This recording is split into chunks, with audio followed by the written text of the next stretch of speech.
you think they pronounce this? Looks like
Game 4.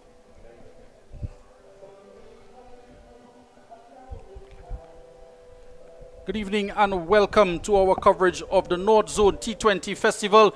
We are here at the Diego Martin Sporting Complex and it's Game 4 between the Harvard Club and Ebony Sports Club.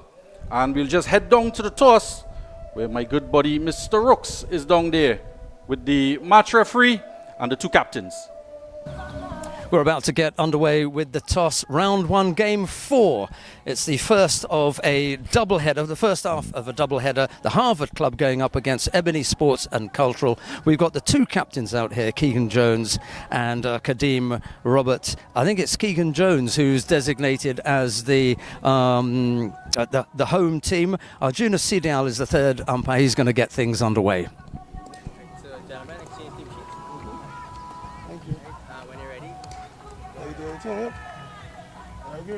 Good. Birds is the call. And numbers. You won the toss? Okay, Harvards have won the toss. What are you going to do? This type of guy, you have to bowl first. You're going to have a bowl first. You've had a look at the track. You happy with it? It seemed like it flat, but the overcast going to show have be bowling first. And you've had a look at the previous games. All the games. So you know that batting second is the trick, yeah? Yeah. That's the winning combination. Okay, good luck with that. Okay, what would you have done? Bowl first. Yeah. I'd have a bowl first. It's a good track. There are plenty of runs in it. Yeah, but you gotta have a bowl first and chase after. That was the main thing. You're going to have a chance to bat. What's your batting lineup like? It should be strong enough to beat them. So yeah. Okay. Wish you all the best. Good luck, then. Okay. Well, that's the toss. And up now to our commentary team in the commentary position of Billy Furlong.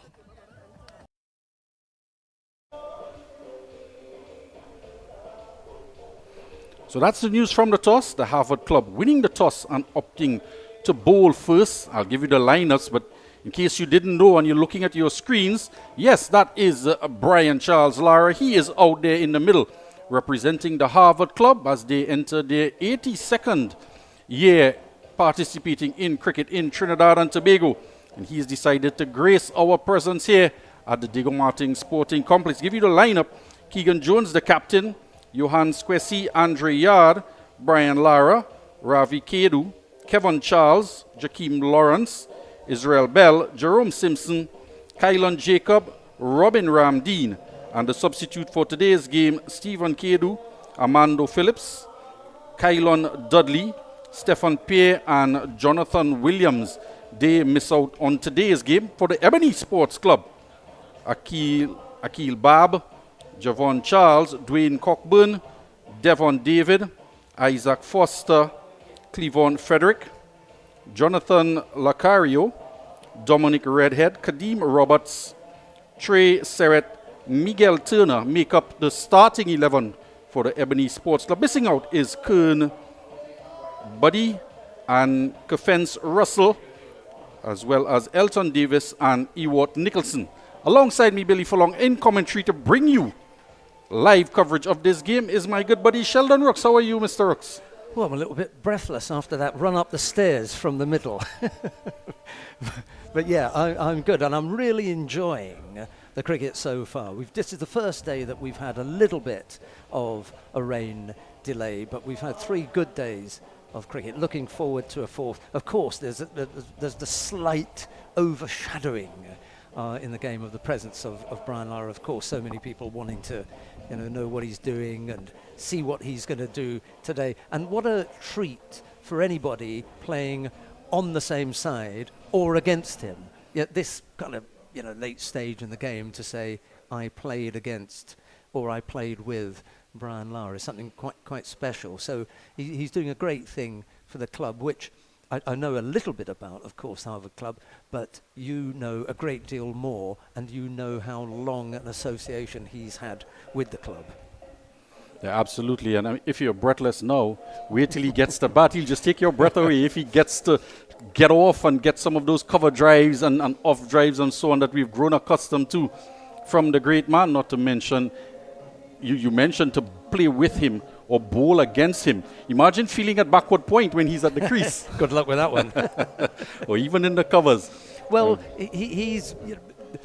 we should also mention that, unfortunately, those who've come to see him bat are going to have to wait because Harvard's won the toss and they decided to bowl. So there's going to be a little bit of time to wait. I did get to see, by the way, at first hand, the bowling attack that Ebony have, because I spent some time in the nets with them. We don't have any film, so if you're waiting at home to see that as a little drop in, that would have been nice.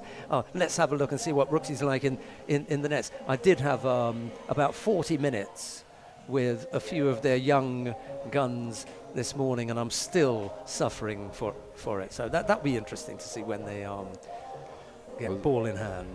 Well, it's good to see as well that the youngsters are mixed in with the senior players in this North Zone lineups for all of the teams, because they get the opportunity to rub shoulders with some of the players that perform at the highest level in the championship, in the Trinidad and Tobago Cricket Board zonal competition. And of course this tournament, this North Zone T20 Festival, it's become certainly an tournament that you can put down on your calendar.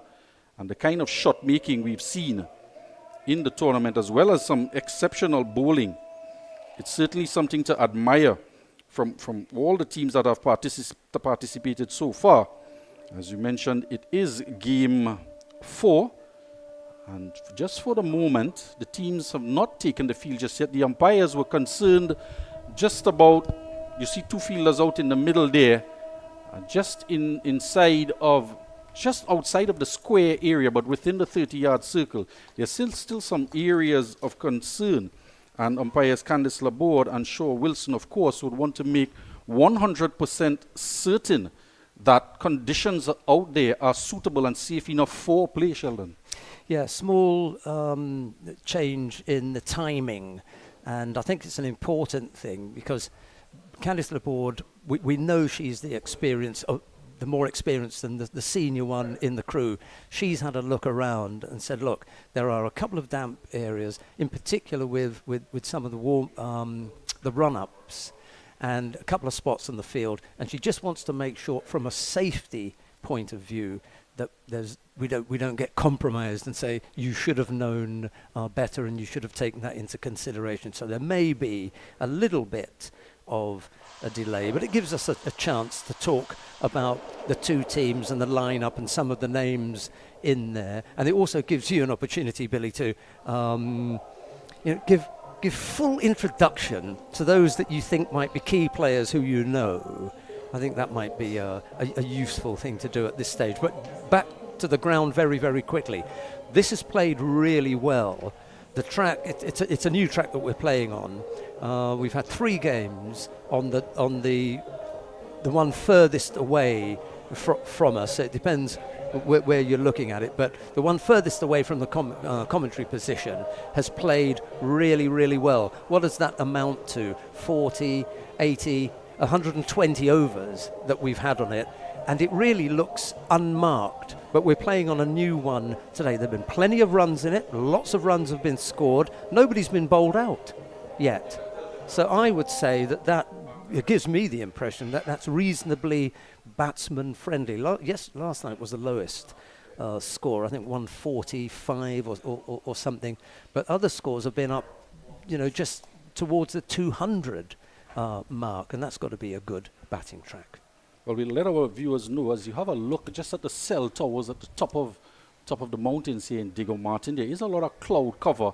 We did have a rain fell before the start of play at around 1:05, which was resulted. The players were out there warming up doing their drills, and with that rain coming down, the covers were brought on, and they stayed on as well for quite a while, even after the rains had stopped, because it was still dark out there and clouds were looming over the ground. So the ground staff wanted to take additional precaution and not just pull the covers off too quickly and then have to rush them back on. And once conditions improved in the outfield, and that didn't take too long at all, we got the news that the toss would have been at 2:10. So I know our viewers would have been expecting a 2 o'clock start, but with the toss at 2:10 and play was scheduled to start at 2:30.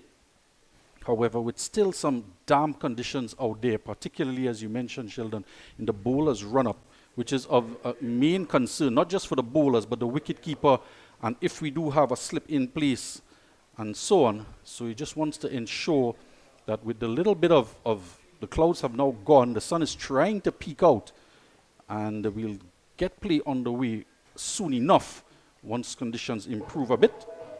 And just to let you know as well, you did mention scores in some of the game. On the first game, Barataria ball players 190 for 6 in their 20 overs, and Santa Cruz overhauled that in 18.1 overs, getting to 194 for 4. Clifton Hill got 62 in that game, and Dijon Charles 53. Chidan Raymond was the star of the day, however, or the night I should say, getting to 58 off of 36, and earned him the title of man of the match, player of the match. Brian Yearwood also got 43 in that game, a game that also featured Dexter Sween, who got 2 for 38 in that game. In the second game, Bumalatres, they got to 164 for 6 in their 20 overs, and that was overhauled by Shannon Sports in 19.5 overs with 1 ball to spare. 170 they achieved, and Craig Ikwe, that was some exceptional ball striking from the young man. 69 not out off of 44, and Sheldon, he not just got the runs, but he saw it right through to the end. Yeah, there have been a couple. I think Kyle Ramdu, not to go too much on Kyle because, he's in the family, if you like, but there have been a couple of people who've managed to steer their team through to the end, and that was a particularly good knock. Yeah, good one. Yeah, and that Bumalatres, Kevin Holder got 53, and Joshua Davis, the youngster, 2 for 19 he picked up in his 4 overs, also batted with Craig Ikwe, got 32 off of 20. So it's good to see the youngsters getting into the game, into the North Zone, competing at the higher level. Of course, Ronaldo for nearly a 2 for 28 he had in his 4 overs, but also smacked 23 off of 19 deliveries, the young Trinidad and Tobago under 19 player. And it's also how they look doing it. And so we've already called a couple of the names that I thought that stood out. Davis is one of them, and Ramdu is the other. because of the way that they played. It was a mixture. It wasn't just bludgeoning runs, but it was the right mixture of pushed singles, strongly hit runs out into the deep, but he really, really did look very, very good in doing it. Both those. In fact, you've mentioned 4 names now who I think are worth picking out and putting stars next to. Yeah, really, really, really good ones. Well, Kyle Ramdu was certainly a star alongside Akil Guerra. Kyle was 15 not out off of 31, and Akil Guerra 38 not out of 37 for Northside Future Stars, who overhauled the total of 148 for 3 by Savannah Boys. Another youngster in the lineup, young Luke Ali, who played for the Marchand and come from the Presentation College as well, Shogunas. He got a 39 off of 25. And at the top of the order for Savannah Boys, and another youngster given the opportunity from Queen's Royal College, 17-year-old Trevor Padilla. He got 4 for 20. It was an exceptional bowling performance. Do you believe that earned him? Well, Kyle Ramdu got man of the match in that game, but that was an exceptional performances, and the youngsters in that game certainly came to the fore.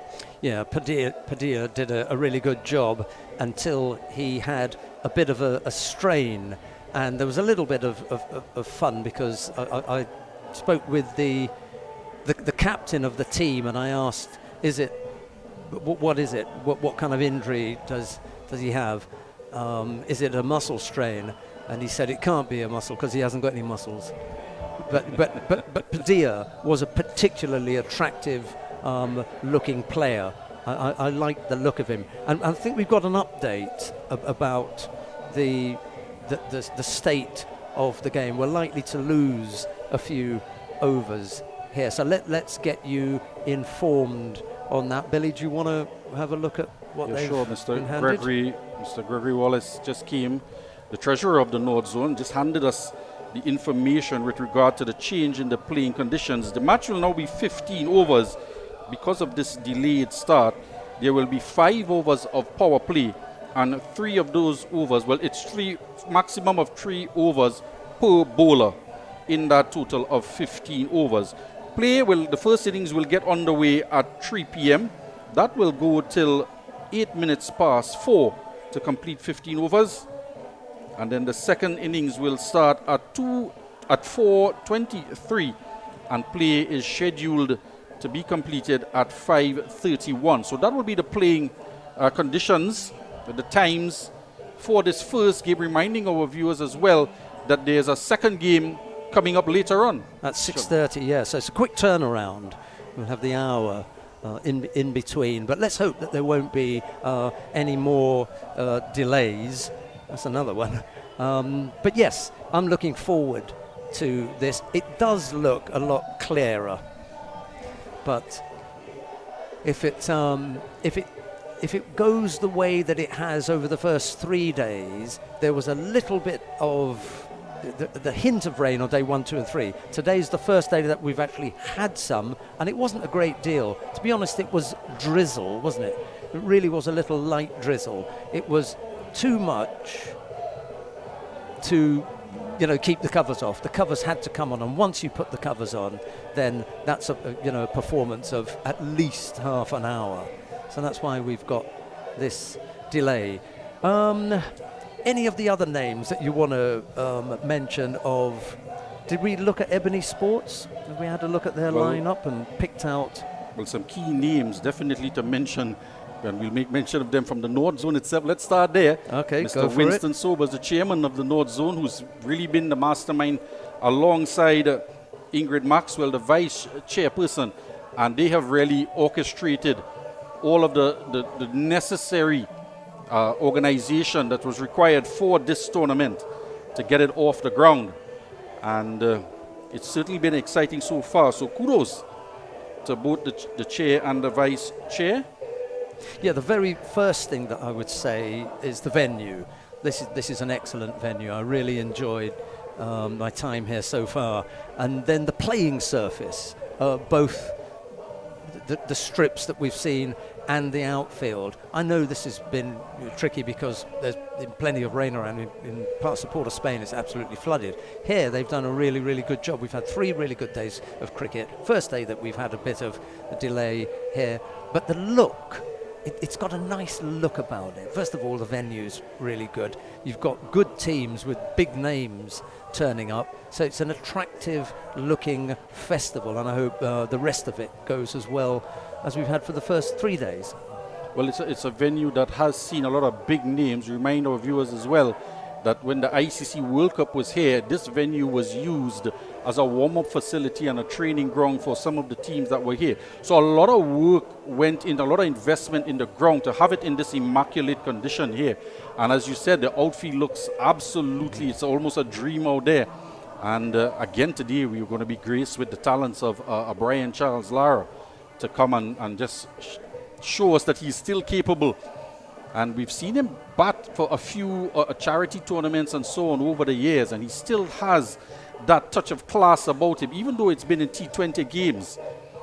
And mentioning he's participating for the Harvard Cricket Club, who has a long, outstanding history of not just cricket, but other sports as well, athletics, football, tennis, basketball, tennis as well. The tennis courts are there in the Harvard Club, and some notable names alongside Brian Lara that come out of the Harvard Club. Shaka Hislop, Dwayne Bravo, just Richard Thompson, Jehu Gordon, some of our Olympic athletes, as well as Stokely Mason and Keno Mason playing football, Keno cricket as well for Trinidad and Tobago. Otis Whitley as a big name that has come out from the Harvard Club, and Zahir Ali as well, who went on to captain Trinidad and Tobago at the youth level and played for Trinidad and Tobago as well.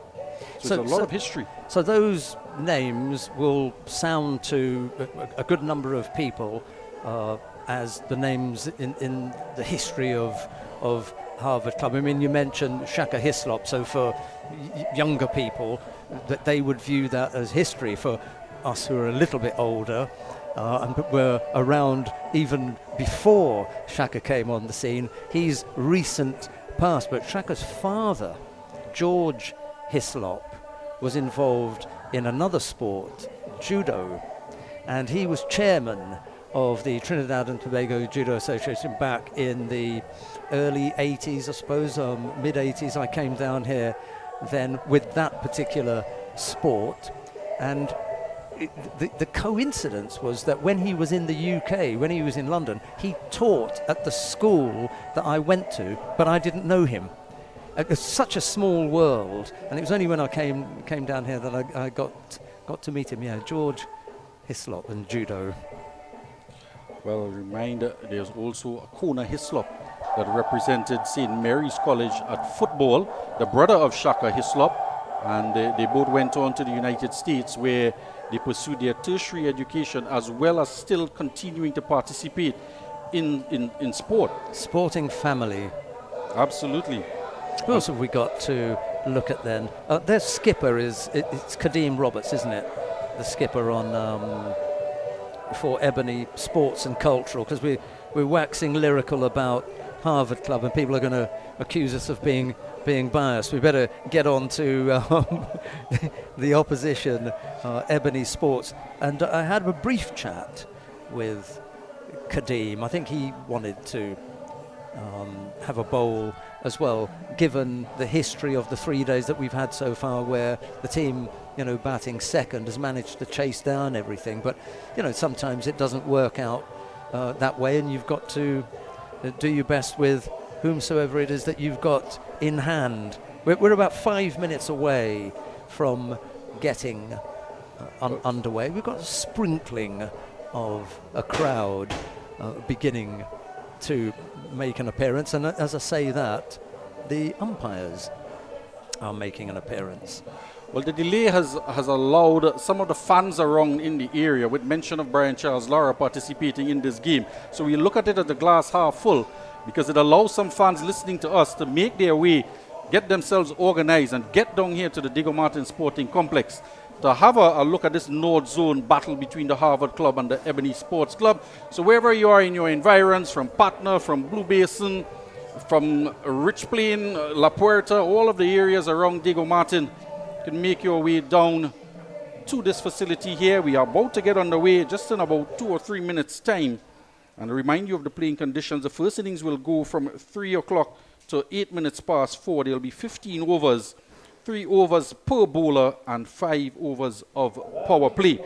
And a couple notable names we were talking about in Ebony Sports Club. There's one of Ewart Nicholson. He is such an explosive opening batsman, but he's been left out of the lineup. It's interesting, not sure if there's any injuries or anything that would have caused him to be left out of the lineup. And there's another name there, Dwayne Cockburn. So he has been very, very instrumental in this Ebony Sports Club team. I actually played with him and against him a couple games over the course of the years. So he's a good character, one to look out for as well. So as the music dies down, the players are now making their way just onto the field, the Harvard Club. And I think play is imminent. Yeah, we've got the 2 umpires in the middle, Candice Laborde and Sean Wilson. It's the Harvard Club who decided to have a bowl. They're already out and making their way to the middle. We've got the opening bats at some stage will make an appearance for Ebony Sports, and then once we've got those names, we'll give them to you at home. Yeah, game 4 in round 1 of this year's North Zone T20 Festival about to get underway. It's a close and very warm afternoon. Very, very little breeze. At both ends we've got advertising banners that are just hanging limp. And you can look at the surrounding trees. There's plenty of foliage around for you to gauge just how much breeze there is, and nothing is moving. It's very, very still. And we've got the first 2 batsmen making their way out. I think that looks like Miguel Turner and Cleavon Frederick. Both batsmen making their way out to the middle, and the 2 umpires are out there. The wicketkeeper is at the southern end of the ground, which means we should be opening the bowling from the northern side. Yes, who was it? It was Ruskin Mark that liked to call it north-south, and then we had a change and we said, well, we'll go with the northern end, but we're going to call that the Digger Martin Main Road end. Seeing as it's come into play a couple of times, we've had to call its name. Let's hope we don't. Well, I'm saying let's hope we don't have to call it, but I strongly suspect that there will be a couple of balls going over there during the course of the games that we have today. And remember, we do have a second game. This is the first half of a double header. It looks to be Frederick, I think, isn't it? Going to take strike. And who did you say was going to open the bowling? It looks to be Simpson, Jerome Simpson. Right. Marked out his run, ready to go. He did a practice run through. I think number 400 may have his own camera. We're going to see him in action a few times. Where have they put him anyway?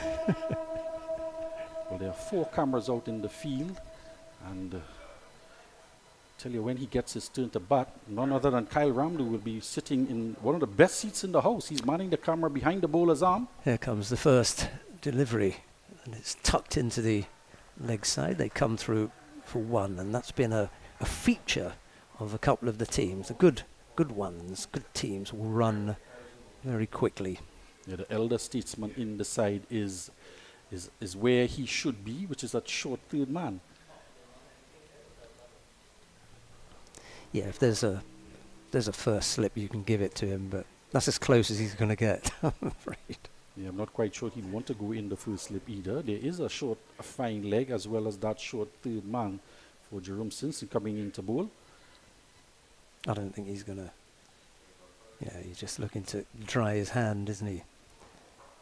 That will be something that they'll have to look at, how to keep your hands dry when you're bowling, and then that catching thing as well, and that's also a problem. Anyway, into the next delivery. That's going down the leg side. I think she's going to signal wide for that one, unfortunately. Yeah, just left-hand, right-hand combination of the two batsmen out there in the middle, Turner and Frederick. Is going to give Simpson a little bit of a problem early on. He had to switch from right arm round the wicket back to over the wicket. So you would expect that the bowler might just take a minute just to get his line and lengths right. Up to the wicket now and bowls again down the leg side. He still hasn't quite got it right yet. And just a smile from wicketkeeper Jones. The captain, he's just acknowledging that Simpson would take a couple deliveries just to sort out his line and length as well. Remember Rooks, he's just gingerly running up to the crease because he is aware that there are some soft spots out there in his run-up. In he comes again now. Bowls that time tucked into the onside. There's no run. Yard there does the fielding at short mid-wicket. Did say that short third man, short fine leg. There's a deep mid-wicket on the boundary. There's a long on in place. Those are the two fielders outside for this 5 overs of power play. And there's a ring on the offside. Cover, extra cover. Backward point and mid-off. Simpson bowls again. There's an attempted swing at that, swivelling on one leg. It wasn't the most attractive looking shot, but he missed anyway, and there was no run. Here Ramdeen, appreciative of that short fine leg, just runs over to his captain Jones and just adjusts his hat on his head as it was a good tumbling stop down the leg side. And surely with the fine leg in the ring and the short third man, you don't want to be bowling too many deliveries down the leg side. Nice swing, thought about a run, didn't get the kind of connection that he wanted, and it trickled to the fielder at mid-wicket. There's no run. Mr. Andrew Yard there, feeling just acquired his level 1 CWI coaching certificate, which he wants to put to good use at the Harvard Cricket Club. Another swing, and this time a miss, aiming for somewhere out in the deep on the offside. He's just eyeing up just over the head of cover because there's no one in the deep on the offside. The two fielders out at deep mid-wicket and long on. And if he holds this line outside the off stump, you might just see a change in that. There's another attempted pull. Misses out there. End of the over. 3 without loss. Yeah, the first over has been a mixed bag from Jerome Simpson. Just 2 wide deliveries, but there have been a number of deliveries that were angled down the leg side to the right-hander. Of course, Frederick started the left-hander, so he just can't seem quite to control his line to the right-hander to make the adjustment. A couple of them came off of the body, off of the gloves as well, and was fortunate not to concede a boundary down the leg side. Discussion now about who's going to take the second over. He actually got out of that without too many problems. There's 4 actually. I said it was 3, but it's 4 off the over. There are a couple of wides, or 3 wides, and just the one single. No, it couldn't have been because you've got 1 for Clevedon Frederick and 1 for Miguel Turner. I thought there were 3 wides. Yeah, I did as well.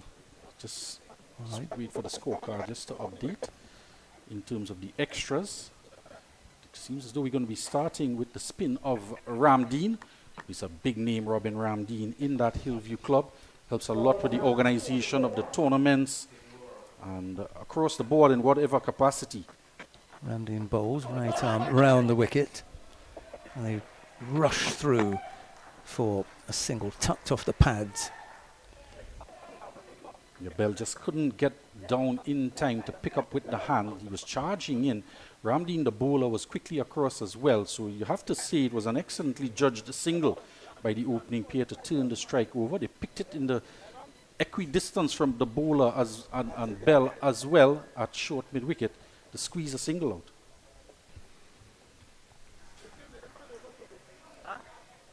So the off spinner is into the attack from the Diego Martin main road end.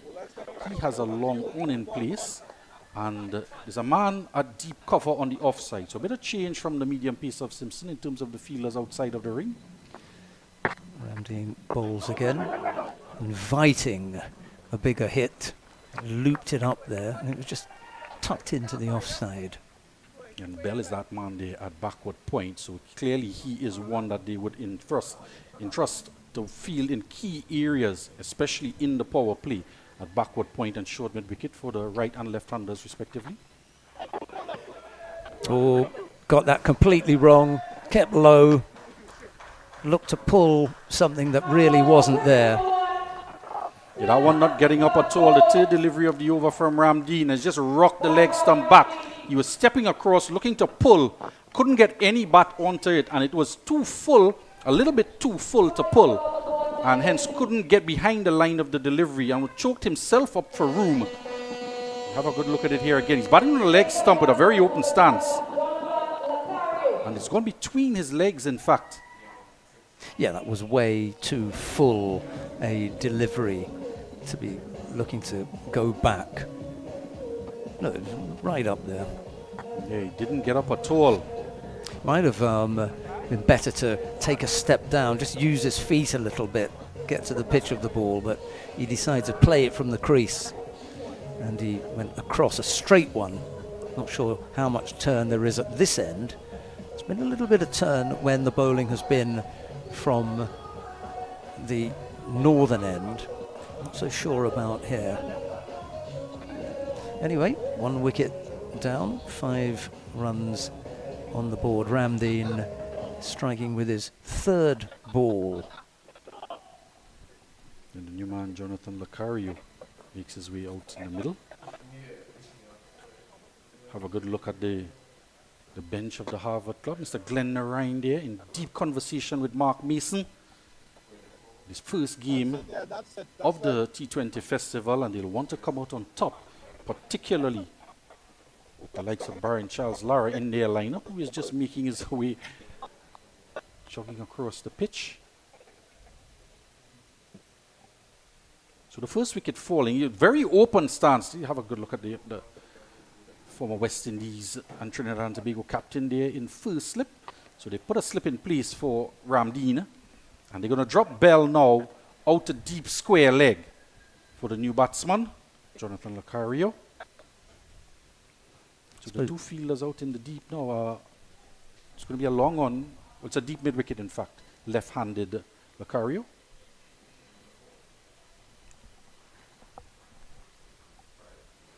There's the next delivery. That's short and pulled. It's going to go over the head of the man there and goes for 4. Too short from Ramdeen. He pulled that one down. Yeah, and then Captain Jones, knowing why he wanted to put a man out at deep mid wicket. Have a look at the bounce on this delivery from the off spinner.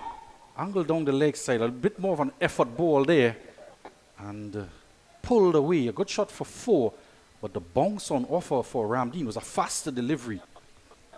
Put over the head of that short man at short, fine leg. Into boundary for 4, the first boundary of the innings. We've been saying from day one that this is a bouncy track, and if you bend your back, especially for the seamers, not so much a spinner, you don't expect that, but it almost got up to, well, not shoulder height, but it got up enough.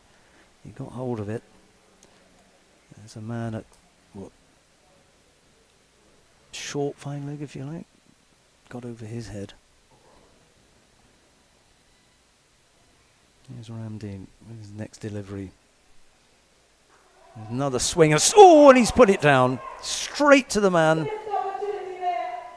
it went over his head the previous one. This one came straight to him, and he really should have held on to that, I'm afraid.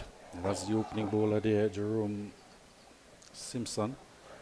And you have to say as well, another faster delivery down the leg side though by Ramdeen. You want to stay out of that area, but he's just ruining the dropped opportunity to pick up a wicket off of a bad ball. And you've got a man there for not necessarily that shot. You know, tuck it around the corner of the pads, but he's gone again. Just a little bit slower than it has been early on in the competition, but that one also goes to the boundary.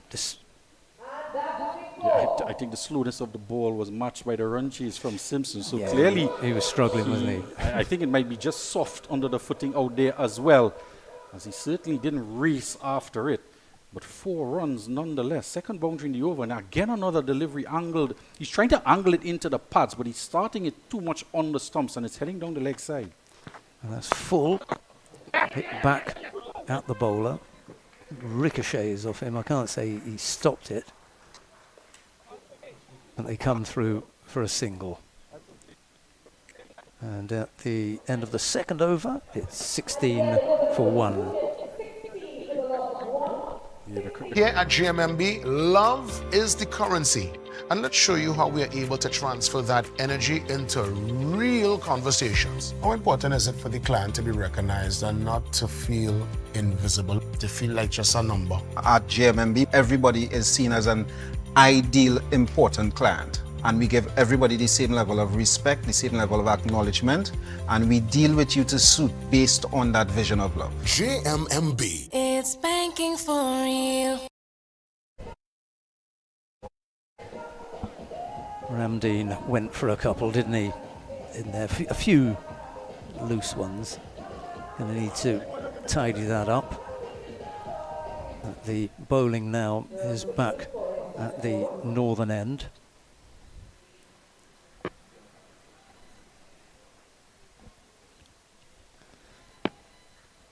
Here's the first delivery of the third over. There's a big shout there. The board has a long look and says no. A confident appeal there. We'll have to get another look at this. And he's just asking the umpire, what was wrong with that? Well, we'll tell him as soon as we get the replay. Might just have been pitching outside the leg stump. Yeah, it could be. I remember being at the non-strikers end when I heard a bowler shout, what was wrong with that? And the umpire said it wasn't out. And that's the long and short of it. Of course, any angle that anyone is looking at it from will be a skewed angle. And the umpire is always in the best position, standing directly behind the stumps. Did he call a dead ball there? I think he did, actually. There's nothing gone up on the scores.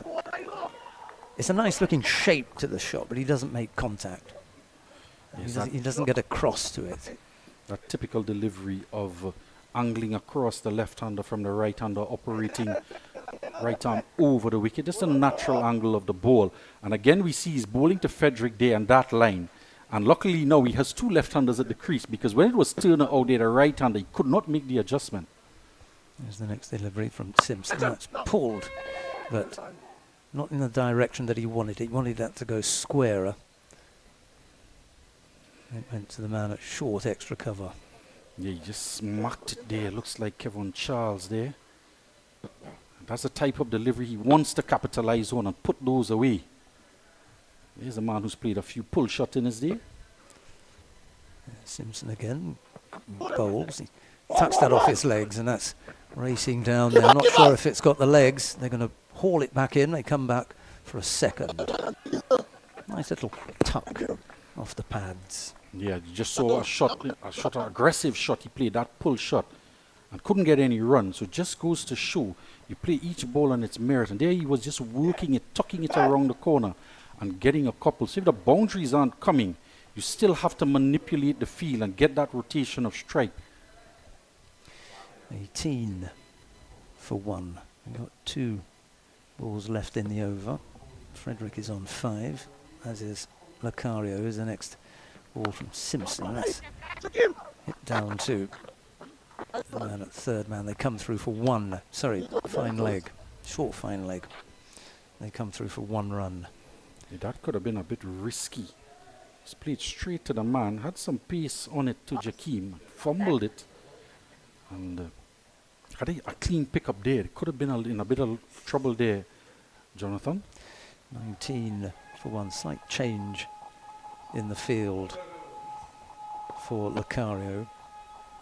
right about the run-up. Simpson kind of ambles in, really gets to the crease now. That's played into the offside. The man who runs in off the deep cover boundary, but they take one, and there's an acrobatic leap from the wicket-keeper to catch a throw that was a little bit wayward, to be honest.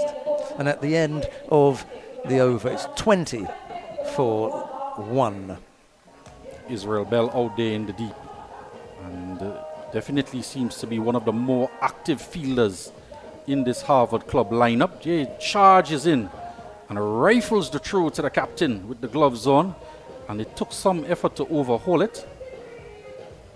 So all in all, with the delayed start that we have, they've lost a wicket here, the Ebony Sports and Cultural Club. That man Miguel Turner went for 1 and haven't quite been able to get the start that they would have wanted, although they were put into bat. So the Harvard club, one might just want to tip their hat to them in the early stages of the game. Change of bowling now from the Digger Martin Main Road end. You'll see a little bit of seam now from Israel Bell coming. He seems to be a jack of all trades in this lineup. We'll see when he comes to bat, but he has the ball in hand now and getting a practice run up into pass umpire Wilson. He does have a first slip in that of Brian Charles Lara. He's a third man. And one is going to have to come in. There were 3 fielders outside of the ring. It's still in the power play. We're going to have 5 overs of power play. And with this curtail game of just 15 overs, not the full 20 overs. So in fact, they've changed their minds. They're going to keep the third man in place, as well as, I want to say he's in a long leg position, not really a fine leg. And the long off has to come inside of the ring. Which he does now. And Bell is ready to bowl his first delivery, which he does now. There's an attempted pull that's going to be wide down the leg side, a little bit wayward. You got a little bit of movement there as well. I expected to see some movement out there with the kind of conditions that we've had after lunch, because the covers were on the field, but were on the pitch for a prolonged period with the rain interruption, or the rain before the start of the day's play. And with a brand new white ball in your hand, you expect to see some sort of movement in the air, off the wicket as well. Bell to Lucario. This time he tries to work it into the leg side. It just gets up on him a little bit higher than he thought. Took it on the thigh pad, I think. Didn't really make any contact with it, and there's no run. 21 for 1. He definitely has the pace as well of an opening bowler. Just a little bit of a fast medium, I would call him, particularly with the new ball in his hand. And he seems to be getting a little bit of movement in toward the left-hander Lucario, who's faced 4 balls for his 6. And plays that defensively back to the bowler. He goes off to his left, actually. Takes it off maybe a 3rd strip, but there's no run. Well fielded. And Jonathan Lucario, we saw him pull a couple deliveries in the previous over off of Ram Dean from that Diego Martin Main Road end. But he's been more circumspect, trying to get onto the front foot, but showing a full face of the bat, trying to play in the V's to the balls that are pitched up to him. Here comes Bell again, right arm round. That's down the leg side, and that'll be wide. I'm afraid it goes down to the man in the deep, who picks up, but they came through for 1 and wide. Simpson there as well. We did mention that he was at a long leg position, but with this inward movement, and if he continues to start it on that line, you just might want to bring him to more fine leg position, because it is going to go rather fine with the new ball. And Simpson, who doesn't seem to be the quickest in the outfield in the early days, we'll have to say that, he might just be soft in the areas that he has been asked to field. So we'll monitor it. Again, not getting the exact kind of contact that he wanted. He kind of dragged that to the man who was at mid-wicket and ran round towards the square leg umpire. They picked up and came through for 1. Yeah, good bit of fielding there from Ram Dean, who was given the first over from that Diego Martin Main Road. And too many deliveries down the leg side. He was hit for a boundary and went for a couple wides as well, and a very expensive first over from him. I think he went for around 12. The man up backward square now. There's a flash from Lucario outside the off stump and misses out. Score stays on 24 for 1. We've got 3 balls left in the over. Lucario is on 6, having faced 5 deliveries, and Frederick on 7 off the 11 that he's faced. Here comes Bell again. Bowls now. A little bit short. And again, there was that bounce there that you were talking about, Billy. It got up and there was a chance there to cut that. Missed out. Just paying attention to the wicketkeeper as well with this delivery that goes past the flashing blade of Lucario. He's just breathing very heavily. And the last delivery as well of this one, some deep breaths he's been taking. Oh, outside the off stump again. A little bit of movement in from that one. Yeah, he's certainly being made to work there, Shell. It's another dot, 24 for 1. And after 4.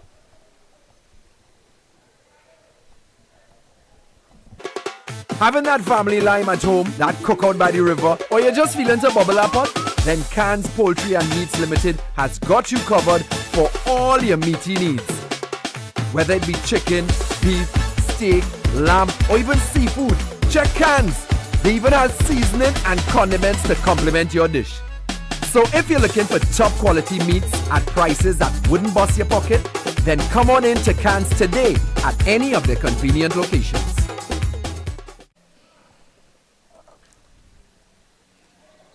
Lucario is going to be at the non-striker's end. It's Frederick to face.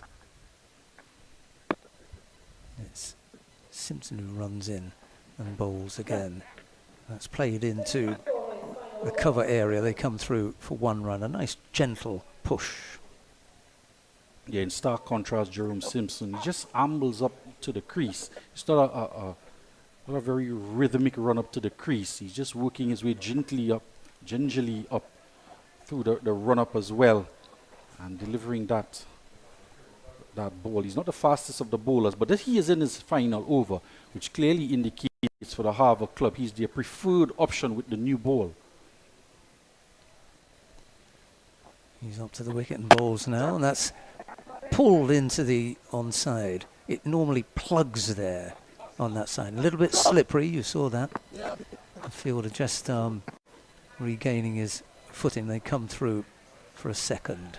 Yes, none other than that man, Israel Bell. He's certainly in the game and just slipping a bit past the 30-yard circle. That one was short, not quite timed, so a little bit of the ball is not coming through on this surface, just holding up in the wicket a bit with that little bit of rain or whatever moisture was trapped there, and he tried to pull it, didn't get all of it. And Jones, the wicketkeeper, he's going to make an adjustment to the field now. He's going to send Bell out to a straight deep mid-wicket. And Yard is going to come across from cover to fill the gap at mid-wicket, and he's just going to enclose the offside with cover and extra cover to narrow the gap. So an additional fielder on the onside now for Lucario. As he bowls now, and that's pushed defensively down the track, and they come through for a single. It was a little bit of a collision with Frederick, but it didn't stop him from getting to the other end. He almost ran over Simpson, to be honest.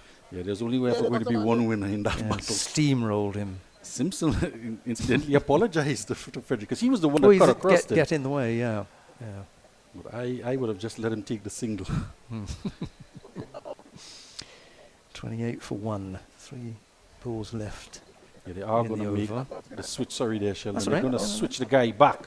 Interesting changes by Captain Jones. He's brought Yard back over from that mid-wicket that was put in the circle back to the offside for Frederick. And he's going to move Bell around from that straight deep mid-wicket to a backward square leg on the boundary. So he's brought the additional man back on the offside, clearly telling Simpson that he wants him to concentrate on an off-stump line, particularly against Frederick as opposed to Lucario. Here comes Simpson again. He bowls. That's played nicely, but straight to point. That's a good throw. That keeps Lucario back down at the non-striker's end. He was halfway down and sent back. He definitely wants to. Sorry, That's all right. He definitely wants to strike. It's the final over of power play as well. So he's eager to get back on strike, Lucario, because he is scoring at a good rate. Here is the last ball. It's up and full. And again, the same thing. He's a little bit desperate to get down to the other end. And if you hit the ball directly to the fielder, that's always a risk. There's still another 2 deliveries left in there. Or just one, sorry, just one. The experienced Charles as well, a cover. Yeah, you don't want to be running that risk. Anyway, here comes Simpson. He bowls now. It's again full. There's a man at short extra cover, quite short there. He stops that from going any further. And at the end of 5 overs, 28 for 1. Frederick is... Yeah, Simpson has bowled out his allocation now, hasn't he? Yeah, definitely. He's had a mixed bag, really. He's had 10 dot balls, and he struggled a little bit in his first over to control his line and lengths against the right-handed Turner and Frederick. 2 left-handers came to the crease, and he's gotten quite a lot better because he didn't have to go round the wicket. So he stayed over the wicket and got the ball to angle across the left-hand batters, particularly Frederick, who really couldn't seem to get him away. And in that power play especially, you want to be able to push that ball through the infield or lift it in the air over the top. So Simpson was able to control that type of hitting coming back in his last 2 overs in the power play. So a good spell from him of 12 runs conceded. No wicket for him, but his 3 overs, and they would be happy with that, the Harvard club. Yeah, actually, I was just about to say exactly the same thing, that 12 off 3, I'll take that any day of the week. Even on a Saturday or on the weekend, I'll take it. And I just wonder how much the conditions would have played in that power play period. The sun is trying to come out as well. It is getting hotter and hotter out there in the middle to try and dry up the surface of this pitch so the ball can come through a bit faster. The fans continue to build here at the Diego Martin Sporting Complex. Friends and family coming out to have a look at the cricket. Did we just hear that Kadu's coming into the attack? Right arm round, and that's going to be wide, I'm afraid. We've seen all the bowlers start, particularly the 2 off spinners, Kadu now and Ramdin previously, and just angling the ball into the batsman, but they've been drifting down the leg side. And they want to try and start it wide outside the off stump, or on that off stump line. So it comes back in between bat and pad. That's where he wants to be bowling to Lucario. Bowls it now, and he gives it plenty of air. Yeah, that's exactly the line he wants to bowl, to get that drift into the left-handers. But you've got to start it outside the off stump and on a good link as well. Yeah, there's that drift, and that one's heading down the leg side. Kenny bowls again. Played with soft hands out to the man at point. They come through for 1 run. That was cleverly done by Jonathan Lucario. If you're not going to be, getting the big hits, then give it 1 and let Frederick throw his big arms at it. Yeah, the wicketkeeper has been in the wars, the captain. That throw was low down to his ankles. Couldn't get down to it with the pace of the throw. You want to be careful taking quick singles to backward point. Frederick has looked as though he wants to launch. There's the next delivery. He misses out there. A little cut shot that he was attempting. Yeah, luckily that one didn't drift back in too much either, because he's cutting with not much foot movement outside that back leg across, and had that drifted in, he might have cut it away for 4, hit his off stump. Kadu bowls again, it's full. Sit out to the man at deep mid-wicket. They come through for 1 run. Came in off the boundary, swooped in, if you like. It must be drier out in this area because he didn't show any signs of being worried about his footing. Well, it's that man Bell. I don't think he's worried about anything out there. He's been very much involved almost every over.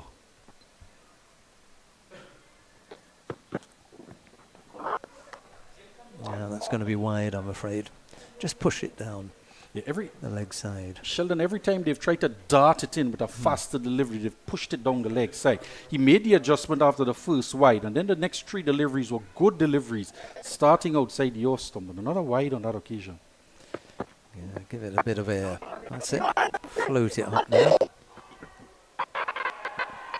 He could have been a little bit quicker, but I don't think that was out either.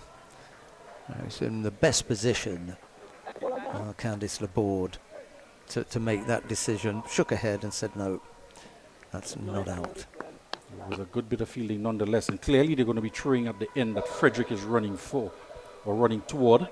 He's there at the non-striker's end, and Lucario is going to come for everything. He's going to call for everything. It's a good throw. That was a good angle that we've got there that really did illustrate that he was well home, to be honest.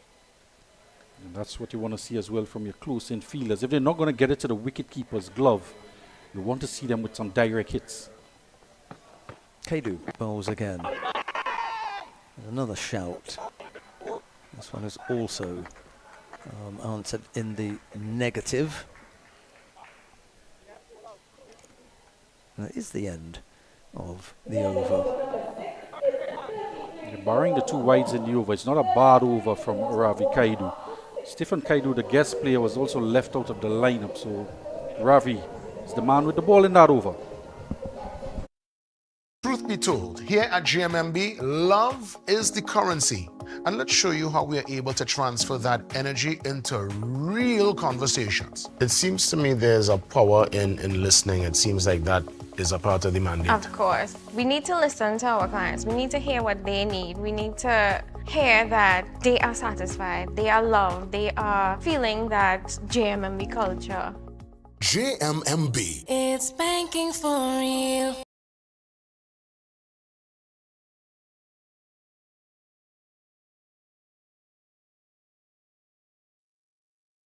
The tall Raz figure of Andre Yard, preparing to bowl from the northern end, just marking his run up now.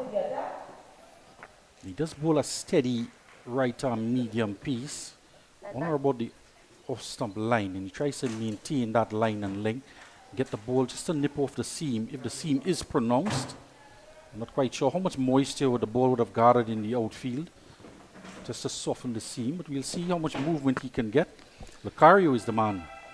Yeah, with no helmet, no cap. And plays that nicely into the offside. The point fielder picks up, throws in, and there's no run. He fancied a single there, but we've already said that Frederick is not going to take the quick singles. Lucario is, like a rabbit.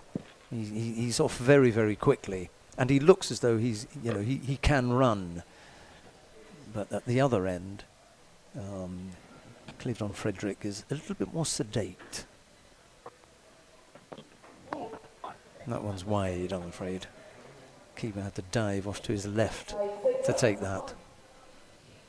It's a good take from the wicketkeeper and the captain. He's been doing an excellent job behind the stump. He's been made to work. The captain could take low down to his left. Just got the big left hand out to stop that. Here comes Yard again. It's full, hit down the ground. There's a man coming in off the boundary to pick up. And they take one. It's a nice strong throw, isn't it? It looks like the man Charles out there, again. the experienced Kevin Charles. We called his name already a few times. Yes, well, it's the first time we've seen a shot played down the ground to that long off position and long on position. You saw how quickly it got down there as well. The outfield, despite that bit of rain that we've had, is going to remain quick. There's Yard again. He tries to work that into the leg side. It may be a leg by. Actually, she hasn't. Yes, she does. Didn't have the sound of any bat. It was a little bit of a thud, and it didn't go anywhere, so couldn't have had a great deal of bat on it. Ends up being a leg by. 36 for 1. Lucario's on 12. Frederick is on 9 as Yard bowls. Now there's a swing from Lucario, and that he can't connect. It won't matter because another wide has been called. Very nonchalantly taken behind the stumps as well for Jones. Just walking across and just taking it in his right hand one-handedly. So 3 wides in the over from Yard. Both wide outside the off stump as well as down the leg side on that occasion. And again, yeah, it's untidy. They're going to take another run. He's just trying to get the big man involved in the game, Brian Charles Lara. So that one went straight toward him from the bowler's arm.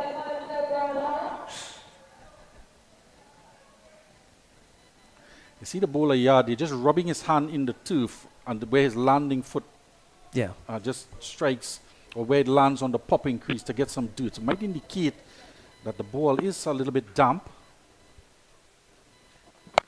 It's a nice swing, not quite where he intended. They just take the one. There's a man run in from the deep backward square boundary. He's going to disappear out there now. There's that man Bell again. He's either side of the wicket. Busy, isn't he? But it has to be said, Cleveland Frederick, he's 9 off of 19. And he's stuck in a bit of a rut here, opening the batting. He hasn't played too many shots, aggressive-looking shots. And even those that he's been driving on the offside has not been with much timing or power. There's an aggressive-looking shot played by Lucario. It got out to the man in the deep very quickly, and they were only able to take one, and the throw, by the way, was very, very good. Directly over the stump, so just as well they didn't think about a second. Is that man Ravi Kedu out there? But that one, this innings is in stark contrast from Lucario to Frederick. He's looking to go after everything, Lucario, and trying to be aggressive, not just with his stroke play, but his running as well. Well, at least it won't be wide. Got something on it, but it may be a leg by. Yeah, just wondering as well if Frederick is just putting additional pressure on Jonathan Lucario. He's 10 off of 20, Frederick, and Jonathan Lucario is 13 off of 16. And they're just struggling a little bit in terms of run rate to trying to get the scores. You know, you want to see over 6 runs and over at least. 42 for 1. You're quite right. It's time for a change of bat, but I suspect that it was a message coming out.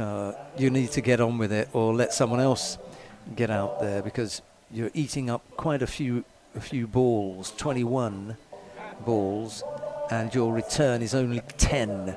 And as Billy was quite rightly pointing out, a runner ball is the minimum.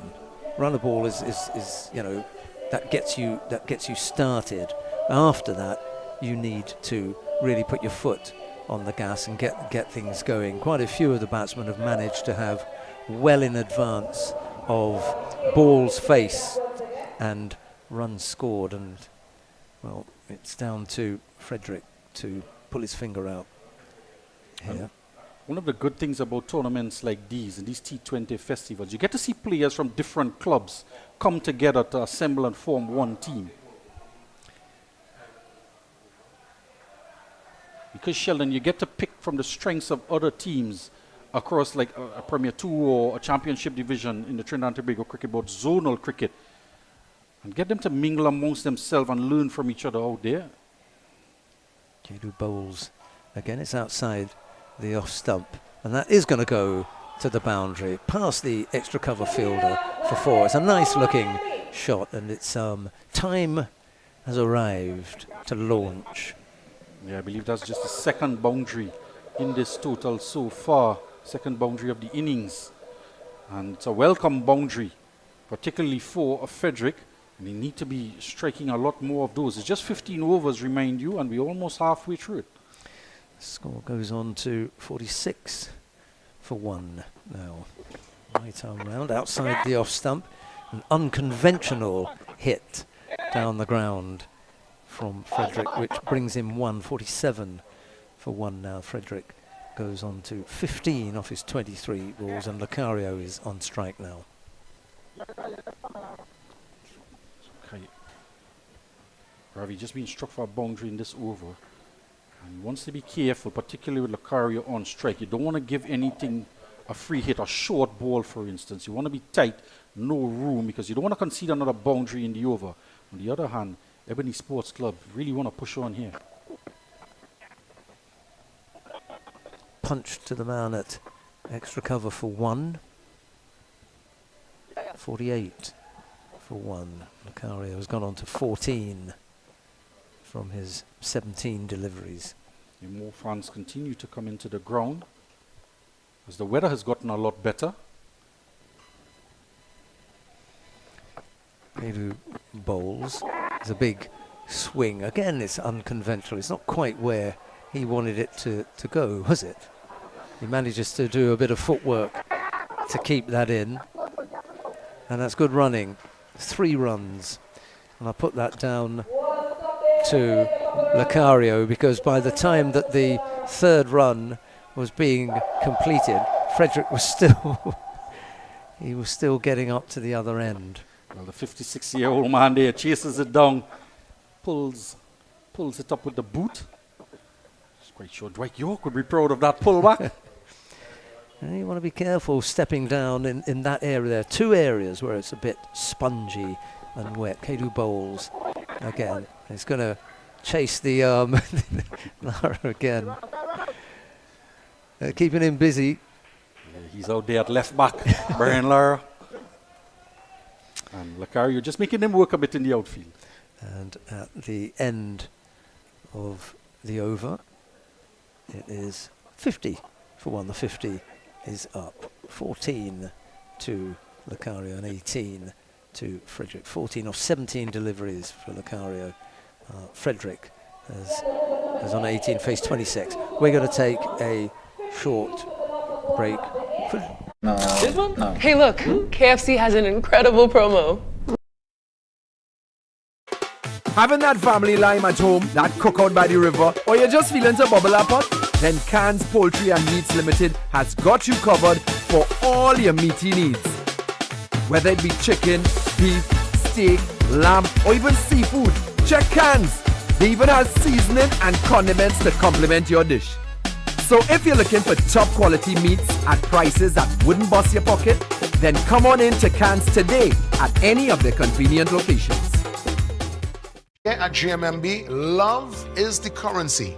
And let's show you how we are able to transfer that energy into real conversations. How important is it for the client to be recognized and not to feel invisible, to feel like just a number? At GMMB, everybody is seen as an ideal, important client. And we give everybody the same level of respect, the same level of acknowledgement, and we deal with you to suit based on that vision of love. GMMB. It's banking for real. Truth be told, here at GMMB, love is the currency. And let's show you how we are able to transfer that energy into real conversations. It seems to me there's a power in listening. It seems like that is a part of the mandate. Of course. We need to listen to our clients. We need to hear what they need. We need to hear that they are satisfied, they are loved, they are feeling that JMMB culture. GMMB. It's banking for real. Here at GMMB, love is the currency. And let's show you how we are able to transfer that energy into real conversations. What about the connection with you and your team members? It's top priority for me to have that clear understanding of who my team members are and building connections with them to ensure that they carry out the vision of what we are trying to achieve as a team, realizing opportunities for both the clients and ourselves. GMMB. It's banking for real. This one? No. Hey look, KFC has an incredible promo. I already had that for lunch. Crunch whoever isn't on board. Order KFC's Mega 6 Bucket for only $115. KFC, it's finger licking good.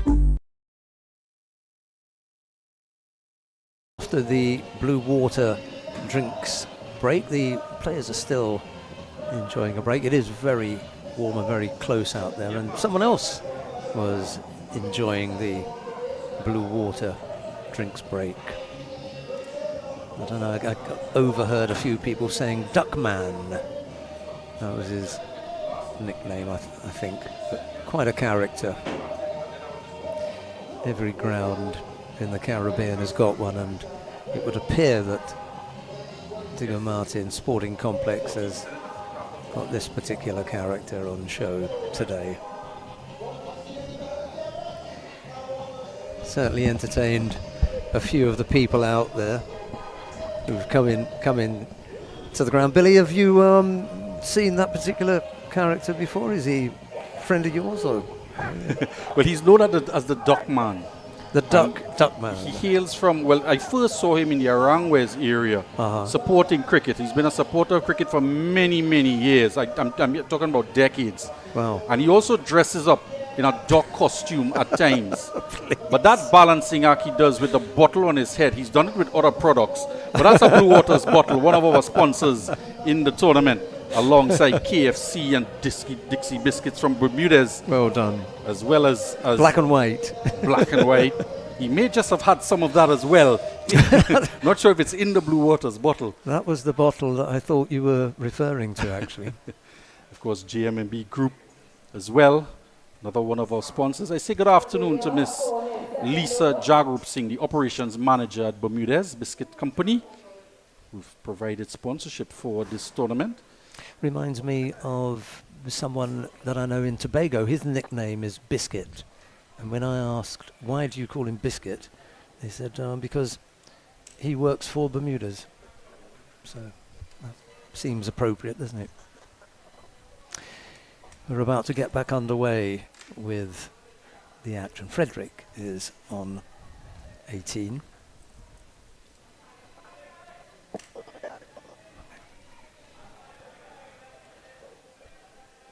But it's Lucario who's going to be on strike.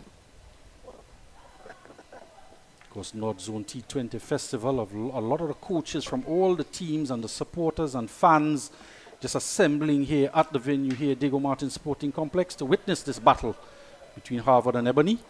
There's the next delivery, a nice looking shot, goes straight to the man at point. There's a little bit of a fumble, but they managed to come through for one, and this time it was Frederick who rushed down there. So maybe during the drinks break, the energy was conveyed to him, and they said, you need to get on with it, pal. Yeah, you might just see a transformation of the type of innings he initially started off with in the power play. So the second half of the innings now, as we're in the 9th over. There's Yard again. He bowls, nice swing of the bat. There's a man out in the deep who picks up now. He fumbles a little bit. Lucario thinks about coming back for a second. It wasn't there. And of course, Frederick was smart enough to say, no thank you. 18 off 25. Now 16 off 26 for Frederick. But it's Lucario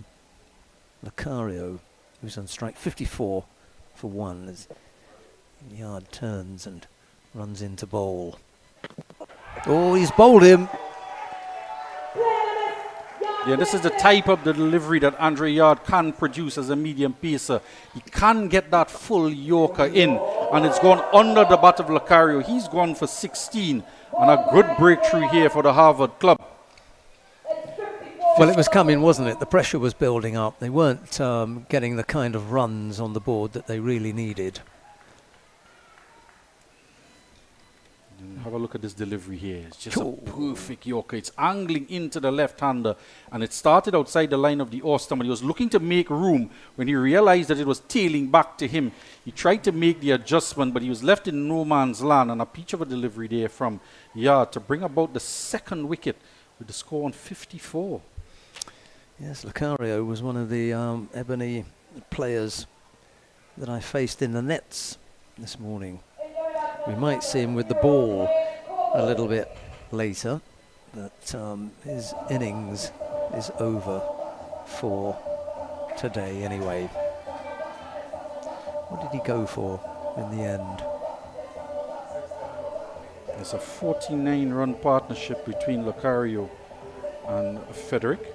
It's just the number of balls that they took, isn't it? I mean, 49 would be nice if you could have done it in 30 or even 25 balls. 54 for 2 now. Yard has got himself onto the wicket-taking board as we watch Dwayne, do you say Cockburn or do you say Coburn?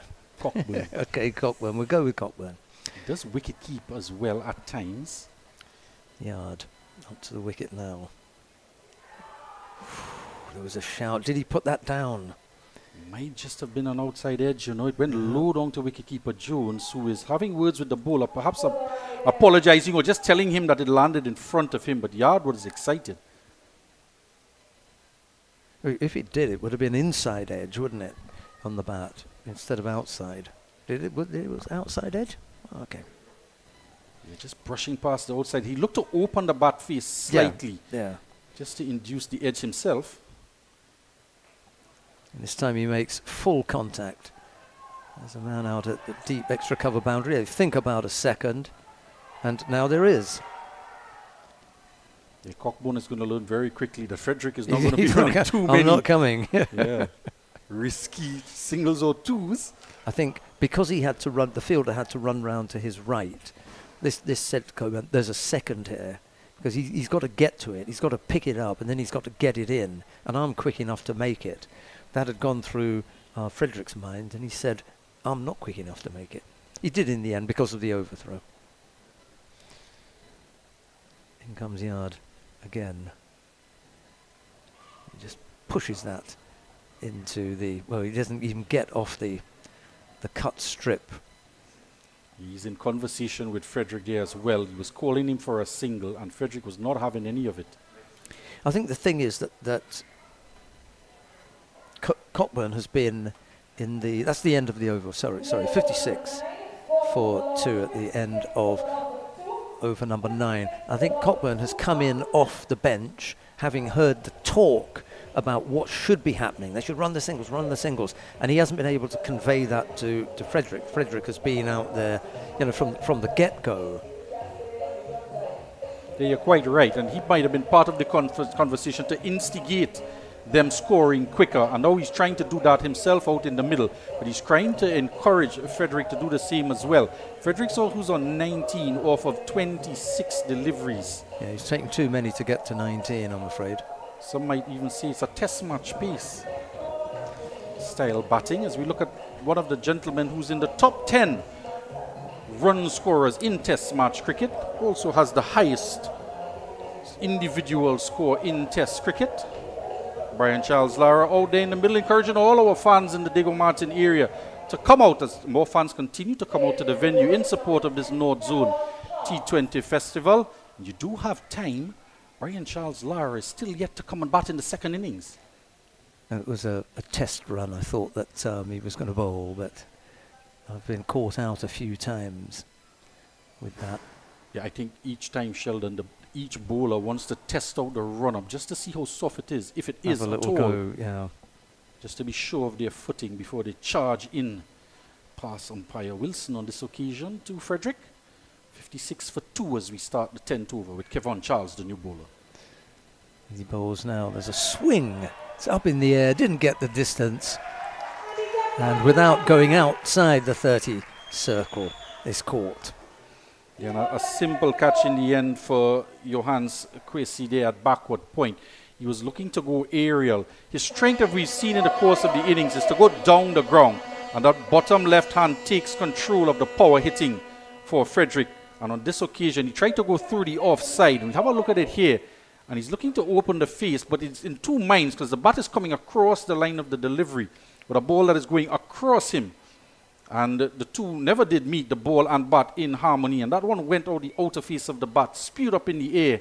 And a simple catch for Kwesi in the end. And a painstaking innings from Frederick now ends. And they've lost their third wicket now, the Ebony Sports Club.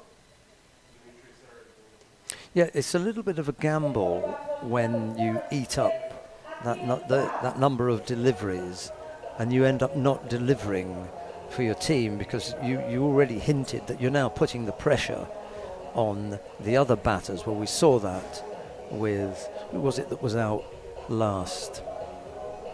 Lucario. We saw that with Lucario. He wanted to get on with it. He was dropping behind as, you know, balls to runs scored, balls faced and runs scored. So everyone who comes in now is going to feel that pressure. And we've got 2 new batters at the crease. Yeah, that young man looks eager to come into bat. One of the many fans here, but it's Akil Bab who makes his way out in the middle. And as you mentioned, he's going to be coming in with a lot of pressure on his back as well to score quickly. The projected total of 92 in 15 overs is just around 6 runs on over, just above 6 runs on over. And you really want to be giving them something in the region of over 8 runs on over to chase. Yeah. Even more as well.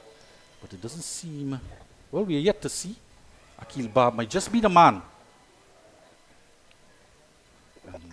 Well, Cockburn is shaped to be aggressive in the 3 deliveries that we've seen. He's only been able to score 2 runs, but let's hope we have 2 aggressive big hitters in the middle now as Charles runs in to bowl.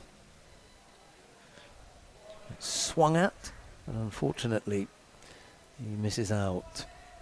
Yeah, the experienced Kevin Charles, they're picking up a wicket off of his first delivery and now just holding that line outside the off stump, asking the batsman to come after him. There is a third man, and not just anyone at third man. Brian Charles Lara is down there at third man for the right-hander. Another swing and a miss outside the off stump.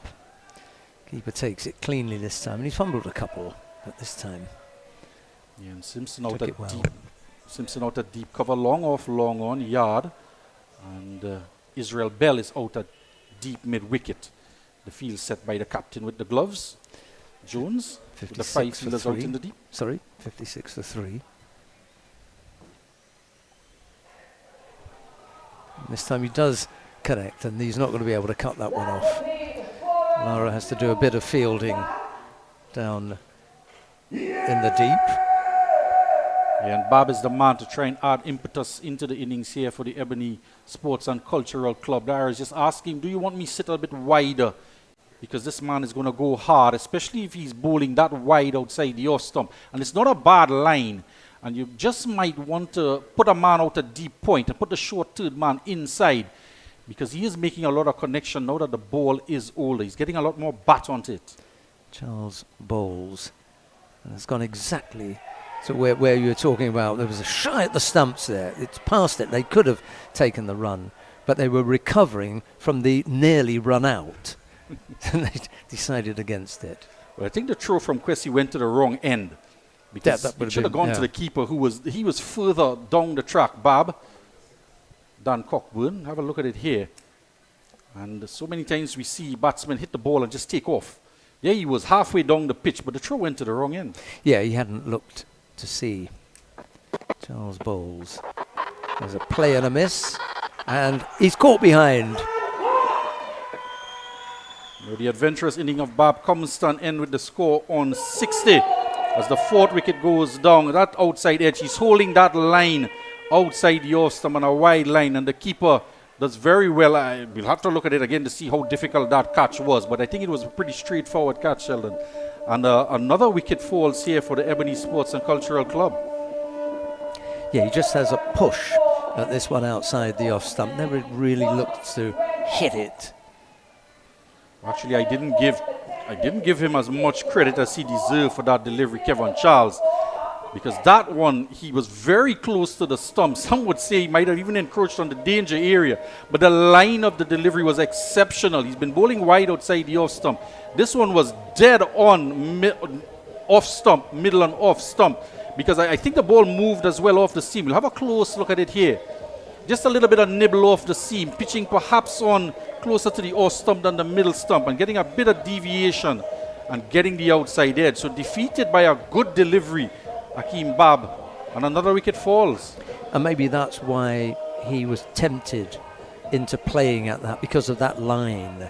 When he saw that coming, he thought, I'll just play this defensively. Just moved a little bit outside the off stump and got the faintest of touches onto that.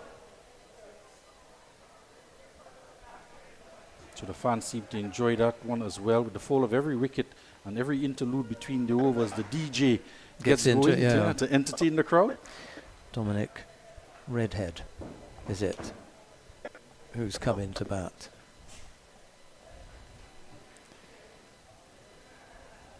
Yard running up and bowling now. The defensive push back to the bowler, and there's no run.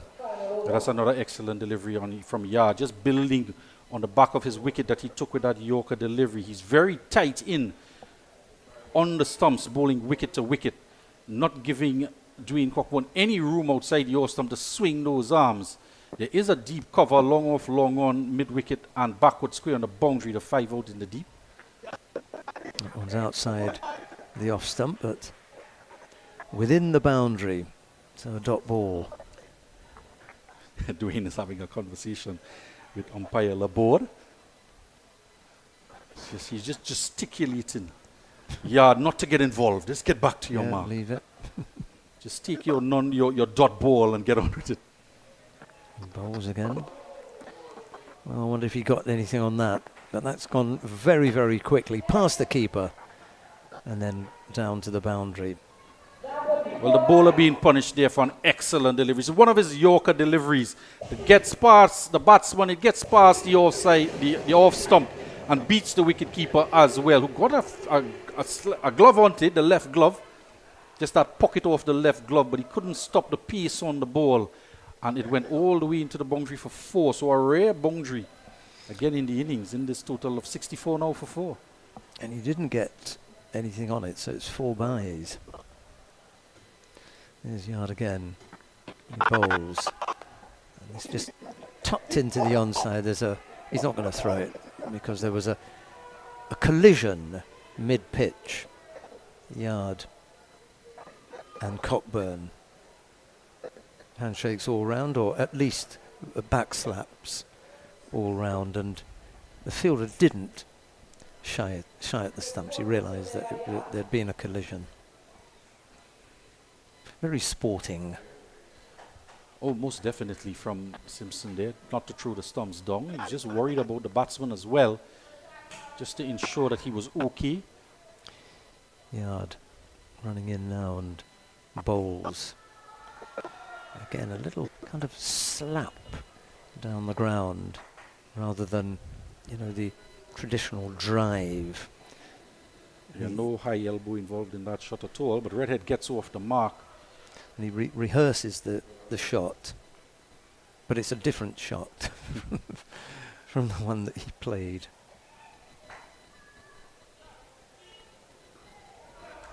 And this time, that is hit hard and out to the cover boundary for 4.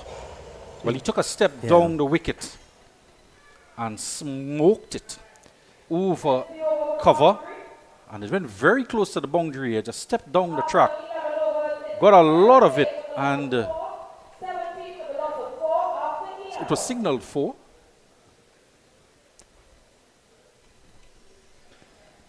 Yard over comes to an end. 65 or 66. No, 70. Yes, I can see why Ruskin was struggling. Yeah, timed it. Yeah, okay. Just blame it on the app. It takes a couple of minutes or a couple of seconds just to update itself. 70 for 4 is the score after 11 overs. And the partnership building there. Let's get an idea of the leading run scorers. Ikwe Craig and Chedan Raymond. Thought we might see Kyle Ramdu up there. So here's the start of the next over. Nice defensive push that allowed them to come through for one, and they're going to come back for an overthrow as well. You can't really blame Kedu for having a shy there with 4 wickets down. He wants to get another wicket. And the backup is there, but it was a powerful throw made all the way down to Bell, who is patrolling at deep mid-wicket. Charles, 2 wickets to Kevon Charles. 72 for 4. It's Charles who bowls now. Another little push to the point fielder, and they take 1. And I think that the Harvard club will be okay with that. They don't mind, one here or one there. It's just over, 6 and over, which, as Billy was saying, doesn't scare the Harvard batters at all. 73 for 4. And as well, Sheldon, batting second, and you know what total you have to chase, and you're going to have a lot of extra wickets. I want to say extra because it's just 15 overs. Fielded off his own bowling. That's a very, very good stop. A punch, straight drive back down the ground, and Charles was athletic enough, quick enough to get down and stop that one. Here's a good look at the boundary hit by Cockburn in the last over. Got a lot of it on this occasion. Good stop here by Charles. It's building up to be a good contest now between bat and ball in these latter overs. Here's the next delivery. Oh, you almost played on there. Now that was about a yard faster than his normal pace that he's been bowling, Kevin Charles. And I've seen him in the nets in the Queen's Park Oval on the indoor nets a few years ago, and he was quite sharp. An extra effort in this delivery just to get that Yorker, because he recognizes that Dwayne wants to advance down the track to him. So just push through that one with a little bit of extra pace. Charles bowls again. There's a chance to free his arms and have a swing at that, but he misses out. There's no run. Score stays on 73 for 4. Good shot of the captain Jones there. He'd be happy with proceedings so far. They've taken 4 wickets and restricting them to under 7 runs on over. And with his own personal performance with the gloves, he's taken a catch, but he's have to do diving around behind the stumps with some wayward deliveries, and he's managed to knock down a few and get a few in the gloves down the leg side. Charles bowls again.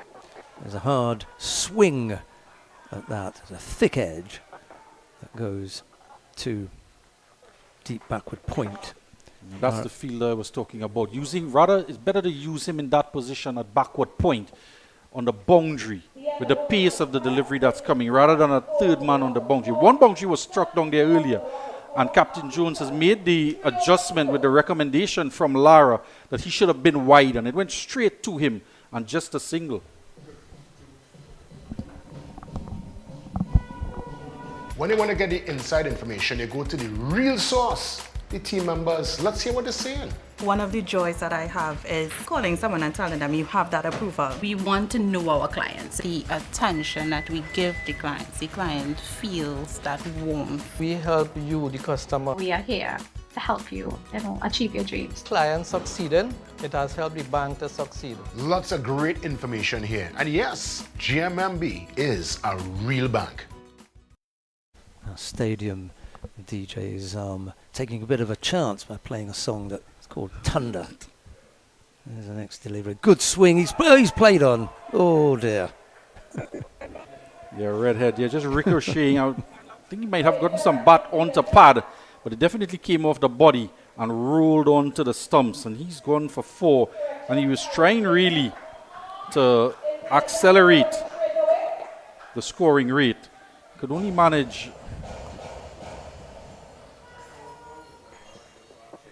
In fact, it's Dwayne Cockburn who's gone. Yeah, the number 0 on his back.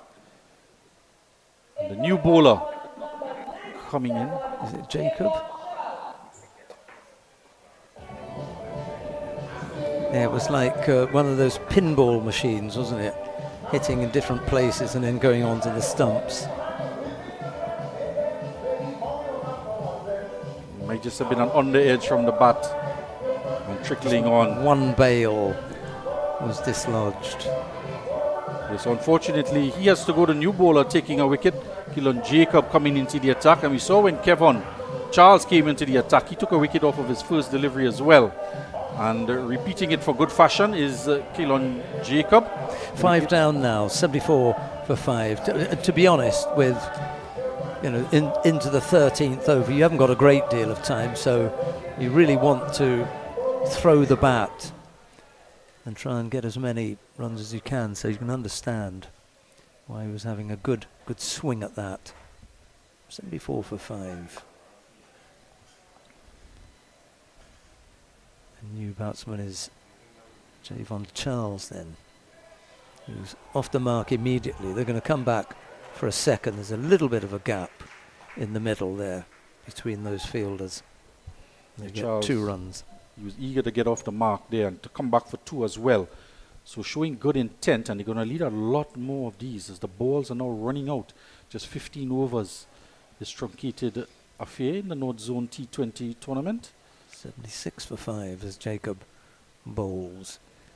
And that's played into the vacant third man era. There's a little bit of footballing going on to stop that. And then the throw goes past the wicketkeeper, but they're not able to come through for an extra. Just the 1 off that then. Yeah, just don't like to see that type of fielding. It's one thing to put your foot on it to pull it back, if you don't have spikes on, that is. But to run across and just slide your foot across with the ball coming perpendicular to you, you have to time that just right. There's a big swing and a miss. It's very easy to Charles. tread on the ball there and do yourself a bit of an injury just to turn your ankle. You Yeah, see, the older players they want to use that method more often than not. Never. I couldn't do it. They've just moved him a little bit squarer now. Down the track, couple of steps. Hit 2 long off. He comes in off the boundary and they take 1 run. Yeah, shots down the ground has been a rarity in this innings of 78 with 5 wickets down. We've not seen them go in the air too much either, indicating perhaps that the ball is not coming on to the bat for them to hit through the line of the delivery and just holding up a fraction in the wicket. Jacob bowls again, tries to tuck that off his pads. And it's wide. He doesn't actually make any contact with it. So we just saw the run rate go up to just around 6.3, but it's dipped back down again, 6.08. Yeah, it's not going to scare the Harvard club, is it? Really need to put some runs on the board here. And there've been so many, hits and contact with the ball that just haven't gone in the areas where the shot was intended. End of the over. 81 for 5. And this might indicate a slowness in the pitch as well, because they're playing a bit too early through the line of the shot. So they're not quite timing it. And it's been coming off outer portions of the bat. It's been coming up high off the bat as well, which could explain why we saw Cleveland Frederick struggle so much earlier on, when it would have been damper out there in those conditions with the pitch and being covered for about an additional 45 minutes before the start of play. So we could very well put down the low score to that factor, but we've had good weather since. There are some blue in between the white sky, the white clouds we've seen in the distance, which is a good sign, which would also indicate that the pitch would dry out a bit more. Yes, batting second. Yeah, the best over of the innings was that over that went for 12. But also saw the loss of a wicket in that over.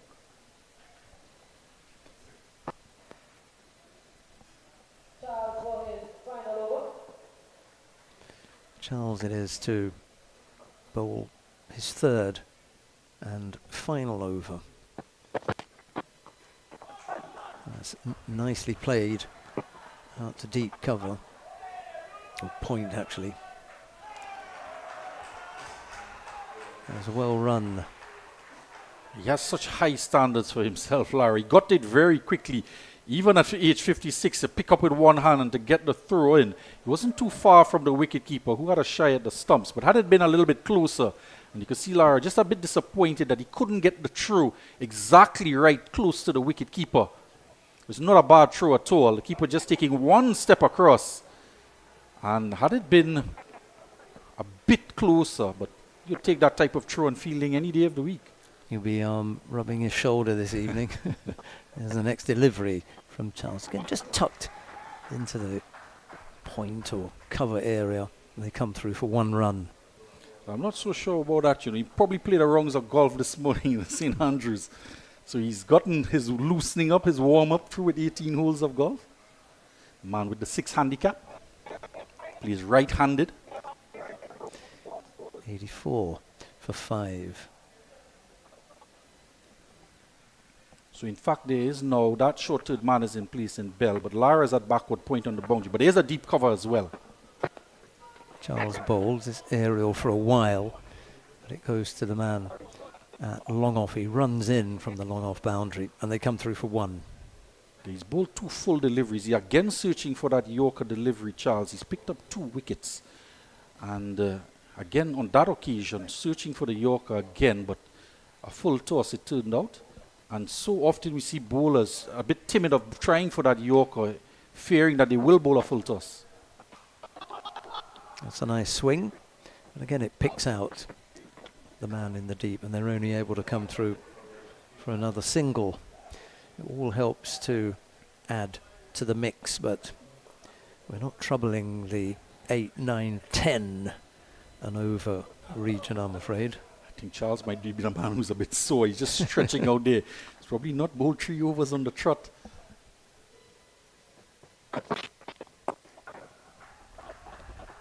Lara it is who feels that almost in the deep backward point area. That's where they've put him at the moment, and he's still finding the ball. He's been in the game a little bit, hasn't he? Yeah, he'd appreciate that effort as well, because it gets him warmed up for his batting that might come later on. I wonder what number he'll be coming into bat. 87 for 5 as Charles runs into ball. The last ball of the over. Down the track he comes, and that's going to be wide. I think he saw him coming, tried to push it away from him and just pushed it wide. 88 for 5, and we'll just bowl that one again. Yeah, you want to finish off well here, Charles, to try and cement the position that his team is in. But he saw the batsman advancing down the track. Redwood was it, so he pushed it wide. It was a bit too wide on that occasion. That's a good swing, and that will go all the way out to the deep extra cover boundary for 4. He just smacked it past Ravi Kaidu there at extra cover. I had no chance really to get it. It was hit powerfully past him, raced into the boundary for 4, and that flick of the wrist again with that extra cover drive. And a welcome boundary to add to this total. It's a good look at Mr. Gregory Wallace.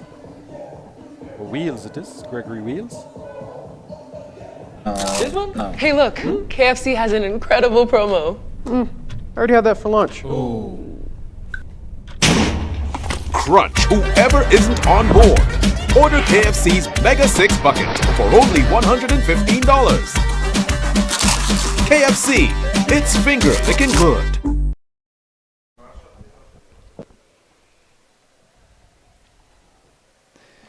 Last over then, nice swing. It's up in the air, man's under it. He got turned round and ended up dropping it.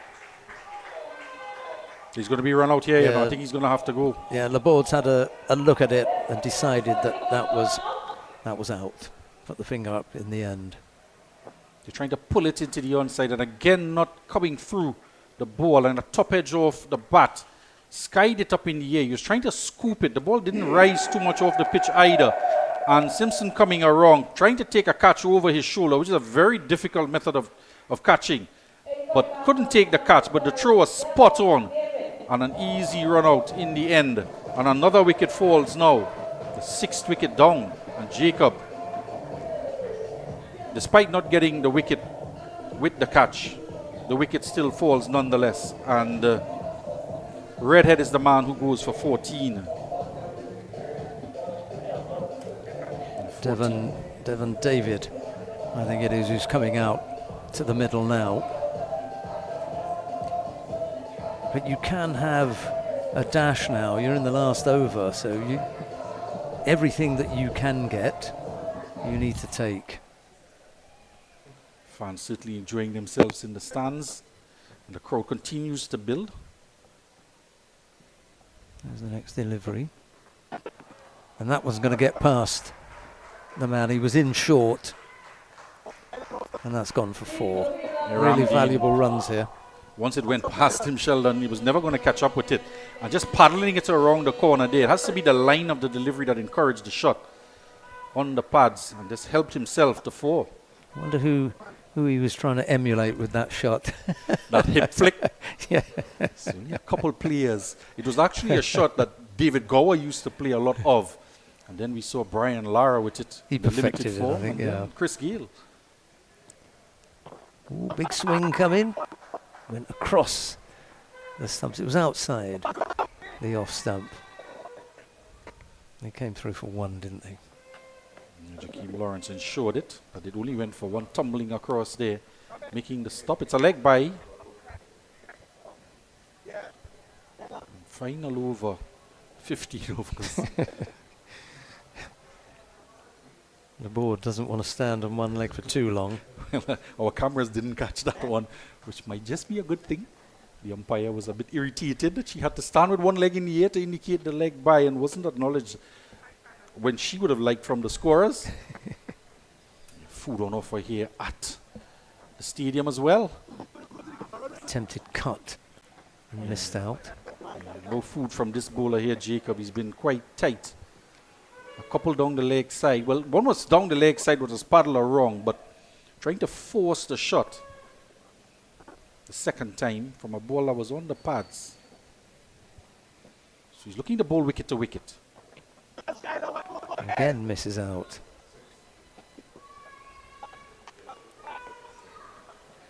And that was the last delivery of the innings. We just missed the... I was wondering if that one was going to be called a wide by the umpire. I did say he was bowling wicket to wicket, but pushed the last ball very wide outside the off stump. Candice Laborde indicating that that was well within the line, and we'll just have to wait for confirmation, Sheldon, of the final score. Yeah. I just get the feeling that it's not going to be a score that will trouble the Harvard club. And because of the nature of chasing a score where you know what you're looking to do, I think they'll be much more comfortable going in to the dressing room here than the Ebony Sports and Cultural Club. We have a good look at some of the highlights here. First wicket to fall, that of Ramdean Turner, was the man who went. And a rare boundary in the innings. We didn't see too many of those. I make it just about 4 boundaries in the innings. Here's Frederick putting one away on the onside. Frederick, who went for 19 off of 26. It was difficult batting early on. This is Lacario, who was out for 16 off of 19. A good Yorker from Andre Yard. And this one was a skyer taken by Cressy at backward point. And that was the wicket of Frederick, who eventually was dismissed. And the second boundary of the innings there. Good shot through backward point for 4. And I make it just about 98 runs required for victory. We'll get confirmation from the scorers. This was the wicket of the first delivery from Devon Charles when he got the ball in his hand.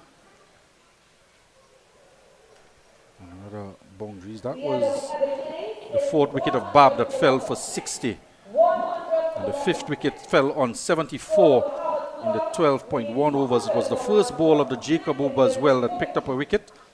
And then the 6th wicket fell in the after 14 overs, the final ball of the 14th over with the score 92. 1 boundary in the final over.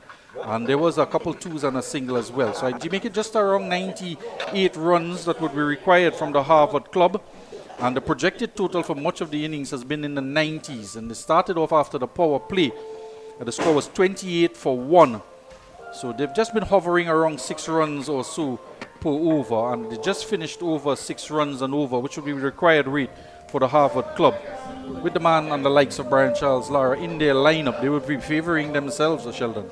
Yeah, I think there's just not enough runs on the board to trouble the Harvard club. And we'll give you the exact figure that they're going to have to chase down. I think it actually just snuck over the 100 mark. I was listening to the stadium announcer and they were just saying 100, and it could be 1, so it could be 102 that they will chase down when they return for the innings of the Harvard club. We're going to take a short break.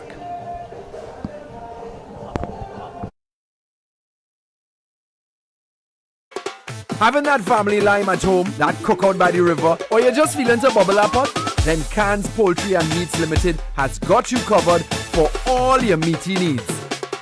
Whether it be chicken, beef, steak, lamb, or even seafood, check CRUZ. They even have seasoning and condiments to complement your dish. So if you're looking for top quality meats at prices that wouldn't bust your pocket, then come on in to CRUZ today at any of their convenient locations. Here at GMMB, love is the currency. And let's show you how we are able to transfer that energy into real conversations. How important is it for the client to be recognized and not to feel invisible, to feel like just a number? At GMMB, everybody is seen as an ideal, important client. And we give everybody the same level of respect, the same level of acknowledgement, and we deal with you to suit based on that vision of love. GMMB. It's banking for real. Truth be told, here at GMMB, love is the currency. And let's show you how we are able to transfer that energy into real conversations. It seems to me there's a power in listening. It seems like that is a part of the mandate. Of course. We need to listen to our clients. We need to hear what they need. We need to hear that they are satisfied, they are loved, they are feeling that GMMB culture. GMMB. It's banking for real. Here at GMMB, love is the currency. And let's show you how we are able to transfer that energy into real conversations. What about the connection with you and your team members? It's top priority for me to have that clear understanding of who my team members are and building connections with them to ensure that they carry out the vision of what we are trying to achieve as a team, realizing opportunities for both the clients and ourselves. GMMB. It's banking for real. This one? No. Hey, look, KFC has an incredible promo. I already had that for lunch. Crunch whoever isn't on board. Order KFC's Mega 6 Bucket for only $115. KFC, it's finger licking good. When you want to get the inside information, you go to the real source, the team members. Let's hear what they're saying. One of the joys that I have is calling someone and telling them you have that approval. We want to know our clients, the attention that we give the client feels that warmth. We help you, the customer. We are here to help you, achieve your dreams. Clients succeeding, it has helped the bank to succeed. Lots of great information here. And yes, GMMB is a real bank.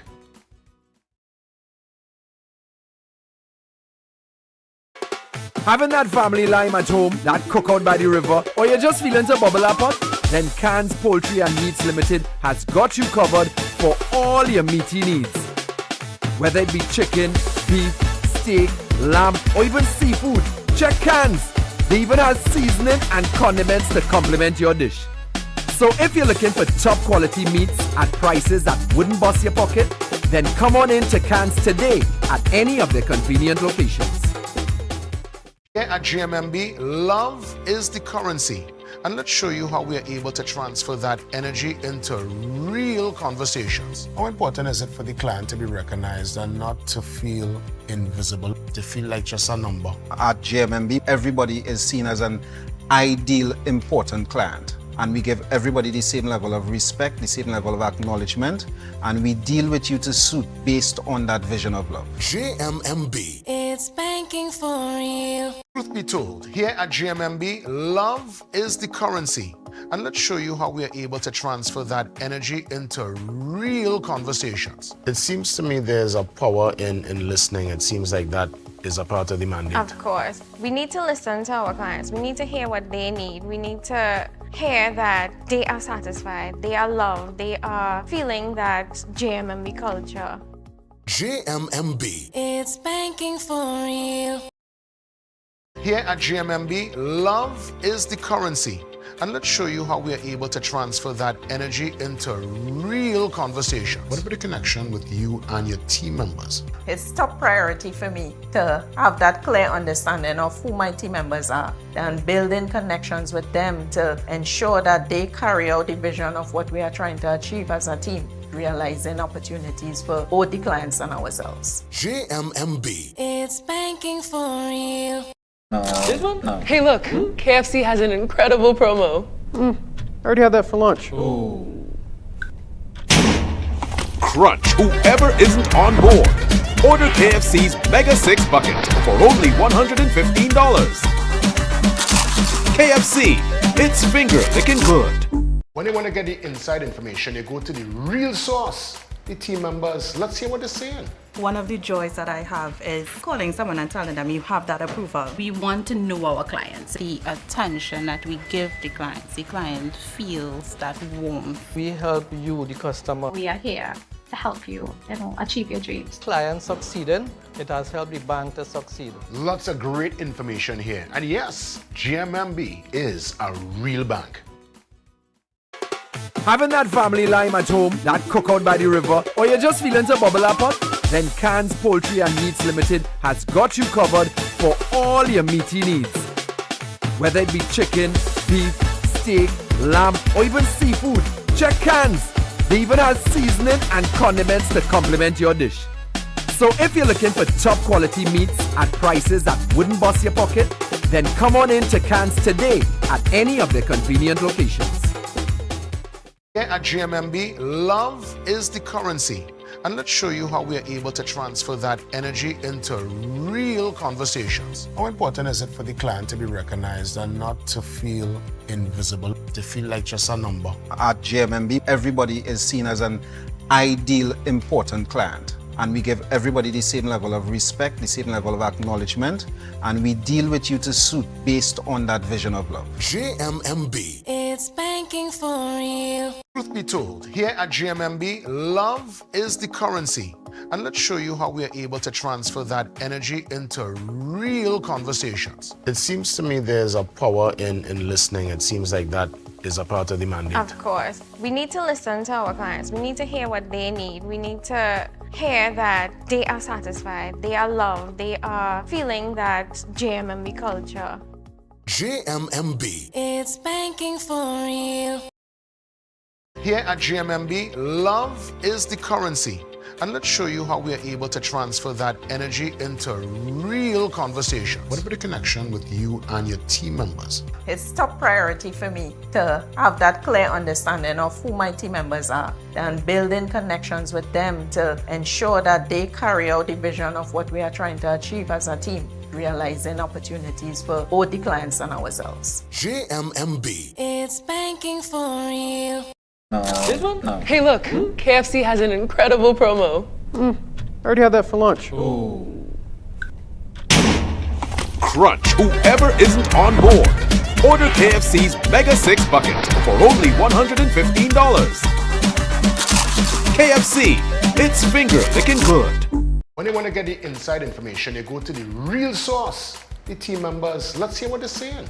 One of the joys that I have is calling someone and telling them you have that approval. We want to know our clients, the attention that we give the client feels that warmth. We help you, the customer. We are here to help you, achieve your dreams. Clients succeeding, it has helped the bank to succeed. Lots of great information here. And yes, GMMB is a real bank. Having that family lime at home, that cookout by the river, or you're just feeling to bubble up pot? Then CRUZ Poultry and Meats Limited has got you covered for all your meaty needs. Whether it be chicken, beef, steak, lamb, or even seafood, check CRUZ. They even have seasoning and condiments to complement your dish. So if you're looking for top quality meats at prices that wouldn't bust your pocket, then come on in to CRUZ today at any of their convenient locations. Here at GMMB, love is the currency. And let's show you how we are able to transfer that energy into real conversations. How important is it for the client to be recognized and not to feel invisible, to feel like just a number? At GMMB, everybody is seen as an ideal, important client. And we give everybody the same level of respect, the same level of acknowledgement, and we deal with you to suit based on that vision of love. GMMB. It's banking for real. Truth be told, here at GMMB, love is the currency. And let's show you how we are able to transfer that energy into real conversations. It seems to me there's a power in listening. It seems like that is a part of the mandate. Of course. We need to listen to our clients. We need to hear what they need. We need to hear that they are satisfied, they are loved, they are feeling that JMMB culture. JMMB. It's banking for real. Here at GMMB, love is the currency. And let's show you how we are able to transfer that energy into real conversations. What about the connection with you and your team members? It's top priority for me to have that clear understanding of who my team members are and building connections with them to ensure that they carry out the vision of what we are trying to achieve as a team, realizing opportunities for both the clients and ourselves. JMMB. It's banking for real. This one? Hey, look, KFC has an incredible promo. I already had that for lunch. Crunch whoever isn't on board. Order KFC's Mega 6 Bucket for only $115. KFC, it's finger licking good. When you want to get the inside information, you go to the real source, the team members. Let's hear what they're saying. One of the joys that I have is calling someone and telling them you have that approval. We want to know our clients, the attention that we give the client feels that warmth. We help you, the customer. We are here to help you, achieve your dreams. Clients succeeding, it has helped the bank to succeed. Lots of great information here. And yes, GMMB is a real bank. And ready to get underway with the innings of the Harvard Club. It's the much awaited innings of Harvard Club because everyone is on the edge of their seats waiting to see Brian Larabat, including Billy Furlong. Billy, what are you waiting to see? Well, I just enjoy seeing good cricket, All you know, right. but having Brian Charles Lara here is just icing on the cake. You know, you want to see a good game, you want to see competitive cricket, you want to see players performing at the best of their ability, showcasing their strengths. And when you have added bonuses of former international players of such repute, it's like, sometimes it's just like chalk and cheese. This is the batting card, and the top score of 19 from Cleveland Frederick off of 27 deliveries. Jonathan Locario, who tried to add impetus to the innings, 16 off of 20. And Dominic Redhead, he was unfortunately run out, coming back for a second. He scored 15 off of 11. And that man, Kevin Charles, he was the pick of the bowlers, 2 for 19. And the opening bowler, Jerome Simpson, none for 12, Sheldon. It wasn't a bad effort from him. Yeah, that was a good one. And you always hope that you're going to be able to tie the opposition down and minimize any damage that they may do with the bat. That was very well done by the Harvard Club. However, I think the Ebony Sports Club really didn't do themselves any favours. There were a few singles missed out, and they never got the ball over the boundary or to the boundary with enough to do. Big partnership. Yeah, 49 runs or 42 deliveries between Locario and Frederick. And I suspect the 26 extras might have been a big chunk of that partnership as well. But clearly a significant contributor to this total, almost half. That partnership actually was, runs ahead of balls. So it was the only time when it was the only highlight for them, to be honest. Well, let's see what will happen when we get underway with the innings of the Harvard Club. The two batsmen are making their way out. I think it's the captain, Kwesi? Keegan Jones, and Keegan Jones. Johan Kwesi, the two opening batters for Harvard. And they want to get a good foundation. It's a truncated game, Sheldon, 15 overs, and just 5 overs of power play. So surely they would want to try and score as many runs as possible. And huge weight on the shoulders of the Harvard captain, Jones, with the glove, captain of the team, and now opening the batting. Yeah, those three things would normally be a very heavy, as you say, a very heavy weight to carry, a very heavy load. However, given that you have got a truncated game, it's 15 overs, but what you also have is a total that's not going to scare them. It's 101 runs required in 15 overs, and I think that's well within the grasp of the Harvard Club. I think it's Dominic Redhead.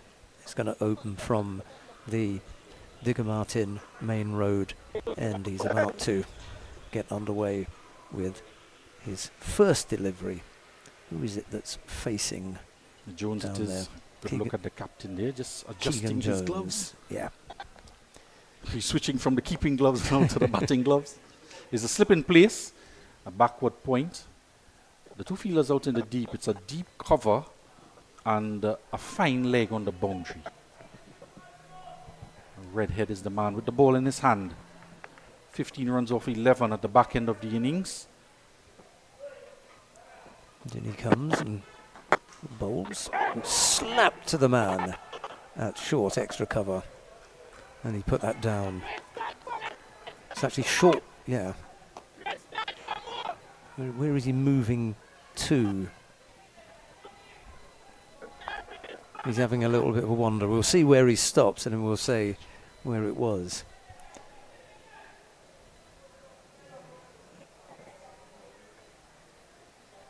Yep. Put that one down.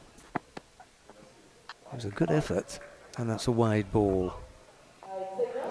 First ball of the innings goes to a man who's in a very, very unusual and a catching position, and it went down.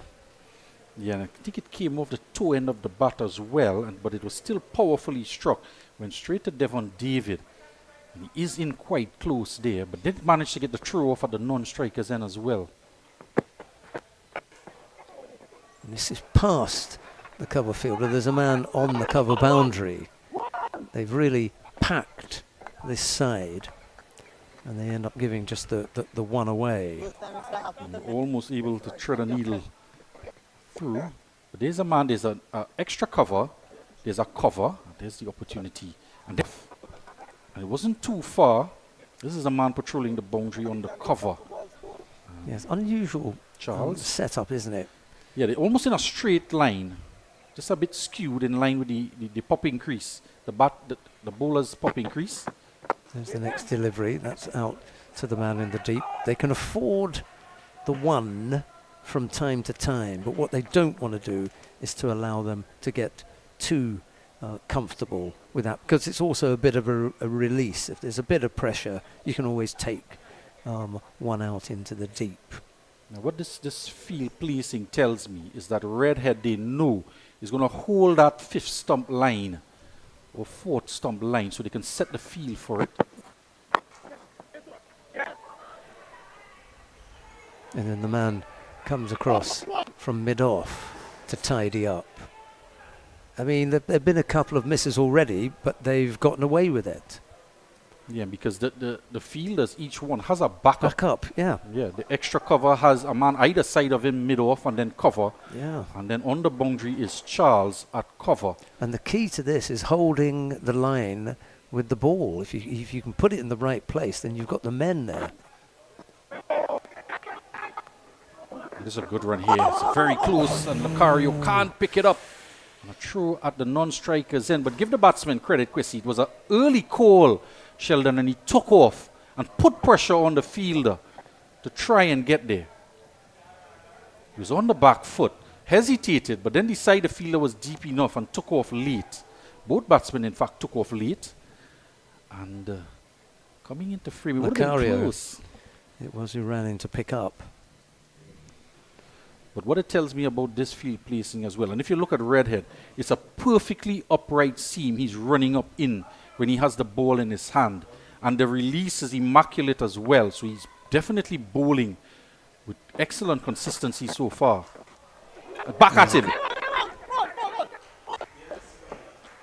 Did he get a hand to that as well? Yeah, his hand actually prevented it from going straight in the line of his face. So looking at the hand, it was smoked back to him. Very, very hard. Yeah, that was more protection than an attempted catch. That was the previous. And here is the one we're talking about. Well, let's just say he saved four. That was it, yeah. But he did well for self-preservation because it was hit with ferocious power right back at him. 6 without loss after the first over. But what we saw in that over from Redhead, it was a perfectly upright seam, and the field was set for that type of delivery around a fourth stump line or so, outside the line of the off stump. And there was a slip in place as well, a backward point, and there was a deep cover, a cover in the ring, an extra cover and a mid-off. We've got a new man marking out his run-up down at the northern end. I think it might be that man Charles, is it?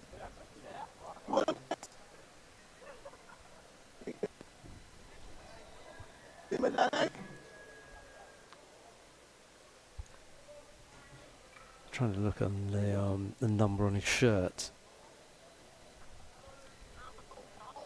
Javon Charles, it is. Okay, it's up there. Yeah, 97. Actually, the stadium announcer did say that. And runs up to bowl now. Well, a little bit wayward down the leg side, and that'll be wide. And a no ball as well, so it'll be a free hit. Overstepping. Yeah, not what you want to do first up. Down the leg side wide and overstepping as well. And of course the no ball takes precedent, so it's going to be a free hit.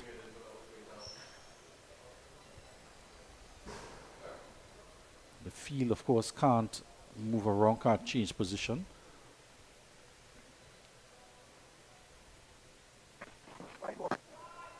And that's going to be a wide.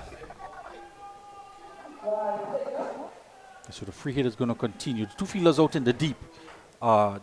Third man and deep cover. But Charles, this is the no ball. Nothing behind the line.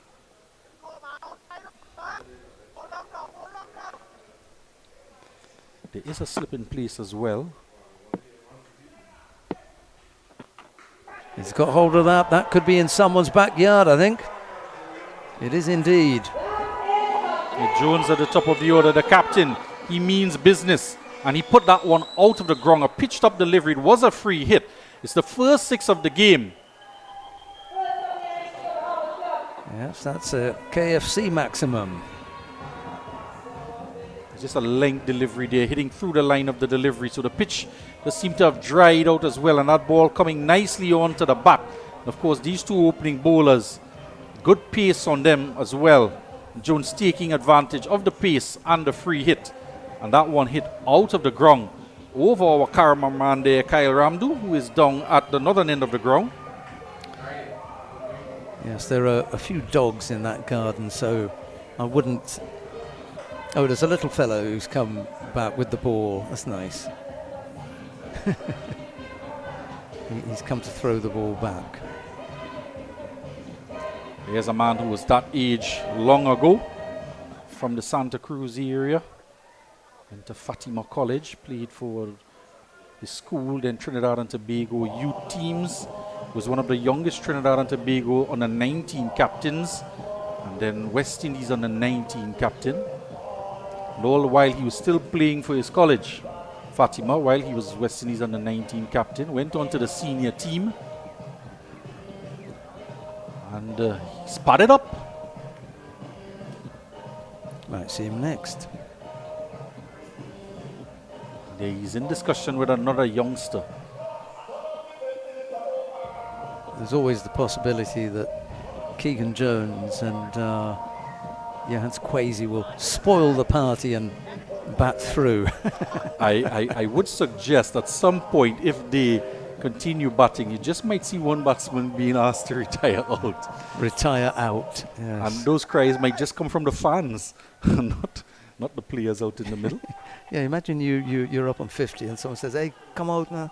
A little bit unfair, isn't it? So a very long run up from Javon Charles. A no ball, a wide, and the free hit was hit for 6. Thank you very much to the young man at the northern end of the ground for retrieving the ball. And he's just lingered to have a look at the cricket as well. Charles up to the wicket, bowls now. It's full There's a big swing, but it's outside the leg.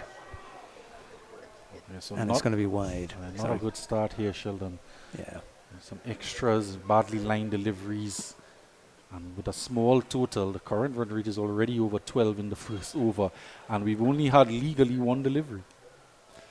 You sometimes ask yourself just how much of a warm-up and how much practice they've had beforehand when things go so awry. Field changing position here. A man from fine leg now goes to deep mid-wicket. And the square leg moves to backward square. Here's the Harvard flag. 15 without loss, by the way. Already. As Charles bowls. And that's just on the inside edge. And there was enough of it to take it to the boundary. Yeah, the Harvard's flag flying in the stands here. That is exactly where the fielder was moved from and put a deep mid-wicket. And inadvertently coming off the inside portion of the bat. No fault of the bowler on this occasion. It raced along the outfield here, the Diego Martins Sporting Complex. And this over is already, it's going to climb to 14 runs and just 2 legitimate deliveries. 14 runs per over, 19 runs on the board, and we're in the second over. Yeah, it's not looking good, is it? And Charles trying to find some kind of direction. Plays that to backward point, but there's no run. And when you think about just reflecting on the first over, a catch went down off the first delivery. Had that catch been taken, it would have been the third over in the game where a wicket fell off the first delivery. And that one would have been the first delivery of the innings. And I don't want to call the other opportunity for a catch because it was smacked back right to Redhead, the bowler. Very difficult one. Charles bowls. And that's played to mid-wicket. And they take 1 run. So 81 runs required of 81 deliveries. That was Lucario who came in from the mid-on position. He looked a tidy little batsman. He gave it a useful couple of blows. Yeah, he played a couple extra cover drives. He was willing to get behind the line of the ball and fashion shots on the onside, tug it around. And he ran well. Yeah, exactly. That He was worked. the He thing. was looking Yeah. for twos, ran the first one hard. He was calling for the singles as well. Charles bowls again. Played from deep in the crease, just tucked around from a ball that was just getting up around maybe rib cage height, but there was a fielder at square leg and there's no run. Kadeem Roberts there at backward square. He's the Backward lone square, man yeah. there because the other man is miles away from him at deep mid-wicket. So he has a lot of ground to cover. So he's staying right back on the 30-yard circle. But he was very quick in there to prevent a single with that shot turned on the onside. This time it's away from that man and it goes into the gap. Lucario runs to pick up, but they take a single off that one, and at the end of over number 2 it's 21 without loss. Having that family lime at home, that cookout by the river, or you're just feeling to bubble up pot? Then Cans Poultry and Meats Limited has got you covered for all your meaty needs. Whether it be chicken, beef, steak, lamb, or even seafood, check Cans. They even have seasoning and condiments to complement your dish. So if you're looking for top quality meats at prices that wouldn't bust your pocket, then come on in to Cans today at any of their convenient locations. So 21 without loss. Going along nicely are the Harvard club. They've had a couple of lusty blows, one of which went into someone's backyard for 6. Not quite as high as that picture is suggesting as the next delivery. There's another big blow. It's going to go over the head of Lucario. It's a bit of a chase for him, but he's pretty quick. And he puts in a good throw back to the keeper. They take 1 run. Yeah, that one just pulled out the sand wedge there, just chipped it over the head of mid-on. It plugged a bit in the outfield and just the single. A mixed bag that over from Charles. Went for 15 runs, had 3 extras, 2 wides and a no ball, a 6 and a 4. Redhead bowls again.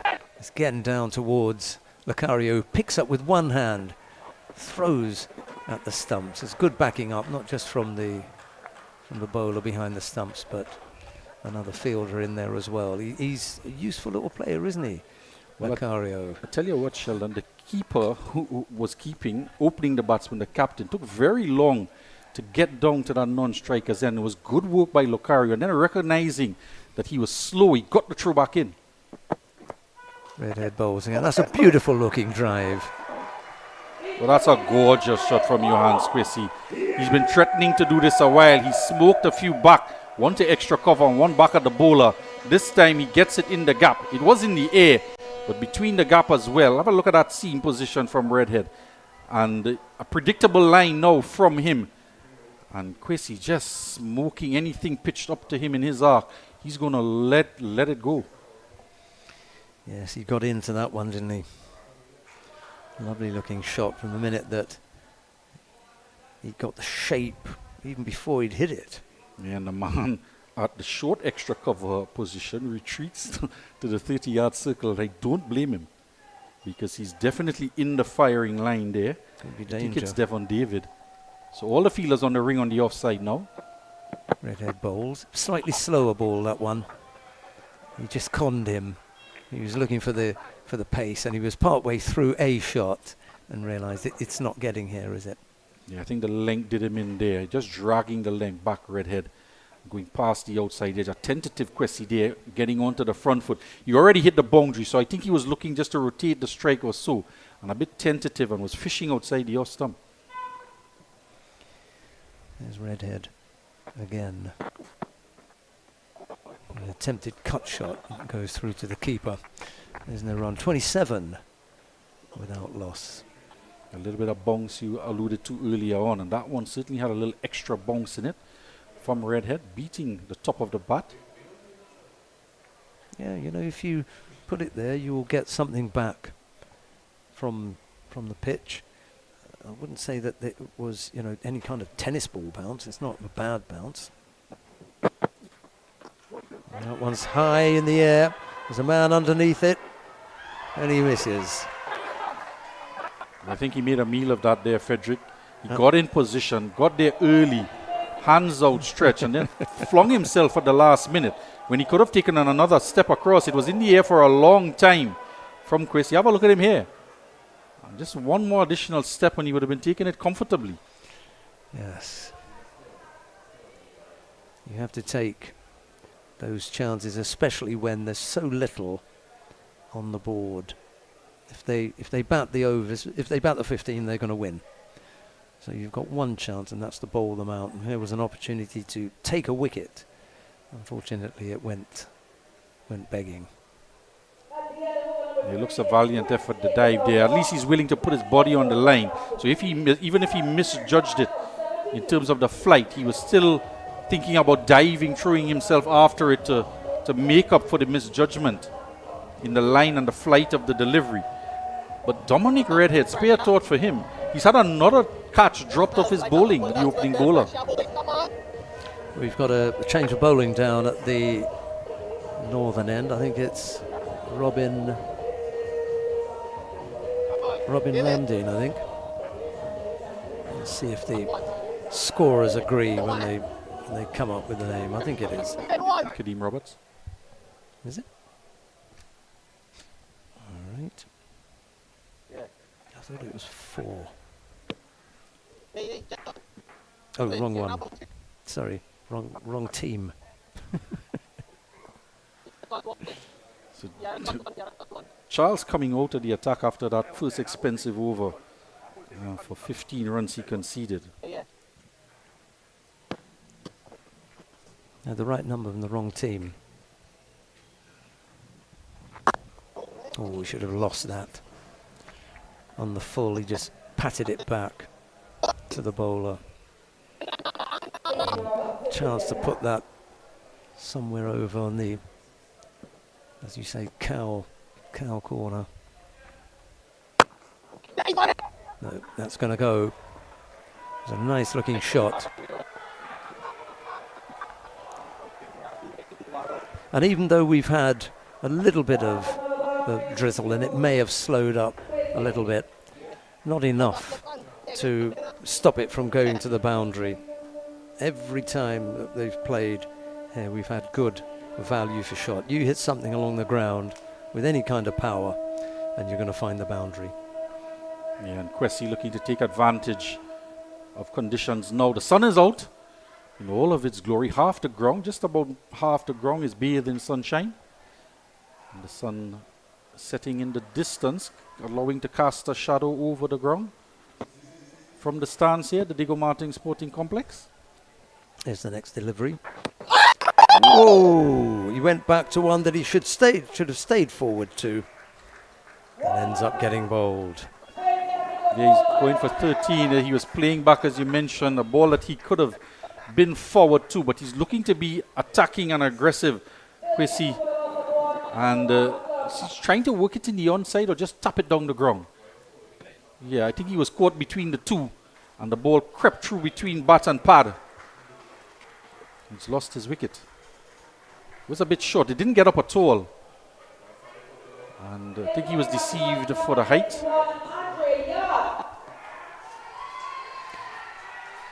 And here comes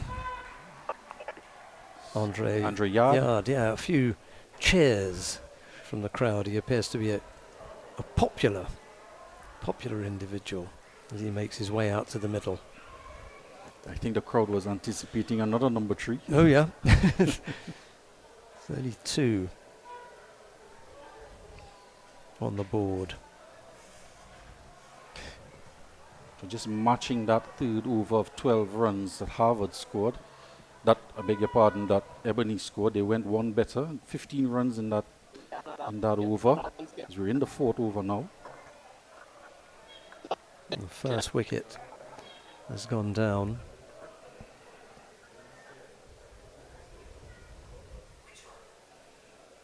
And if you do have a pitch with variable bounce when the spinners are operating, you want to be on your front foot more often than not. Kill that. It's gone straight to the field. That's the second one that they've missed out on, really. You can't keep Lucario out of the action. Wherever he goes, the ball seems to follow him. Any position. That one should go as well. It's gone past the men in the 30 circle. Nice dive. A little bit of confusion. Yeah, Yard was just yelling at his captain to come for 2, but clearly he's winded, the Captain Jones, and it's difficult. It was very humid when he was wicket keeping.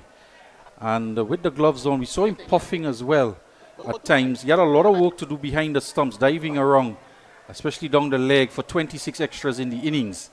And he's come out to bat and he's looks a little bit jaded. He might want to call himself out and let someone else come and have a bat. He probably hasn't had his KFC just yet. 33 for 1. Attempted sweep. You're right, he doesn't look 100%, does he? He laboured to get back up to his feet, leg by, after that attempted sweep shot, and he doesn't look well.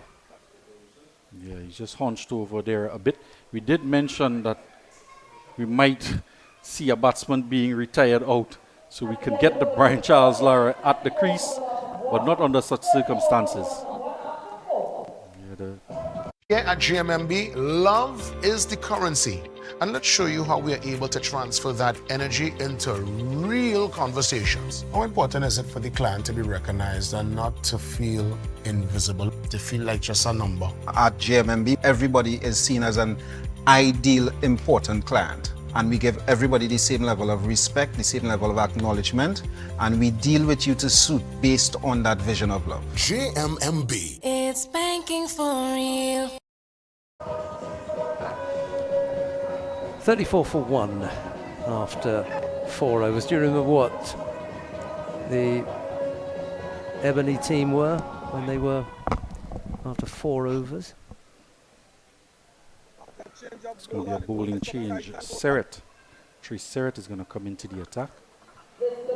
So, after the 2 overs of Redhead, he had 3 chances that went to hand, one of which we wouldn't call a drop catch, but 2 that could have been taken.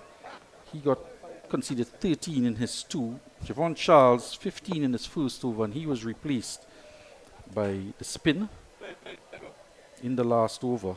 And another bowling change here, Trey Serret comes into the attack. He's trying to brighten up the innings here for Ebony Sports Club, trying to defend 100 runs. It's proving a bit difficult so far. Jones plays that defensively back to Serret, and there's no run. You've got a couple notable names in the crowd as well. So one, John Suraj, popular name in these parts. He is in the stands. A number of fans with their Brian Lara t-shirts on. Serret bowls again. That's a nice hit, and it's got past Lucario. And that will go for 4. Yeah, I think this is what Jones wants to do now. He just wants to deal in boundaries. He's not looking to run too many 1s or 2s. And he's going to try and put away anything in his area, in his arc, pitched up to him in his half of the pitch. Gets another boundary. And this total starting to look smaller and smaller now. It was part sweep, wasn't it? But instead of taking it square, it went fairly straight. I think the line of delivery probably tucked him up a bit, but the power of the man, he was still able to get up and under to tug it into the onside. Man is out there now. Yeah, Lucario's gone into the deep. Slower. Almost got him. Sarah Day, you want to produce a few more of these deliveries. And Keegan Jones, his eyes lit up for a fraction of a moment. He thought it was going to be a full toss and then had to dig it out at the very last moment. It died on him, didn't it?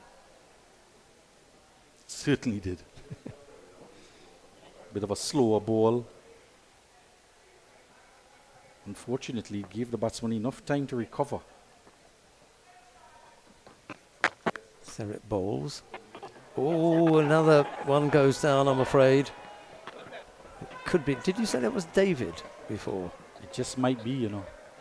There's David on this side, and he's gone on to the other side, and they've got him in that kind of extra cover, and he was in the short extra cover before. And this one. And that's mid-wicket. Yeah. Straight mid-wicket, short straight mid-wicket. Yeah, the last time he was at short. Short cover, short extra cover. This time they brought him on the other side and put that one down as well. You won't miss this one. Bobbled a little bit. It just reared its head and spat at him there as he went down to field it. Interesting position he's in there as well, because the long on is there. He's in direct line with the long on. There's nobody covering the boundary on the onside. Just 3 fielders on the onside. And he's quite straight. I thought he might have been squarer at a traditional mid-wicket area because the long on is in place. And there is a man at square leg. Just 3 on the onside. So I want to stay away from bowling on the stumps, Serret.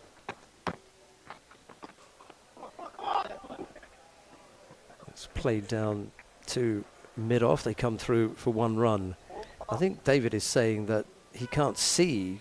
He was asking for a cap because he's looking into the sun from that fielding position.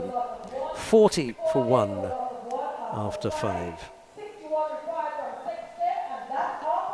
So they're up with the run rate. They're above the required run rate. And it's not a bad start here with Keegan Jones on 20 off of 15. And Yard looking to be positive.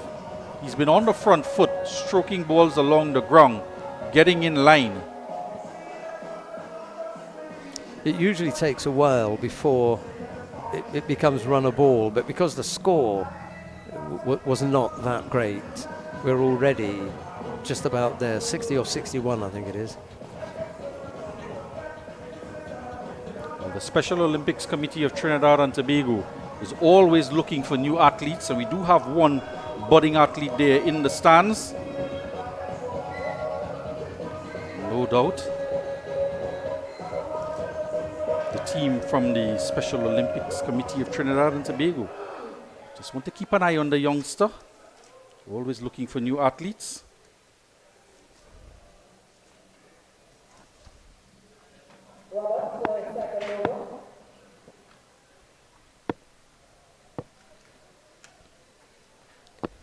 Kadeem Roberts about to bowl his second over. He drops that short.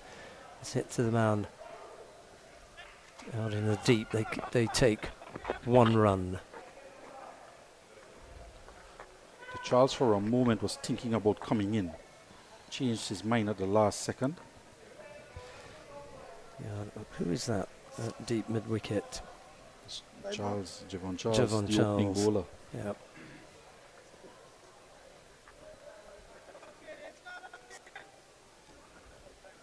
Just the 1 bounce out to him.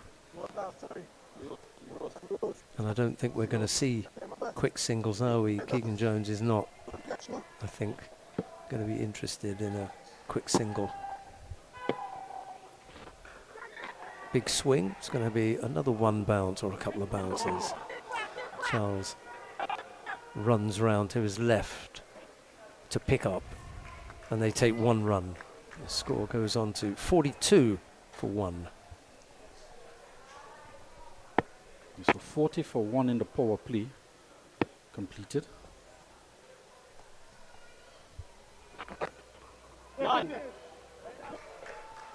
Yard was down the track to try and punch that through the extra cover area, but he just found the fielder and there was no run.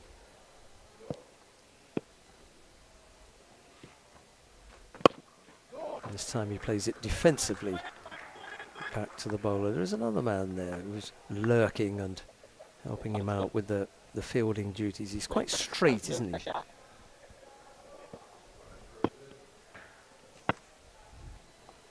Short. Got back onto his stumps. Punched that down to the man at long off boundary. They managed to come through for 1. I wonder if they'll change the field.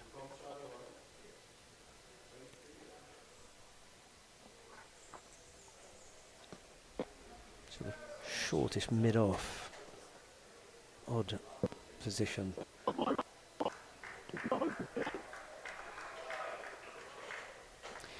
End of the over. 43 for 1. Another bad over from Kadeem Roberts. Just 3 runs in the over.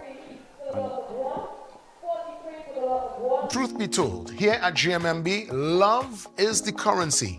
And let's show you how we are able to transfer that energy into real conversations. It seems to me there's a power in listening. It seems like that is a part of the mandate. Of course. We need to listen to our clients. We need to hear what they need. We need to hear that they are satisfied, they are loved, they are feeling that JMMB culture. JMMB. It's banking for real.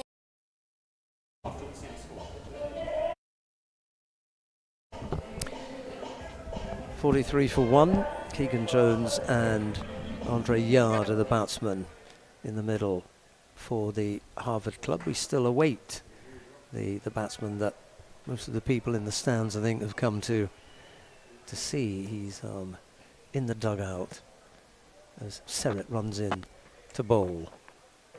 And it's pushed for the man at extra cover. They think about the run. It's underarmed back. A little bit of panic. Opportunity there for a run out.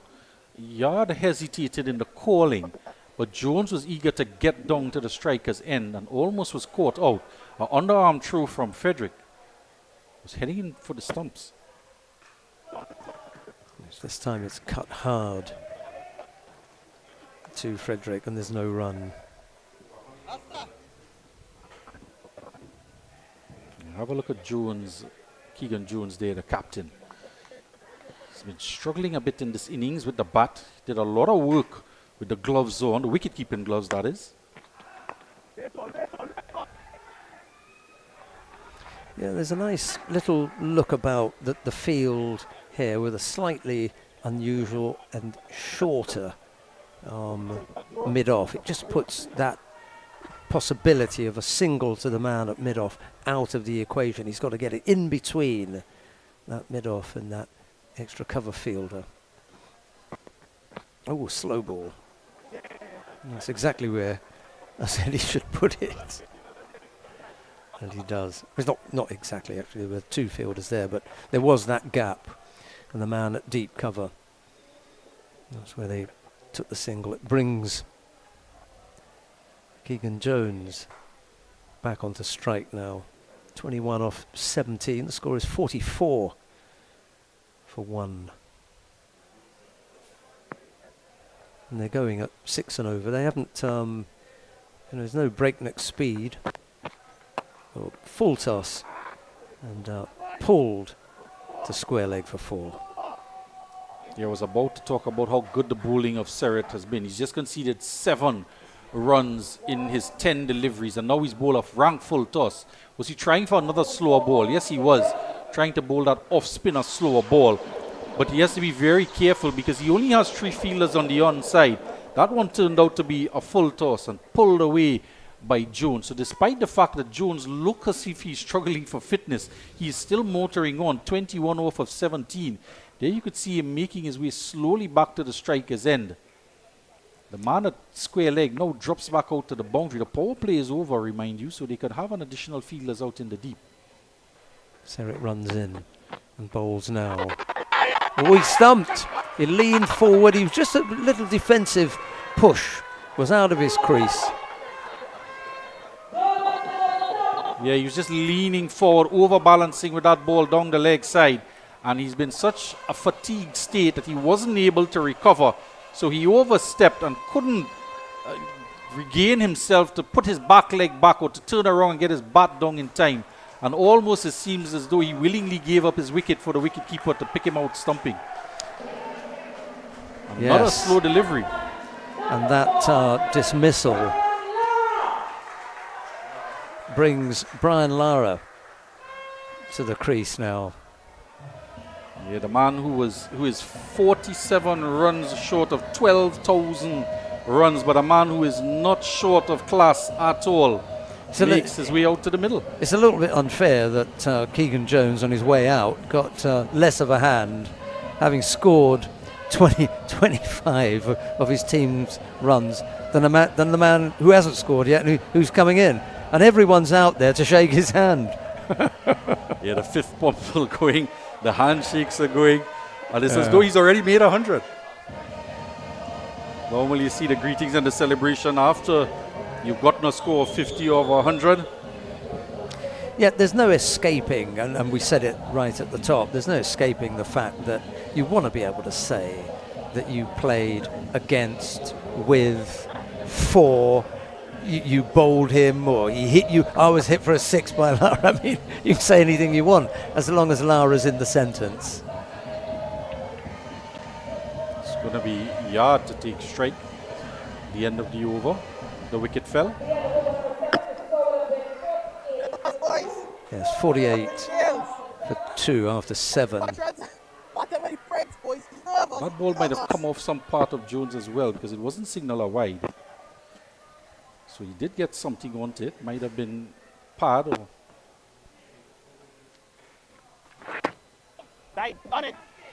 Yes, that's going to go. Has to chase this one down. He pulls it in just inside the boundary. Good chase from a heavily set fellow.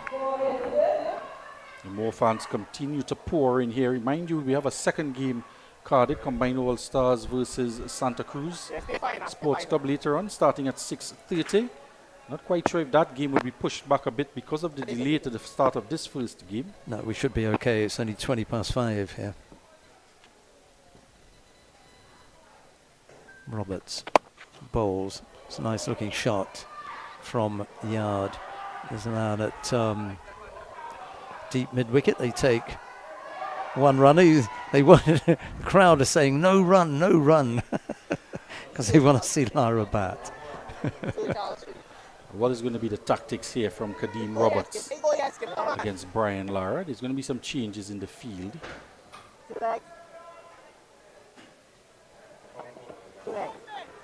So we're going to put an additional fielder now on the offside for the left-handed Lara. Yard, the right-hander. Remind you, he's on 8 off of 14. The score 51 for 2. We're in the 8th over. Lara faces his first ball. Beautiful late cut. And that's going to go for 4. That's the epitome of ease there. It says bread and butter shot. Short, wide outside the off stump. A left-hander's favorite shot, the cut shot. And he bisects the gap as he's done for over 1,000 times. Brian Charles Lara gets off the mark with a boundary.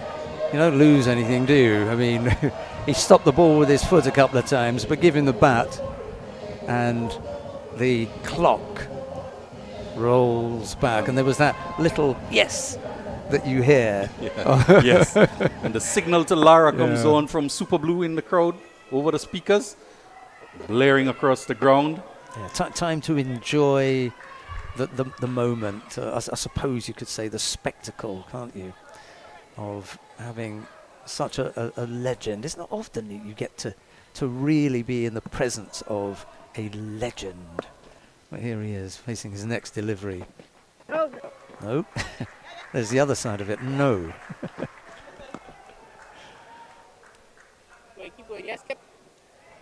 He smiles on all the faces of the Ebony Sports and Cultural Club players.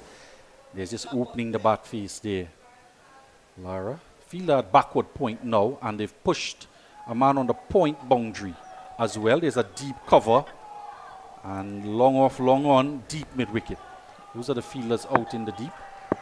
Plenty of Harvard fans in the ground, and plenty at home watching, I'm sure. It's worked out to the deep. There's a man that comes in from long on, and they take 1 run. The score goes on to 56 for 2. I think the crowd will want a dot ball here from Yard, so they can get Lara on strike for the start of the next over. He's one of the best players of spin bowling the world has seen.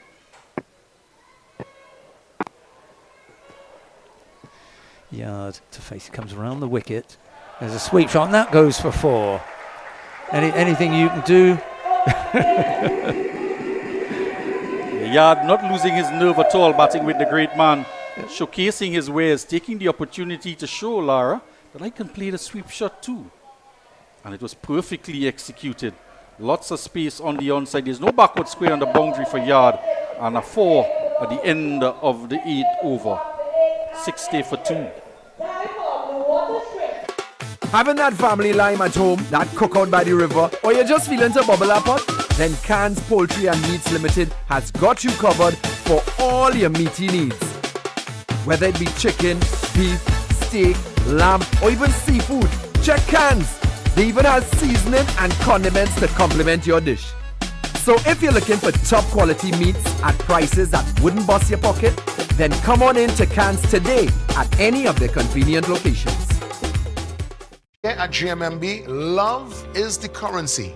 And let's show you how we are able to transfer that energy into real conversations. How important is it for the client to be recognized and not to feel invisible, to feel like just a number? At GMMB, everybody is seen as an ideal, important client. And we give everybody the same level of respect, the same level of acknowledgement, and we deal with you to suit based on that vision of love. GMMB. It's banking for real. Truth be told, here at GMMB, love is the currency. And let's show you how we are able to transfer that energy into real conversations. It seems to me there's a power in listening. It seems like that is a part of the mandate. Of course. We need to listen to our clients. We need to hear what they need. We need to hear that they are satisfied, they are loved, they are feeling that GMMB culture. GMMB. It's banking for real. Here at GMMB, love is the currency.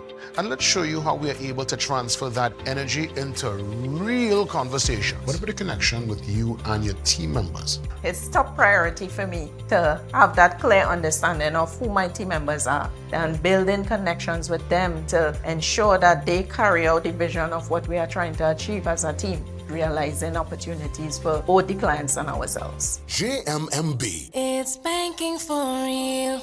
This one? No. Hey, look, KFC has an incredible promo. I already had that for lunch. Crunch whoever isn't on board. Order KFC's Mega 6 Bucket for only $115.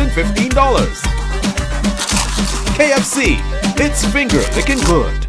When you want to get the inside information, you go to the real source, the team members. Let's hear what they're saying. One of the joys that I have is calling someone and telling them you have that approval. We want to know our clients, the attention that we give the clients. The client feels that warmth. We help you, the customer. We are here to help you, achieve your dreams. Client succeeding, it has helped the bank to succeed. Lots of great information here. And yes, GMMB is a real bank.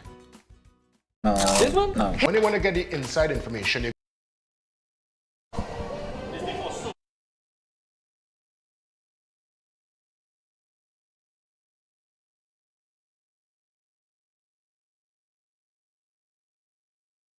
Brian Stadium DJ to play, and as I was saying just before the Blue Water drinks break, quite a few Harvard fans in the stands. There are a few bodies in here, and then you've got plenty watching at home, including the current president of the Harvard Sports and Cultural Club in Trinidad, Brian Lewis. So a big hello to Brian, and I hope that you're well, and if you're not that well, I hope you're getting better. As I look at the batting card as well as the bowling card for the Harvard club. 106 Ebony Sports and Cultural Club posted with 26 extras in that total. A top score of 19 off of 26 for Cleavon Frederick. And in reply, Keegan Joseph, he's 25, got the 25 and was out. The first wicket fell. Kwesi out for 13 with a score on 32. And then the second wicket falling with the score on 48 in the final delivery of the 7th over. And out through that man, Brian Charles Lara, who is taking his guard now. And it's going to be Jonathan Lacario to bowl to him. And with the entrance of Lara to the crease, there's just been a lineup of songs attributed to him in celebration of the great man, from Super Blue Signal to Lara and then the first two. I had the pleasure of facing Lacario in the nets earlier. You could probably give a few tips to Brian. Well, he got me once. He did bowl me once. Can put it short too often for me. That's full. And it's played nicely and watchfully back up the pitch by Lara. There's that man again in that straight, tight, short mid-off position as Lacario comes in. The next ball is too full, giving a chance for Lara to free his arms, but it's hit to the man at cover. That's Frederick, isn't it? Under that sun hat. And there's no run. 60 for 2. Here comes Lacario again. And that's got past him. Hit to his right hand this time. Another sumptuous looking drive. Square drive for 4. So that ball was a gift to the great man, and there's no protection out there on the cover boundary. A rarity you would see when Brian Lara is at the crease. He's almost perfected that cover drive over the years, and at age 56, you can see he's not lost his touch at all. Yeah, I mean, I think the better people who've been commentating myself have found all sorts of ways of describing the shots and how attractive they are, so I'm not going to try and match them, but I don't think he's lost anything in the shape, the way that the shots look. They look really lovely. That's too much. He smacked this one down the ground straight back. It's another full toss, and Lacario offers him up another gift, which he gladly accepts and spanks it down the ground for 4. The leg spinner, and Lara has faced the best leg spinner in the world, the great Shane Warne, and he had no difficulty putting that one straight down the ground for 4. Yeah, just got out of the hand for young Lacario. Give it another go. pull that one down. That was shorter. The man going to run around in the deep to his right. He picks up now, and they take one run. They wanted a 2. Someone in the crowd was shouting for 2. I'm not sure if that was actually a googly delivery or if he just decided to bowl an off break on that occasion. Lucario, I think he gave up on the leg break after he produced 2 full tosses that gifted Lara back-to-back boundaries. He scored 68 for 2 now. 2 balls to come in the 9th over. There's Lucario again, this time to Yard, and he's given him a little bit too much air. He won't be able to come back for a second. So Yard steals the strike at the end of the over. It's 69 for 2. Lucario at least got to bowl. The very least that can be said is that Lucario got to bowl at Lara. So the payout there, building a partnership now. Lara quite quickly onto 14 off of 8 deliveries. And he's looking better and better, more comfortable at the crease. He's not looked troubled at all to begin with, but he's looking better and better now.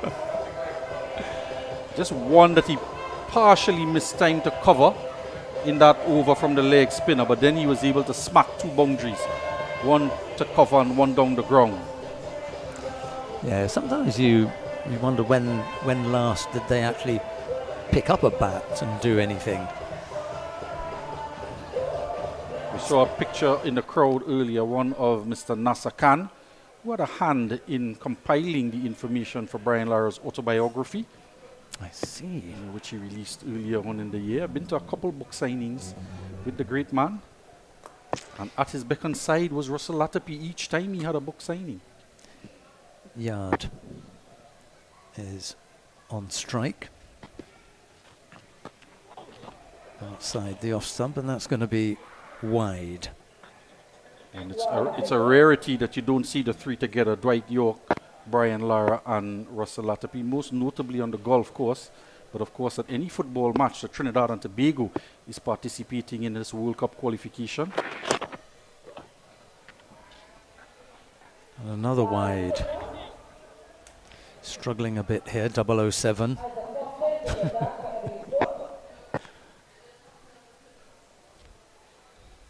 That's Isaac Foster.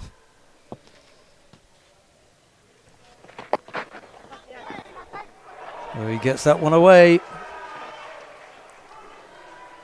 Yes, that one's going through the legs of the man at backward square. Just he occupies that position there. No protection behind him. No deep backward square on the boundary. The man is a deep mid wicket.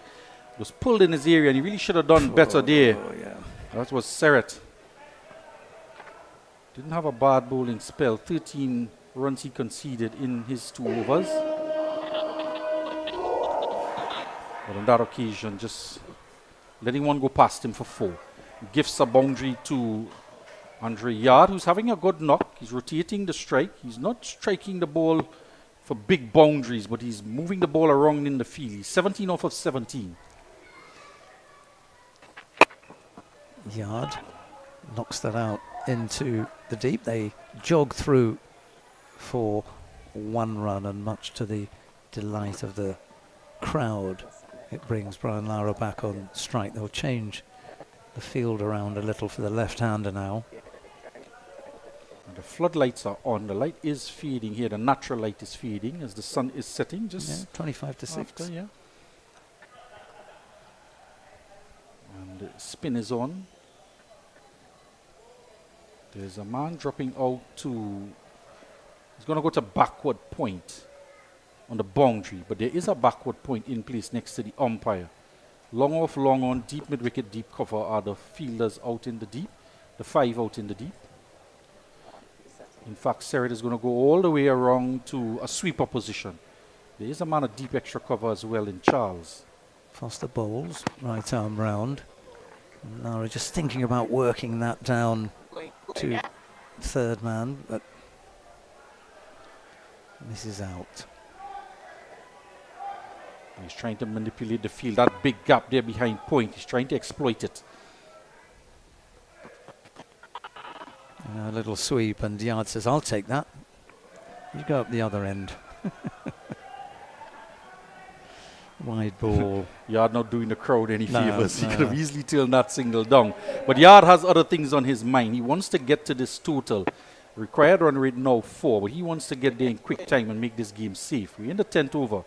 The score 79 for 2.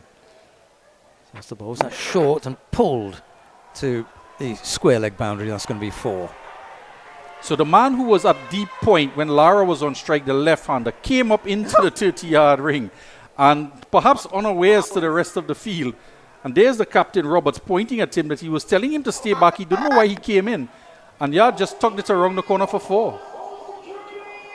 The captain was astonished that he wasn't on the boundary there, sir. He's played that. He's played well, actually. Yard, 22 off 19, just edging ahead of... And he's played that nicely. That's the one that Lara was looking to play on this side. Yeah, that's a clever shot there to get some additional runs. He's already gotten the boundary in the over. Saw some width outside the off stump. And just played a nice dab shot, pass backward point for a couple. He's made Lara run a bit.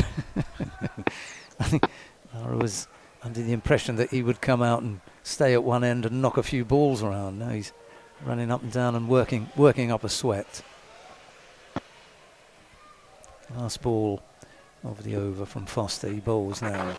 That's pulled again.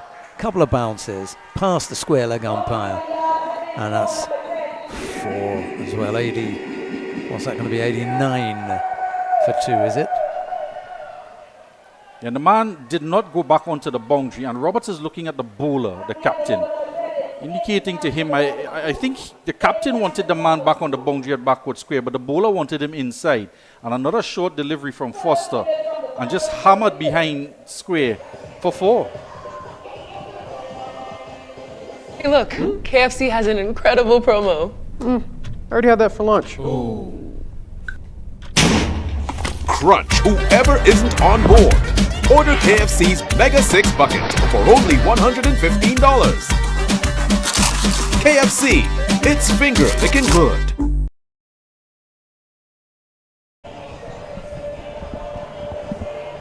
$12 runs needed from 30 balls. The partnership now building even further. It's now on to 41, the partnership. Yes, I'm just wondering how many of those 12 Lara can get to score. If Yard is a little bit clever, he'll realise that there is a name festival involved in the title of this. Yeah. And they took a single. There was a bit of a ricochet from Frederick that slowed it down. The score goes on to 90 for 2 now. Lara goes to 15 off his 10 deliveries. Yard is having a word with Lucario. Not sure what he's telling him. Maybe he's telling him how to bowl to Yard. I think he was trying to set the field for him. Telling him where he's going to hit it to move the man a deep mid-wicket around a bit. That's it. Out to deep cover. They take 1 run. Who was it that picked it up? Was that Charles? The opening bowler. He's not going to get another over. But he had good pace. He just couldn't get the line right. And then to add to his woes, he overstepped in the first over and went for 15. Yeah, that wasn't really unfortunate. However, it does bring Lara back on strike. And Lucario got lucky. He gets a second bite at the cherry to bowl to Lara. And that's the shot that he tried to play early on. He plays it beautifully. And they're going to come back for a second. So happy days for the crowd. They get to see Lara bat again. I mean, you could be there all day and the crowd would be there. Yeah, that's his bread and butter shot, really, to rotate the strike. Just dab it down behind point. And if it's wide enough, he can get 2. And come back and for a if there's second. space on the ball, he can get 4. 93 for 2. Has gone on to 17. And this is the time when he starts to feel comfortable. That's a nice looking shot, but Frederick picks up at cover. And I say that because there's a point in the beginning where you don't make the connection, and then all of a sudden you're middling everything and you realise, oh, I'm enjoying myself out here. That's where he is now, I'm sure. Yeah, there it is. Enjoyment time. Hey! Well, Serret just stopped and allowed the ball to hit him. It was hammered from Lara full toss, who was looking to come down the track. It was landing just about 2 feet in front of him, but he couldn't get his own 2 feet moving to take the catch. Full toss Lara turned that into. And have a look at this. Just in front of him, and he was bracing, but he didn't charge in to come and take the catch. He was just sitting back waiting to get it on the bounce. Yeah, when he's getting a bit of hammer from the crowd. Well, he kept it to a single. Yeah, and a bruise. Oh, that's a nice looking shot. Yes, that had to be stopped there because it's so fast. Yard really has made Lara run, hasn't he? Foster not doing the crowd any favors by misfielding. Lara was just ambling through for a single because thought he was going to get the strike. In fact, he will get the strike because it's the end of the 11th over. Well, that was okay. For 2. Yeah, good that he came back for the second then. I was telling you the story earlier on the last time I played against Lara, and he made a 50 and he was going to retire out. And I asked him to stay on and finish because it was just about 30 odd runs or so to get. He said it was the first time a captain ever asked him to stay and bat. And I think the crowd would want him to stay and bat here with just 5 runs required now to complete this game. I was also standing at extra cover when he came out to bat, and he hit one toward me, and I moved 1 step to my right and I fielded it, and I thought, Lara's just cover driven to me and I fielded it. Oh. The next one that he hit, I never saw it. It flew past me in a blur at cover. So you don't want to give him the same delivery in the same spot twice. And we've seen commentators, as you mentioned, speak about Brian Lara, Brett Lee in particular, that to Sachin Tendulkar, you bowl one ball in one spot and Sachin will hit the same shot over and over. But you bowl that same ball to Brian Lara and he'll hit you 4 different places of the same delivery. We've got a little bit of seam. It looks like Charles is going to come back. He's going to get another go over. He's going to get a go. Yeah. But he's a bit nippy. Lara calls for the helmet. If he can get it right against the big man.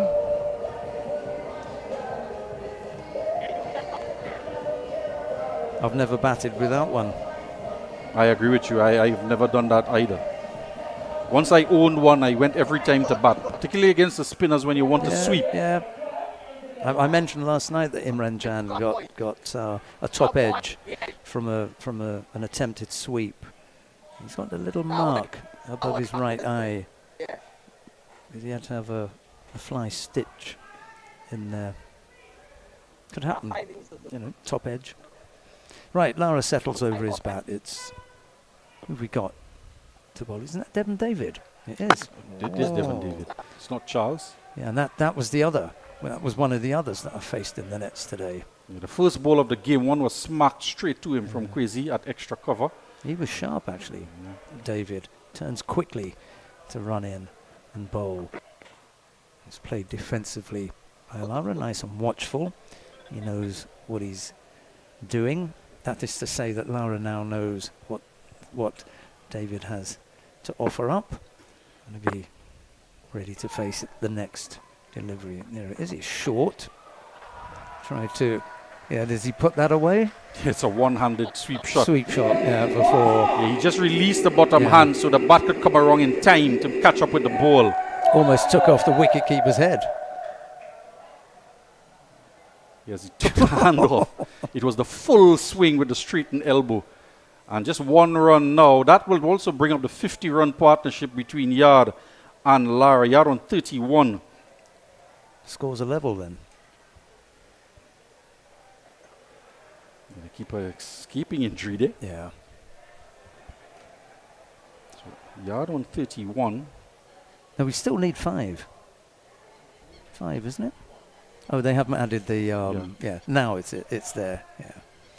Yeah, one run required to win. The scores are level. 100 for 2. Which way are you going? He's saying. He wants to know if he's going to change to round the wicket. No, he stays over. Over, yeah. Down the track. And over the top he goes to finish off in some style with a 4 over extra cover. Now Brian Lara closes out the innings. It's a fairly straightforward win for the Harvard Club over Ebony Sports and Cultural Club. And to give you a full wrap up, I'm going to give you over now to Billy Furlong. Yeah, so the Harvard Club winning the toss and opting to bowl first. They put initial pressure on Ebony Sports Club. They could only muster 100 runs for 6. The game was truncated to 15 overs. Aside, because of the rain we had, the sharp shower we had before the start of play, and the toss was taken at 10 past 2, and play was scheduled to start at 2:30. Had to be pushed back to 3 o'clock. And 1 hour and 8 minutes of play saw the Ebony Sports Club 100 for 6 and 15. Turner was the first man out for 1. Struggling innings from Cleveland Frederick, 19 off of 27 with 1 boundary. And Jonathan Lacario, who was trying to add impetus to the innings with 1 boundary, he went for 16 off of 20. That was the largest partnership of the innings, was 49 runs off of 42 deliveries, that partnership between Lacario and Frederick. And Dwayne Cockburn, he also tried to get things going. He made 8 off of 13. And Akiba, he made 4. Dwayne Cockburn was bowled there in that delivery, and that was the dismissal of Akil Bab. And that wicket fell with the score on 60. The 4th wicket went down. Then Andrew Yard came in to bowl. He was smacked for a couple boundaries, but came back quite well. And then it was Harvard's turn at the crease. And it was the wicketkeeper and captain opening the baton, hitting 25 off of 19 with 3 4s and 1 6. Johannes Kwesi, his opening partner, striking 13 off of 12 before he was out bowled by Kadeem Roberts. And then the boundary started to flow. Jones hitting 3 4s and 1 6. And a full toss put away. There were just 3 men on the onside. And bowling down the leg side was not to be had by Jones, but one went down the leg side and stepped out of his crease, and he was stumped, Jones. Then came the Prince of Port of Spain to the crease and got off the mark with a boundary behind square, and this one just caressed through the offside for 4. Brian Charles Lara struck 5 4s. This one back-to-back boundaries, one hammered down the ground off of the leg spinner. And Yard wasn't backward either, Andre Yard. 31 not out, 4 boundaries he struck in his 23 deliveries. And really, once he got going in the innings, he got to 17 off of 17 deliveries, and then he continued to accelerate during the course of his innings. And Brian Lara finishing the game off, smacking one, advancing down the track with 1 run needed. And the Harvard Club finishing victorious, winning by 8 wickets, 104 for the loss of 2 wickets. So this game comes to a conclusion. A victory here for the Harvard Sports Club over the Ebony Sports and Cultural Club. And all of the fans will meet and greet each other and look to take pictures with Brian Lara as well as we conclude this game. Join us. The second game for this doubleheader is carded to start at 6:30, which is just about 43 minutes from now. That game is between the Combined All-Stars and the Santa Cruz Sports Club.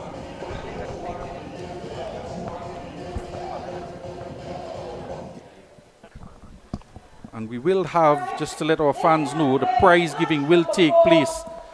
And Gregory Wales is down there. And the staff of the North Zone Cricket Council is also down there for the prize giving function. Miss Ingrid Maxwell, the vice chairperson of the North Zone. So we will just join and bring you coverage of the presentation down at the boundary edge.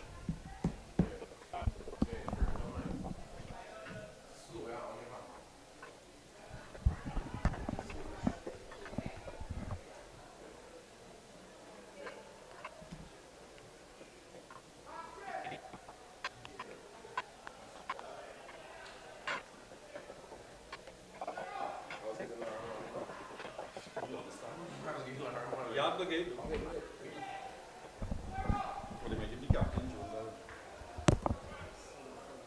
All right, it's time to present our fan of the match, and today's winner is none other than Jaden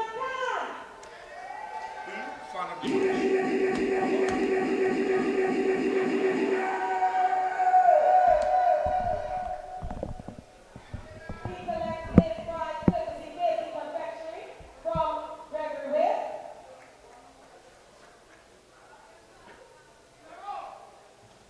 Congratulations, Jaden.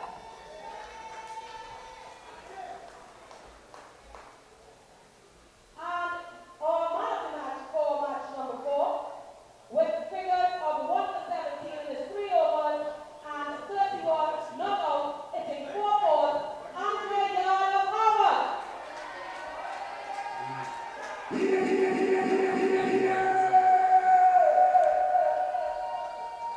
He's the prize courtesy dance poetry and ink from Biblical Era.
From the home team for this evening's prayer, Anthony Christian.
Welcome to our broadcast of the North Zone T20 Festival. We are here at the Diego Martin Sporting Complex, Game 5, the second game of a doubleheader between Santa Cruz Sports and Combined All-Stars. We take you straight away to the toss, where Sheldon Rooks down there with the two captains and the match referee.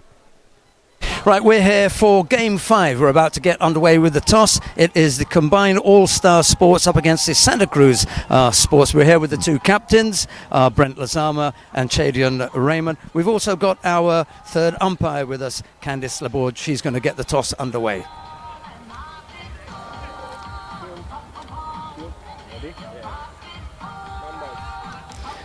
Numbers is the call. And it is numbers. Okay, let's. Shall I ask that question? And Chadian, I know you want to jump in there quickly. What have you decided to do? We'll have a bowl first tonight. You had a good chase the other night. Any changes to the team? Yeah, we had two changes. We Karen in and Isaiah in for Joshua Wong and Aidan Antoine. Okay, we're going to let you to it. Good luck with the team. Mr. Lazama. Okay, so we know the result of the toss. You lost the toss. What would you have done had you won? I actually would have done the same thing, taken the due factor into mind. We would have probably bowled first too. There's plenty of runs in the track. You're going to be asked to score them first, aren't you? Yeah, definitely. We have to set a total now to come and bowl. As I said, the due factor in the back, something to take into consideration. So running between the wickets would be important. Between 145 and 195. We've seen. What number would you like to go for? I think I know the answer to that. Go for it. Oh, well, with the team I have, we have some really experienced guys on the team, guys who can hit the ball and stuff, guys who can run between the wickets. It's a mix-up of even some young guys as well, too.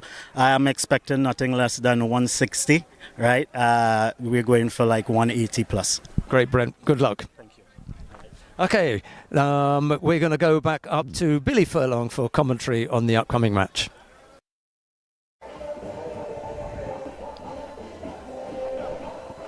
Thank you, Sheldon. That's news from the toss. Santa Cruz Sports, they have won the toss and opted to bowl. I'll give you the lineups. Chadian Raymond, the young captain for Santa Cruz Sports. Cordell Andrew, Davis Guerra, Isaiah Hayes, Shaquille John, Kashma Mitchell, Karen Raymond, Alvin Smith, Devon Sween, Brian Yearwood, and the young Ryan Yearwood, the under-19 player. Missing out in today's game, another couple of under-19 players. Eden Antwine and Tristan Craig will miss out. Raymond Guel also misses out. Jonathan Harding, Savion Lara, George Malchan, and Joshua Wong misses out for the Santa Cruz team. And for the combined All-Stars, Amir Ali, Adrian Book Jr., Adrian Book Sr., Barry Hassan Ali, the wicketkeeper, Brent Lezama, the captain of the combined All-Stars, Yusuf Ramlogan, Rondell Ramlogan, Enil Ryan, Frank Simmons, Christoph St. John, and the young Trinidad and Tobago opening fast bowler and all-rounder Abdul Rahim Toppin. Missing out, Anthony Critchlow, Ken Hazel, Christian Lal. No place for the youngster, just 3 youth players allowed, 2 of them being under 19 national players. So Christian Lal misses out. Riza Mohammed is the manager. And Dion Pierre, Kareem Prince, Rishi Ramgoli, the veteran opening fast bowler, misses out with Rishi Prasad. Joining me here on commentary, Billy Furlong here, is none other than Sheldon Rooks. Welcome, Sheldon. Hi, thanks very much, Billy. Good evening to everyone wherever you may be watching. Yeah, we're about to get underway with, as Billy said, the second game in this double header. The teams are out the middle. We've got the batsman awaiting the first delivery, and I think the first over is going to be bowled by Chadian Raymond. That was the, yeah, that's the talk, isn't it? No, it's not. David Guerra looks like. It can't be. I heard Chadian Raymond's name called out, but it's not. David Guerra has the ball in hand. Enel Ryan opening the batting alongside the veteran Frank Simmons out there in the middle. And the Trinidad and Tobago under 19 coach. And a dot to begin with. That one over the head of the bowler. A bit of a mishit there, but they come through for 1 run. So interesting battle here. Santa Cruz Sports emerged victorious in their earlier game at the start of the tournament. It was a very good game, actually. I enjoyed that. They're defeating the Barataria ball players, chasing down 190 in 18.1 overs. That was game 1. Yeah. The captain, you would have seen him, some of those shots from Chadian Raymond, the all-rounder. You're accustomed seeing him with opening the bowling. That was an impressive innings from him. There's a minor delay whilst I think it was Simmons handed his helmet back to one of the, well, the 12th man came out. He's obviously one of those who's much happier batting with a cap against spin. Yeah, impressive all-rounder Frank Simmons opens the bowling as well, opening the batting here. He's been around youth cricket. He's involved with the Trinidad and Tobago Cricket Board, and does work as well at the Queen's Royal College, not too far from here. Helps out there preparing the pitch and preparing for games. Defence Force uses it as their home ground. There's Guerra, short. And he looked to cut that away. First slip was interested for a while, I'm not sure why.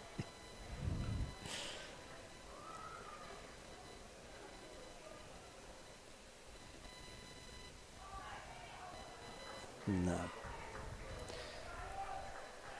An excited call for a caught behind. Mr. Gaskin wasn't interested. There's the next delivery. It's Fuller down the leg side. I think he's got a touch on it. Well, It must have brushed the pad then, because wide has not been called. It went down the leg side, and Mr. Gaskin said, no, that's gone on the pad. Just a 1 off the over so far. This one hit down the ground, and that's past the man at wide, long on for 4. That's the power of the man, Frank Simmons. Just tugged it into the onside through mid-wicket. There are 2 fielders out in the deep mid-wicket and long on. And he just shut the bat face on it and whipped through the line, full swing of the bat. And the first boundary of the innings. 5 off the first over then. 5 without loss. It's early days in the tournament, Sheldon. The Harvard Club is at the top of the table on 2 points with 1 win. Santa Cruz having played a game already. They're on 2 points as well. But the net run rate for the Harvard Club is 2.25 and Santa Cruz 1.12. That may change tonight. Simmons has had to go and get his helmet back. So we've had a delay start. The game pushed back to 6:45 start because of the inclement weather earlier on.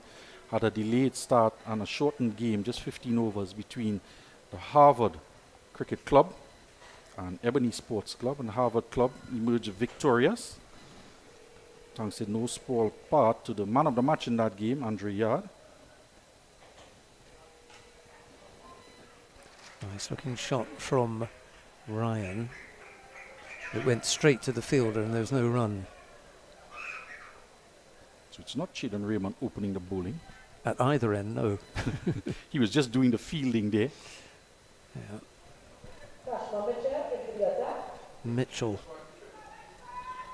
Cashman Mitchell. Now he's making a change to the field. Ryan has faced 2 deliveries. There's a swipe at that one, that was wide.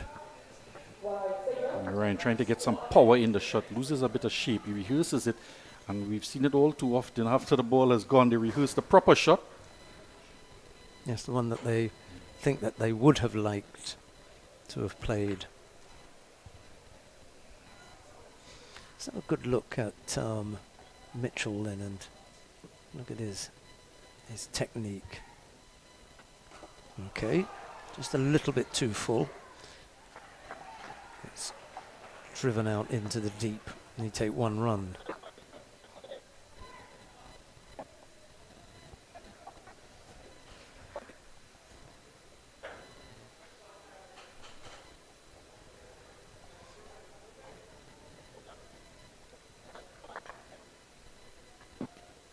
Now it's Simmons back on strike. He's had the 1 scoring shot, hasn't he, with the boundary.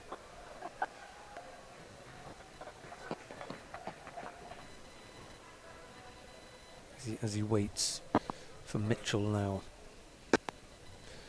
Who runs in, nice rhythmical running.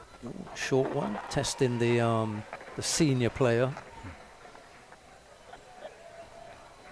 There is something in the trap. We said that from day one. If you have a little bit of pace, a little bit of zip, you can cause the batsman a little bit of a problem. That was a good ball. The line could have been a little bit closer if you want to be too particular. Yeah, if you really want to test him. Like that. And that one did. Well, that'll be 1 for the over. Testing out the old boy there with a couple short deliveries. I'm sure he's up to the challenge. There's a man at the backward square on the boundary. And 1 sweeping on the offside.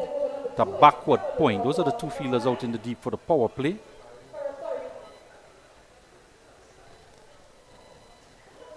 There he comes again. Up. That one was driven to mid-off. There's no run at the end of...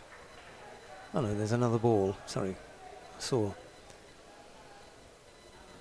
the umpire walking to the side, but he was just making room in case someone was going to wing the ball in to the stumps. There's the last ball of the over. Again, putting it short and paying the price this time. Saw that one coming. Nice swivel pull for 4. Yeah, he got good timing, good power on it as well, using the pace of Mitchell. Gets it around the corner despite the man protecting the boundary. And Simmons motoring on here now. 11 without loss.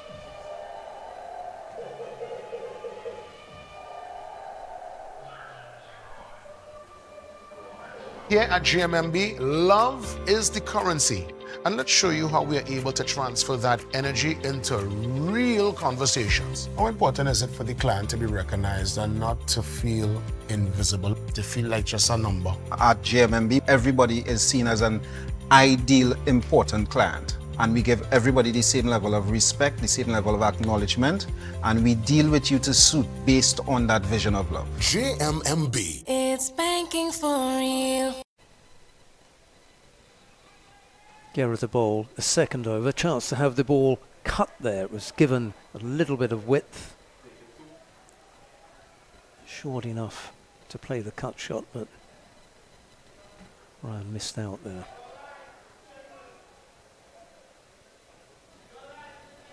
There is Bowles again. That's hit down the ground. It's in the air. They're going to have a bit of a chase and they can't cut it off. 2 men were out in the deep. Went over the head of one, wide of the other. And that went off to the boundary for 4. Nice hit. Different field placing. May have seen that in someone's hand, but that was well hit. Nice and straight as well.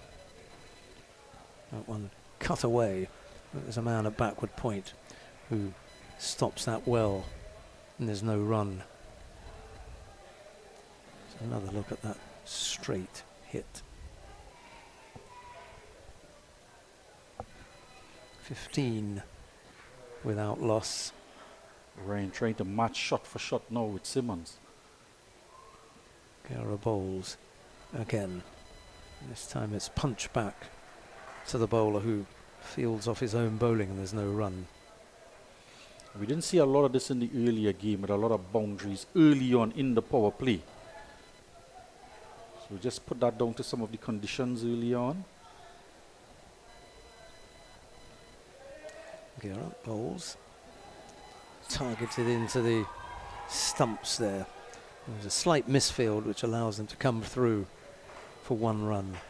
There are all sorts of problems there between Ryan and Simmons in the calling. Taking over for the call, it was hit straight to the man. And then he hesitated. Simmons was backing up. And they were both stranded almost mid-pitch. But for the misfield, that could have been a simple run-out opportunity. A little bit of a slip there, yeah.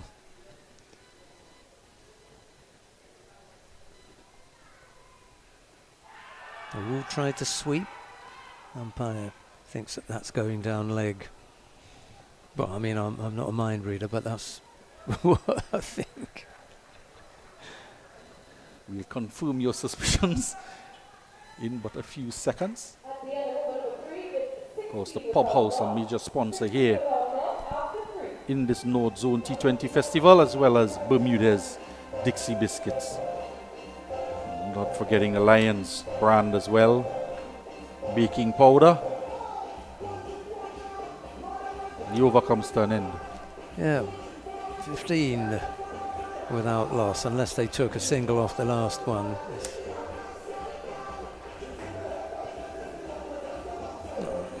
So not a bad start. 3 overs gone, 16 without loss.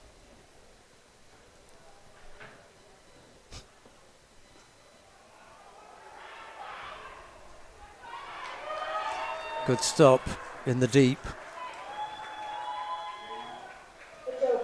Cordell Andrew, that's excellent cricket all around. Made room for the shot, got on top of the bounce, picked up the line of the delivery quite well, Ryan, and dabbed it down behind point, but the man is sweeping on the boundary there, and an excellent one-handed pickup. Kept them to through, 1. Yeah. Very good work indeed. Ashman Mitchell is in his second over now. This time not quite where he meant, but he'll take it anyway. So many times we see that you get it off the middle of the bat, but the field is set for that delivery, goes straight to the fielder, and there's a little bit of innovation or inconsistency in the technique. And this one here, the bat face shutting a bit, and perhaps it was intentional. He wanted to tug it into the onside just to beat that man there at mid-on, into the boundary for 4. Yeah, I think that the aim was probably to go wider, wasn't it? And it ended up looking like a mishit, but 4 it is. Another one not going quite where he thought, but they'll take a run anyway. It shows intent from the big man, Frank Simmons. He was advancing down the track, losing a little bit of shape because he wasn't quite to the pitch of it, and looking for power, trying to tug it into the onside, because if he beats that man at mid-wicket, despite the man at deep backward square, he could very well get 4. 22 without losses. Mitchell bowls now, and that looks full. He thinks about it, but again, another one that looks as though it's shaping to go down leg side, just from the angle.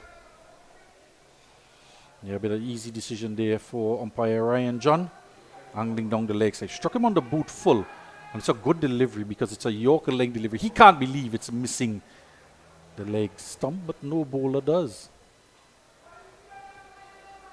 And wasn't it on the back leg as well? Yes, a good shot, you have to see. Yeah, one good second glance at it. There's the big man. Another big man in the crowd, Brian Charles Lara, mingling. Pulled out into the deep. Will it go the distance? No, and it's picked up with one hand. He almost slid past that. There's good work out in the deep. We've seen a couple of fielders. Firstly, Andrew at backward point, and now the man out a deep square leg, coming around, anticipating the spin on the ball as well. Just sticking one arm out. Mitchell being a tad bit expensive in this 4th over. 23 without loss now. Short, pulled again. And he's not able to stop that. Well, the intent on testing out Frank Simmons on the back foot. Yeah. You want to test him out with the short delivery. This one angled at the body, but he's been up to the task. Not working at the moment, the short ball. 27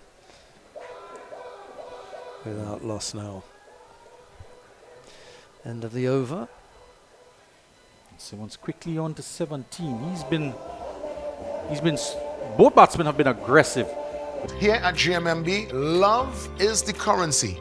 And let's show you how we are able to transfer that energy into real conversations. What about the connection with you and your team members? It's top priority for me to have that clear understanding of who my team members are and building connections with them to ensure that they carry out the vision of what we are trying to achieve as a team, realizing opportunities for both the clients and ourselves. GMMB. It's banking for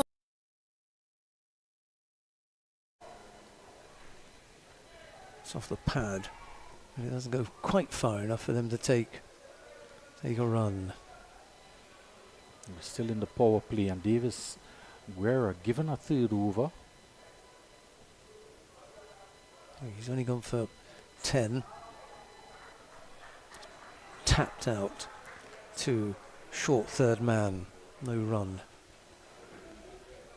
Score stays on 27. 9 off 13 deliveries for Ryan. That's going to be called wide.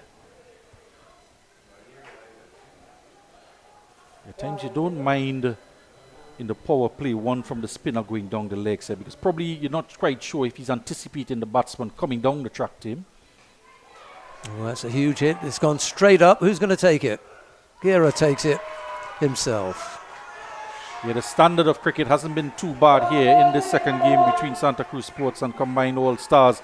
The first wicket falling, Ryan has to go for 9. The score on 28. He's trying to go after him. It's the final over of power play from that end, the northern end. So he's looking to capitalize on the spinner, but unsuccessful on that occasion. Guerra gave him a bit of a send-off as well.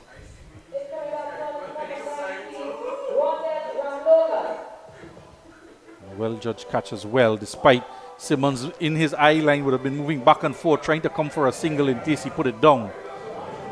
But well taken, high up.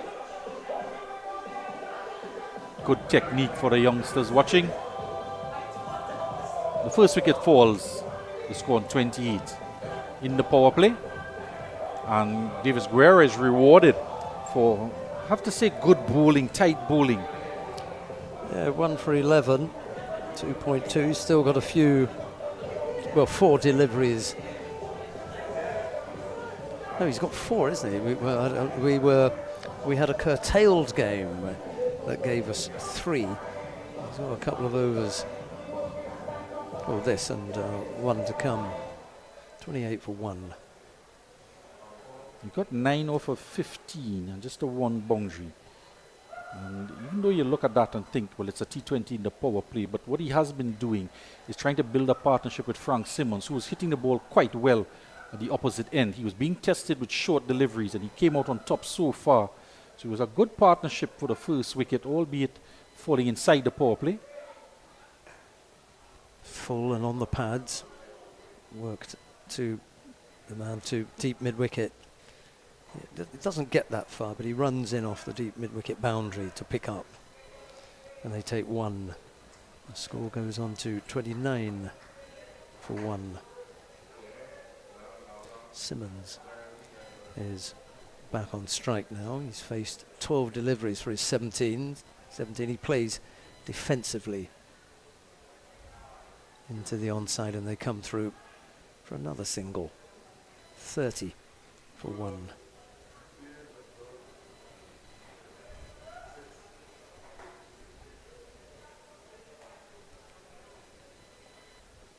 A good look at the captain, Chidi and Raymond. No, that's again down the leg side. Or has he? I think it's gone onto the stumps. It's rolled onto the stumps, yeah. Everyone was saying, what has happened? We couldn't quite see from here, but it's rolled on to the stumps. Off the pad.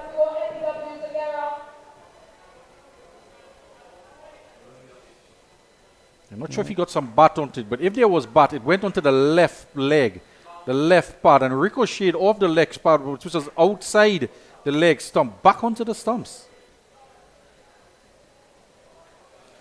A very innocuous way to get out. Yeah, the thing that was confusing was that there was a shout for LBW first. And as we were thinking about, this is not going to be LBW, it rolled off the pad and into the stump with sufficient enough strength to dislodge 1 bail. Yeah, Guerra, who wasn't aware that he had taken the wicket via being bowled, Rondell, and he himself wasn't too sure where the ball had gone. Yeah, what had happened. But he'll have a lot of time now back in the pavilion to think about it and have a look at the replays as well, as we have, as Brett Lizama, the captain, makes his way out to the middle. And another wicket falling now. So NL Ryan went for 9, and Rondell Ram Logan, his replacement at 1 down, is gone for 1, bowled by Davis Guerra. Guerra now has 2 for 13. And he's got 1 over left, hasn't he? It'll be very interesting if he will actually bowl out his quota. Yeah, if you go brave at the beginning, just finish off with that now. Don't get clever and try and save him for later on, then he goes for some tap. You know, you've got bowlers who usually open for you. You've dodged a bullet here. I'd give him another over. Short at the body of Simmons again. He's going to have a few bruises, isn't he? Well, he hit a few off the bat. There you see him just flexing there and just rubbing the spot. Some words from Mitchell, but Simmons just sends him back on his way. So he was just rubbing the spot, a tough spot indeed he'll have. But he's certainly being tested with some short pitch bowling. Words from the wicketkeeper as well to Simmons. Yes, I can imagine just exactly what's being said out there, having been on the receiving end of some of that stuff myself. Short again. Yeah. But this time not making the height that he anticipated and skids through to the wicketkeeper. And again is the conversation with Simmons. And I think it's not just a matter that they want to bowl short at him and bounces at him or chest-high deliveries. I think they don't want to pitch the ball up to him because that is in his hitting arc. Even if it's short of a length in the power play, he can just lift it over the infield. So I think they want to keep that type of delivery away from him. Mitchell bowls again, and that's the kind of delivery that you were talking about, making sure that he didn't get. Well, that was one that was, what do they call it, tipped over the bar. And of course, if you push the batsman back enough, and he might have been trying to bowl the Yorker there and have Simmons on the back foot. They're not even running. You could see them in the frame. But the catch was put down. Could have been another wicket in the power play. That's what's happened, yeah. And the two fielders also in at mid-off and mid-on. Zama has a word with Simmons, who is on 18 now. Yeah, returns to that length. That's not the line, though. That's the problem. One for the over. Yeah, but now it's in the back of the mind of Simmons. He was struck already. He pulled a couple for some boundaries. And the wicketkeeper just advising him as to what the next delivery might be. It's also, wicketkeepers like to play that trick and say, "You okay? You all right?" You know?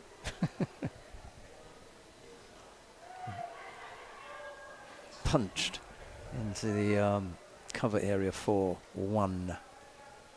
Simmons is off strike. And that's good batting as well, because you know you're in the last over of power play. You're looking to be aggressive. And the fans thoroughly enjoy 6s and 4s in the power play. Just 2 deliveries to come now, but on that occasion he just looks to rotate the strike because he's been in the wars a bit and he's surviving. Lezama to face his first delivery. And that's on the pads. Worked by Lezama. And we've seen it's the end of the over. The end of the power play, 34 for 2. And a run rate of 5.67. So have a good shot of Lara. Made 26 off of 17 for the Harvard Cricket Club against Ebony Sports earlier. And he finished the game off with a boundary. But it was Andre Yard who got man of the match, 31 not out, and also picked up a wicket for his club. And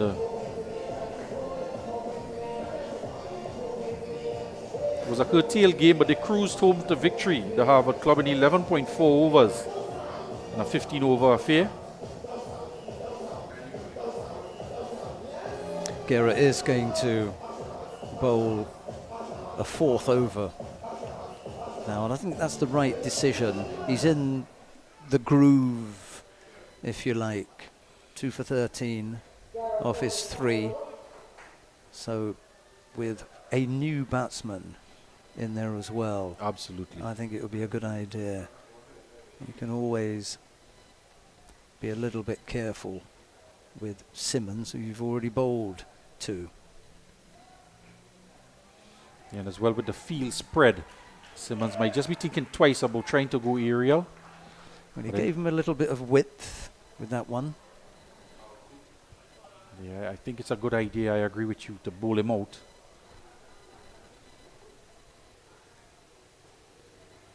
They'll take 1 in very quickly. But that's just to stop them from thinking about anything else. There's only a single there. And just to put the threat in the back of their minds. The next time you want to think twice. The captain, Chidion Raymond, quick to pounce on it. He's very panther-like in the field. 22 now. Simmons 34 for 2 as Guerra bowls. And that's just tucked into the onside by Lezama. Just effortlessly, and they come through for 1.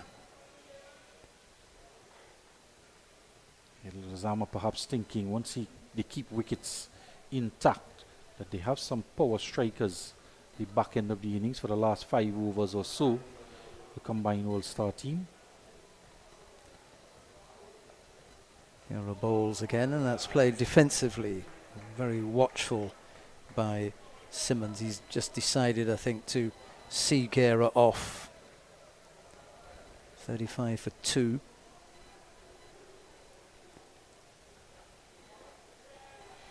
Again, tucked into the leg side. It goes towards the square leg umpire, just to his left. They take 1 run. 36 for 2. Simmons goes on to 23 of 22 deliveries. Brent Lozama is just on the 1, and he plays that defensively, drops at his feet, and that's the end of over. That's the end of the over. 36 for 2. Having that family lime at home, that cookout by the river, or you're just feeling to bubble up pot? Then CRUZ Poultry and Meats Limited has got you covered for all your meaty needs. Whether it be chicken, beef, steak, lamb, or even seafood, check CRUZ. They even have seasoning and condiments to complement your dish. So if you're looking for top quality meats at prices that wouldn't bust your pocket, then come on in to CRUZ today at any of their convenient locations.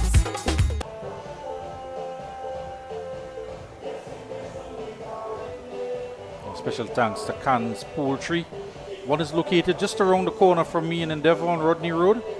Not too far away, where I can get all my poultry needs. Is that your area then? Yeah, just in Endeavour there. Just opposite the Avide Samaru Cricket Club. Lovely. The Endeavour Sports Club. So that's where we are at the moment. 36 for 2 after 7. Lozama, having faced 3 deliveries, is on 1. Simmons 23 off the 22 deliveries, and it's going to be Simmons to face Brian Yearwood, who bowls now. Drops it a little bit short. That gives Simmons a chance to tuck it into the leg side, and they come through for 1 run. The score goes on to 37 for 2. Brian Yearwood, who had a good game for Santa Cruz against Barataria ball players, made 43 off of 25. Picked up a wicket as well in that victory on day 1, on the first game of the North Zone T20 Festival. Good look at Reza Mohammed there, the manager of the team, Combined All Stars. Drops that one a little bit short. He's giving Lozama an out here every time they bowl it. It's either straight or on the pads. You can just tuck it into the onside and take a single. Yeah, I think he just wants to hand the strike back to Simmons, and Simmons is just eyeing up any loose deliveries, looking to go after them and go big. And if he doesn't get it, he looks to ensure that he rotates the strike. So 38 for 2 now. Yeah, with a couple of steps and then bowls, and Simmons threatens to come down the track, but it goes past him on the leg side, and the umpire calls wide. 39 for 2. Keeping things tight here.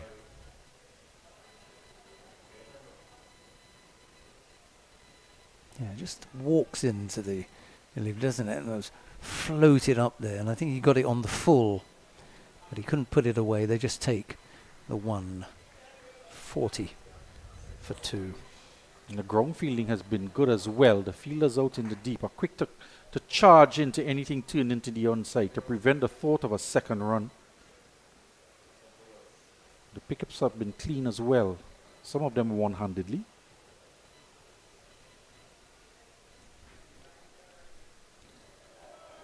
Thought about driving that, didn't he? It was the first one that was given to him outside the off stump. It was generous flight as well. Just load him into the drive. Good bowling here from Brian Yearwood. Drew him in to the shot.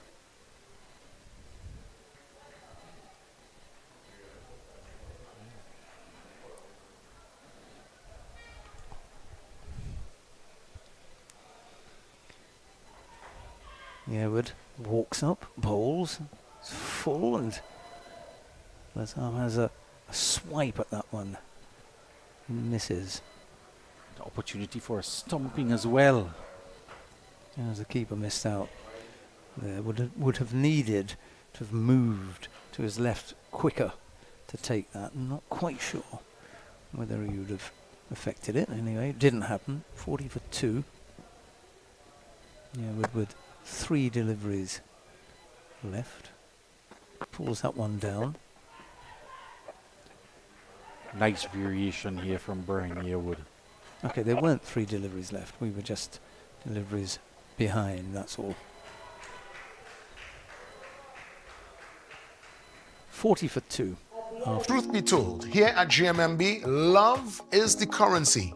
And let's show you how we are able to transfer that energy into real conversations. It seems to me there's a power in listening. It seems like that is a part of the mandate. Of course. We need to listen to our clients. We need to hear what they need. We need to hear that they are satisfied, they are loved, they are feeling that JMMB culture. JMMB. It's banking for real.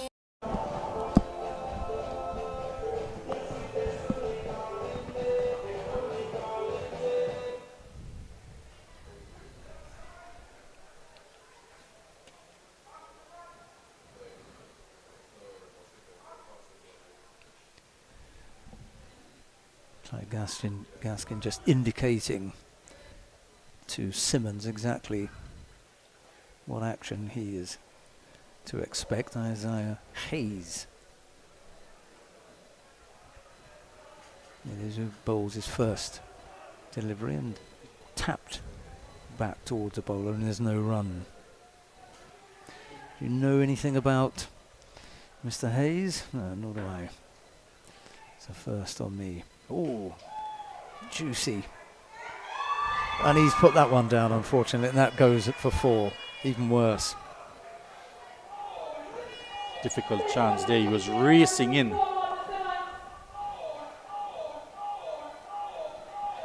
Yes, it gave it some air. And he should have held on to that one. I know he had to move to his left, but it was, in the basket, if you like, in that area. Problem is when you're charging in like that, you can't. It's difficult to have any give with the hands.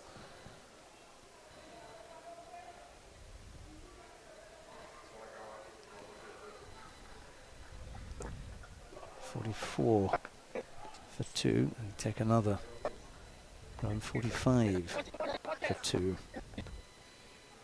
Mitchell trying to outfox Simmons into thinking that he misfielded to lure him in for a second run. Simmons wasn't having it, and then he tossed the ball straight in the direction of Simmons. Nearly took him out at the non-strikers then. He's having a good time in the middle, Simmons. He's been fed a few short balls that he's managed to put away. He's worn a couple, maybe 3 is the next delivery. This time it's Lizama who gets a chance to free his arms up. Doesn't quite get to the boundary. They come through for 146 for 2 now. 5 boundaries struck by Simmons. He had a chance now. Put down at the man running in from long on. Malchand put the chance down in this over. There's a swing at that one, attempting to pull. And as we've seen so often, once it gets past the keeper, it goes very, very quickly. Yeah, no need to run on this occasion. Simmons just had to get bat on it. And he got sufficient bat on it to beat the man at short, fine leg. And it raced away down to the boundary for 4. So 6 boundaries now for Simmons. And that's he goes on to 34. That's the 50, isn't it? 50 for 2. 50 up. 5.31 the run rate. The short option hasn't worked for them against Simmons, I'm afraid. Very defensively back to Hayes. End of the over, 50 for 2 after 9. Simmons is on 34, having faced 29 deliveries. Lizama 3 off the 8. And 7 boundaries, 7 fours in this total. This partnership now on to 20 off of 24. The opening partnership 28 when the first wicket fell. Ryan went for 9. The opening bowlers, the off spinner Davis Gurry, he's bowled out 2 for 16 he has. And there were 15 dot balls in his 4 overs, he conceded 2 boundaries. Good bowling from the off spinner at the top of the innings. Lazama waits for the next delivery.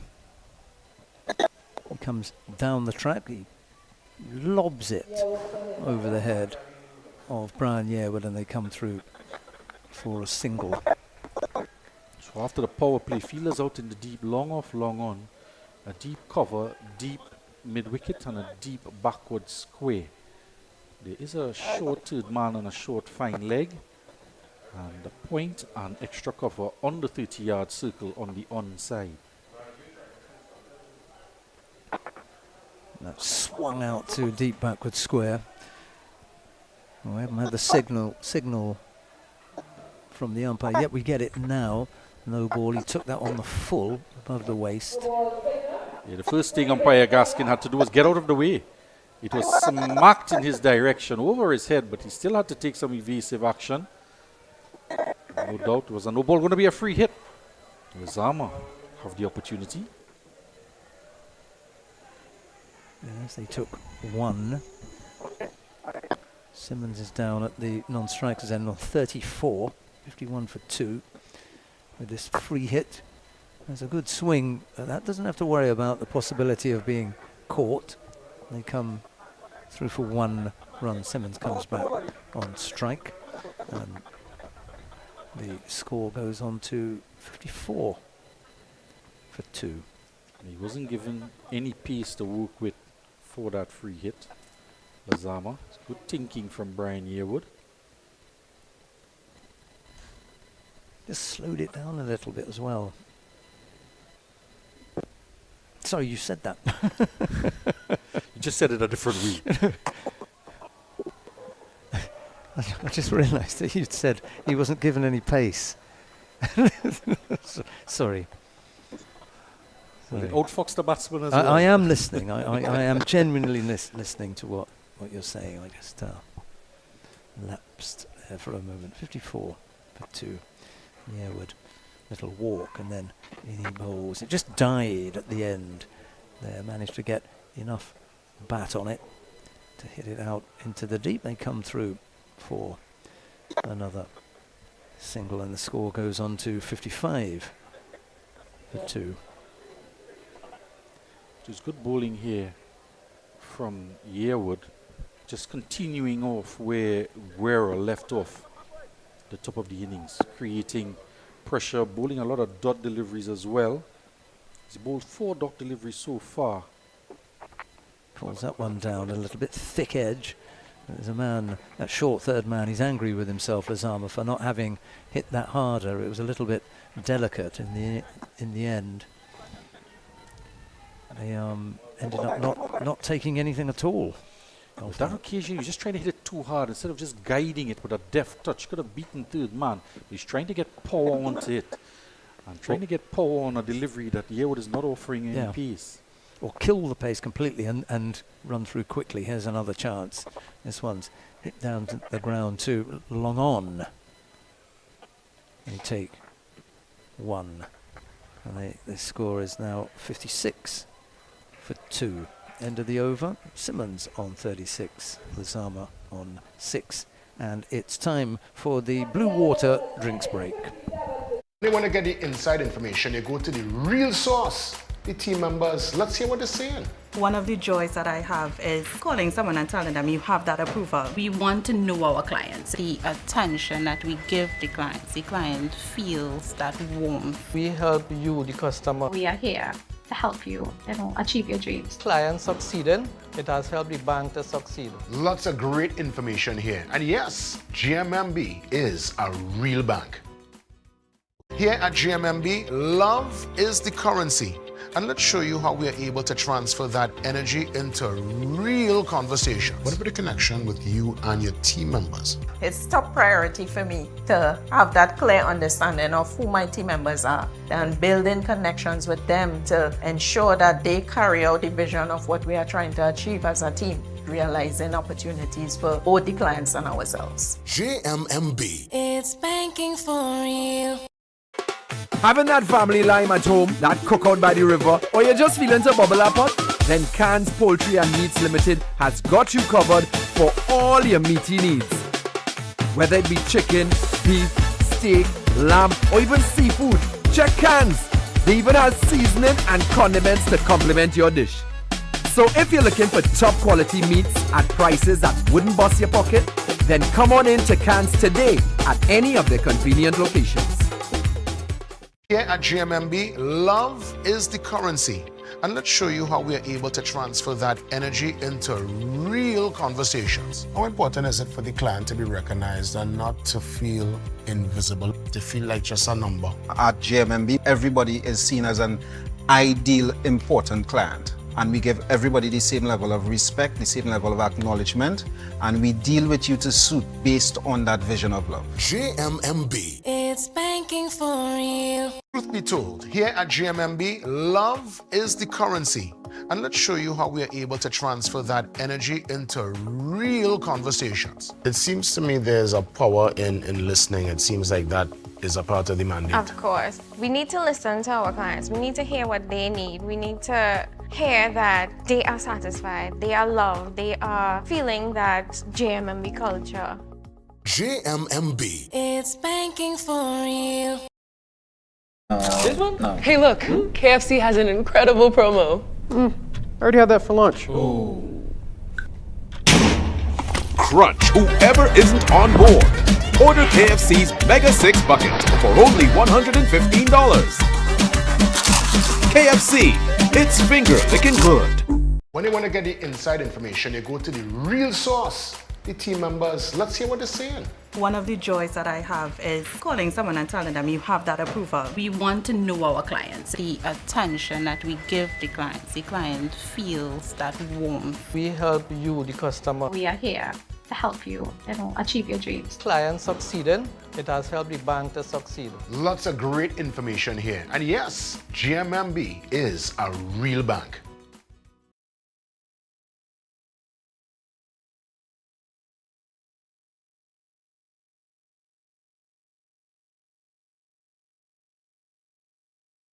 To double the score, 112, you're not even in the ballpark. So they have to more than double the score. Remember, this is a team, Santa Cruz Sports, that chased down 190 odd. So 112 is not going to cut it. 130, 140, I mean, Lazama was talking about 160. We're lucky to get to that. To be honest, we'll come back to you for your thoughts on that. Nice strike from the aforementioned Lazama. It goes out to the long on boundary, wide long on boundary. They take one and the score goes on to 58 for 2. I think from here, if they look to get somewhere around 145, which would mean just about 9 runs on over or so in the last 10 overs, then they can be competitive. And just wondering, you did make mention in the earlier game that we're playing on the new strip. And I think that has impacted the score as well. Good point, Billy. Good point. A nice swing from Simmons. It goes straight to the man, however, at deep backward square. And they managed to come through for another run. It's 59 for 2. And it has to be said, Sheldon, that Frank Simmons looks like he could go at any time in terms of big hitting, I mean. He has the ability to do it, and he's paced his innings well. He's maximized loose deliveries in the power play, put away a few boundaries, and he's got 5 of them in the power play, but more circumspect afterward. But he looks like he could still hit some more. Lazama misses out there, doesn't get as much of that ball as he would have liked, but they managed to come back for 2, and I think it's the first time that Lazama has scored more than a single, isn't it? Yes, I think you're quite right. 8 of 14. He's doing his job because he's there. Wickets aren't falling. He's. Well, he is. Yes, I agree with you. But Simmons was only looking for the single. It was not until he realized that Lazama was calling him back for 2, which they took. There's another nice stroke from Lazama. He picks up the fielder in the deep, and they come through for another 1. It's quite humid out there, and you could tell from the body language of Simmons as well. He's been out there from the start. You saw it in the earlier game with Jones, the captain of Harvard, who seemed to succumb to the saturating conditions out there early on. He was quite exhausted at the end of his innings. Here comes Hayes again. He gives it some air. It's hit down the ground. One bounce to the man in the deep. It was a good hit by Simmons.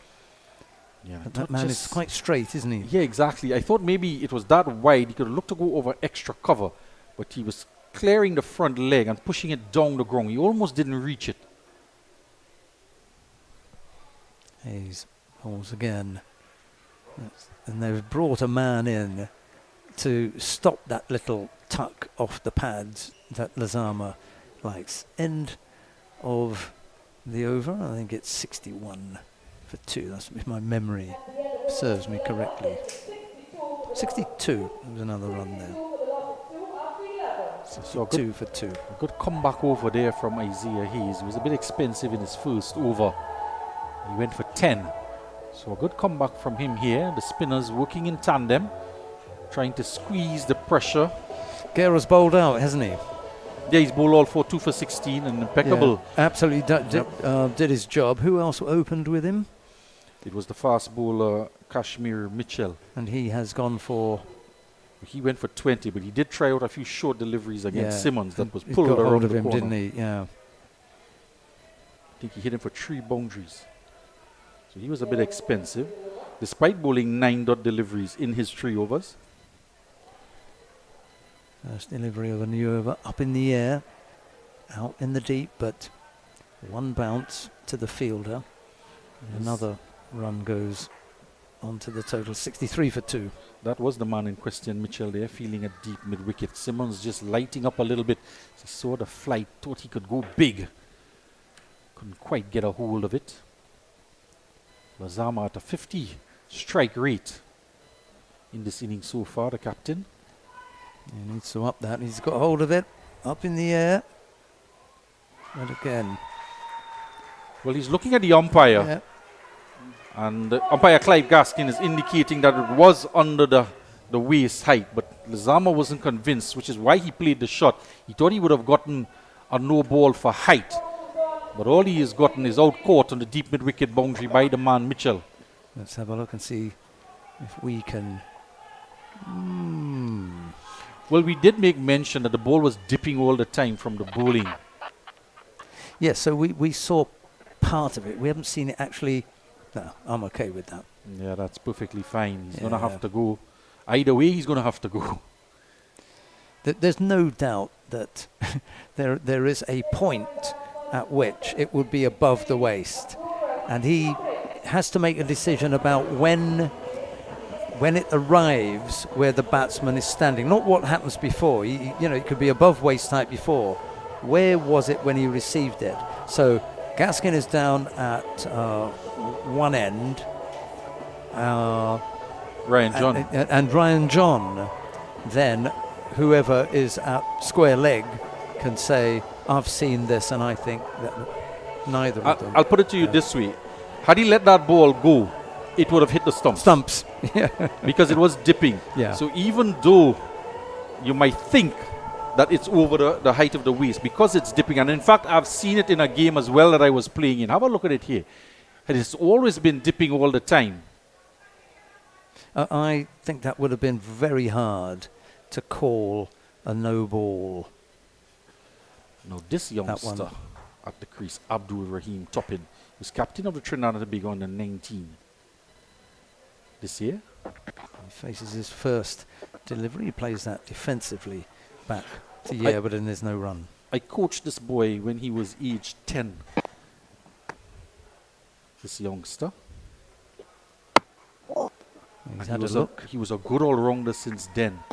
He made the national primary school team. Was sponsored by the Atlantic LNG company at the time. And he was on that team and showed immense potential. And he's ascended to the captaincy of the Trinidad and Tobago under 19 team. 2 deliveries left in the over.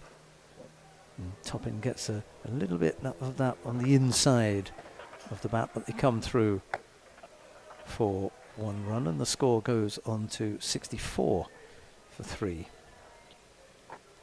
He had a good friend with him, a young Yasir Dean, who's off playing in Canada now, in the Canadian leagues, at the youth level still, just about 18 years of age. Good potential from these young players, and given the opportunity here in the North Zone T20 Festival. Simmons lofts that out into the deep. Stopped just inside the boundary, and they're only able to take 1. 65 for 3 after 12. Truth be told, here at GMMB, love is the currency.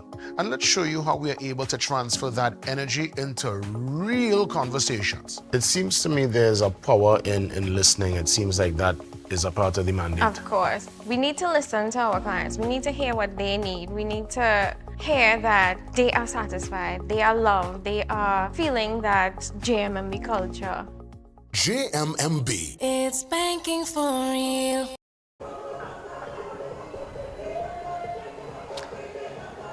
$65 for 3. 12 overs have gone. Your thoughts on this one, Billy? Well, it's a bit of a slow going. We thought initially in the first game it was slow going as well in a reduced game. But here on this occasion as well, the batsmen are just struggling to get boundaries. We saw Simmons get 6 boundaries, and 3 of those were for short pitch deliveries in the power play, pulling it and hooking. But since then, it's been a struggle to try and get boundaries. So it's not like what we've seen in the first games from Wednesday to Friday, the first 3 games in the T20 Festival. Not accustomed the fans either to seeing so limited number of boundaries being struck in T20 games. Yeah, I think we were spoilt early on. It's Chadian Raymond who's going to take up the bowling from the northern end now. He's got a nice long run up, youthful. Simmons has called for his helmet as Raymond comes in to bowl and gives him the first delivery outside the off stump, which Raymond has, Simmons has a swipe at and misses. So Raymond has saved himself, the captain, to bowl, I would guess, all of the remaining overs from that end. It'll take him all the way through to the 19 overs if he bowls 4 on the trot. Good idea, I think. Yeah, so squeeze them early on and then bring yourself on. Produce that pace and that Yorker type delivery, as well as some wide outside the off stump and a number of dot deliveries. No third man. Simmons has that, and Raymond gets his feet out the way. He jumped over that one. And one thing you don't want to do too many of is pitch balls up to Frank Simmons. So 41 off of 38. He took a single off that. 66. And this young man is no slouch either, Sheldon. If he gets going. Well, now you've got a slightly different proposition here, haven't you? Facing Abdul Hamid Topin. Oh, on the pads, but I think that's down the leg side. They come through for a leg by, but they're only able to take 1. Yeah, a lot happening in that over there. It was a full toss. He's searching for that Yorker, Raymond. But advancing down the track is Abdul Rahim Topin. Takes a step down the track and across as well. And angling down the leg side, but it was a full toss. They went through for a single. There was a shy at the stump, but no overthrow. Good backing up on the boundary. 67 for 3 as Raymond runs in again and bowls now short, and Simmons isn't able to connect as he takes a step down the track. There's a big swing and misses. Yeah, Chadian Raymond is quite nippy.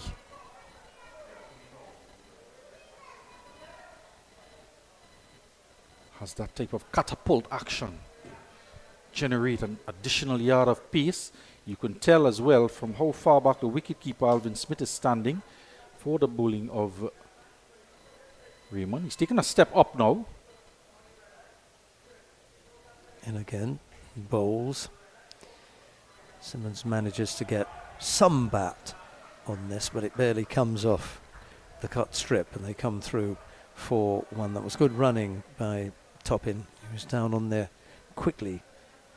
68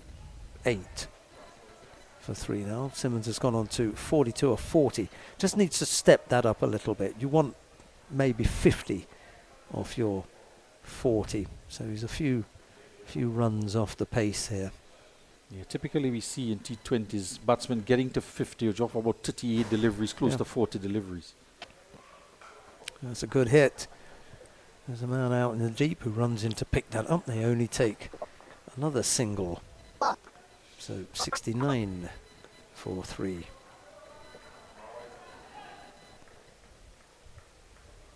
That's the end. End of the over. Yeah, so they're a little bit behind where they would initially want to be. You have to see the combined all-stars, but it's because of this type of bowling.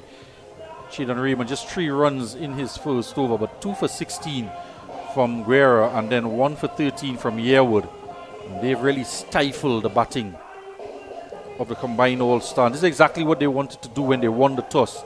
Wanted to bowl first. And again, you've seen teams chasing. Seems to be the recipe for success here. Not one of the Santa Cruz sports bowlers has gone into double figures. That's a good group there. And Raymond, as you say, can finish off from the northern end, and he can juggle a couple down at the Digger Martin Main Road end. Anyway, it's up top in on strike. 69 for 3. Just a little bit short down the leg side. That'll be a wide. 70 for 3. Yeah, that's the type of delivery. You want to get some bat onto it. There's no short, fine leg. There's a man at deep backward square. If you get the faintest of contacts, you can't get a boundary down there. Behind square. Yeah, we're just straying a little bit there. And it's got some turn. It's outside the off stump. And there's a bad throw. It wasn't one end or the other. Would have been the wrong end to throw where Toppin is anyway. Yeah, that's a bit of bad communication there. The call should have been to throw it at the bowler's end. He was stranded down mid-pitch, and the throw went to the wicket-keeper's end. Then didn't even get to the wicket-keeper. Rushed it. No harm done for the combined all-stars. They got out of jail there. Score stays on 70 for 3. Yeah, with full. Shy at the stumps, but it was always going to be in.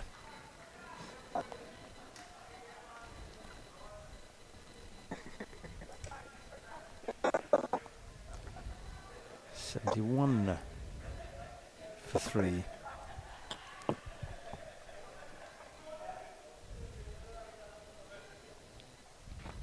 Outside the off stump, dragged onto the onside. They come through for a single. 72 now. It's painfully, agonizingly creeping up, isn't it? Just five, just over 5 and over. Not going to trouble Santa Cruz, I'm afraid. Really got to get going here. Yeah, they want to look back in the innings and see missed opportunities as well. Ryan 9 off of 15 deliveries and Brent Lezama 8 off of 17. A few eaten up by those down the track, and then had to play a defensive push into the onside. They come through for 1. It's the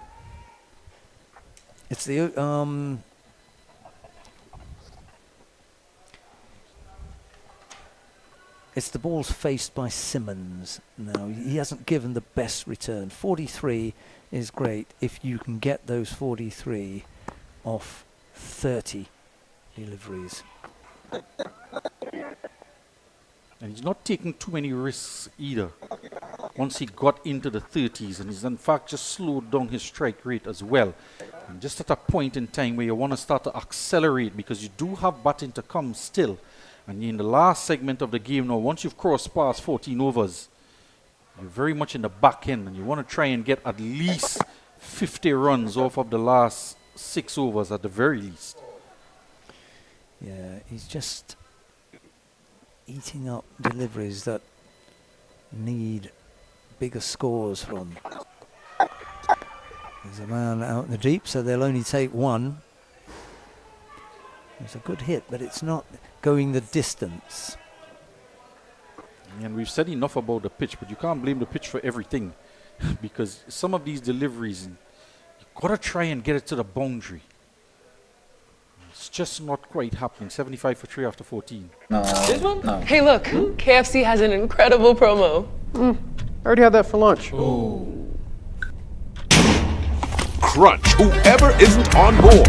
Order KFC's Mega 6 Bucket for only $115. KFC, it's finger licking good.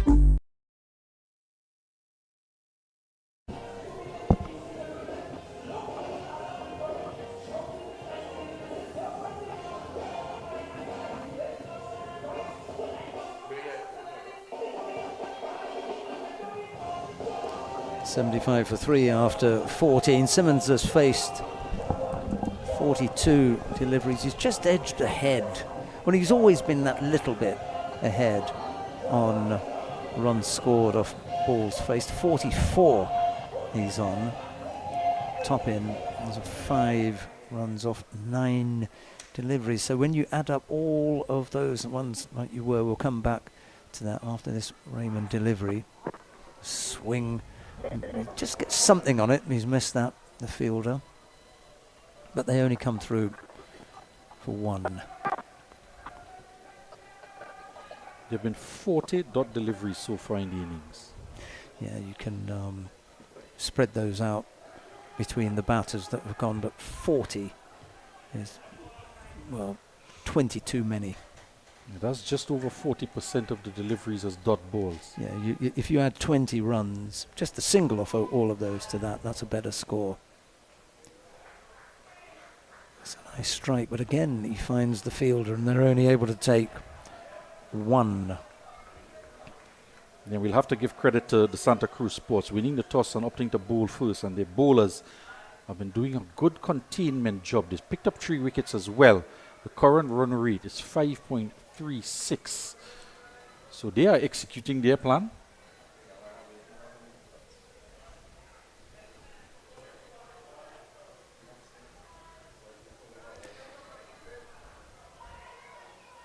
Seven for 3. You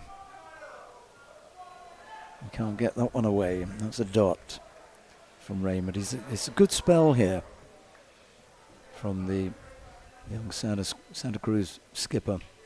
Yeah, I think he's worked it out right. The strategy think tank team decided to bring him in after 12 overs, the captain. And with this type of deliveries, he's very nippy and he can produce the Yorker as well.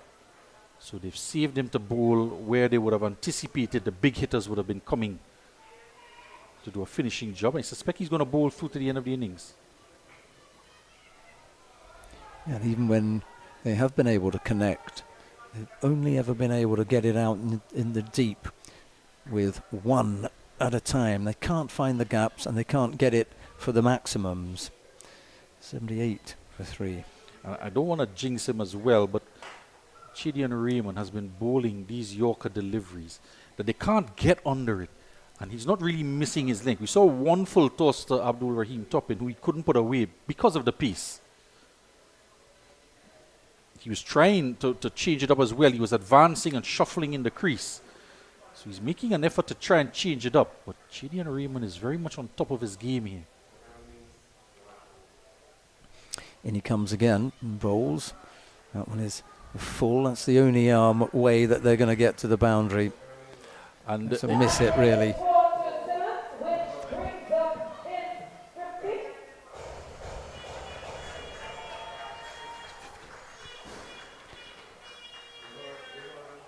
Should really congratulate him for his 50, even if it's 49. Well, we'll confirm it. A little bit of a miss hit there. Well, the scorebook has him on 49. Well, it should be 49 with that boundary. Yeah. The announcer has healed his 50. Yeah, and we've got 82 for 3. That's what I make it. In comes Raymond again. Oh, just a slower one. And conned him there, didn't he? On the line, he's still looking. He's looking at the umpire. Gaskin, he's asking Raymond now. And he's not going to get the wide.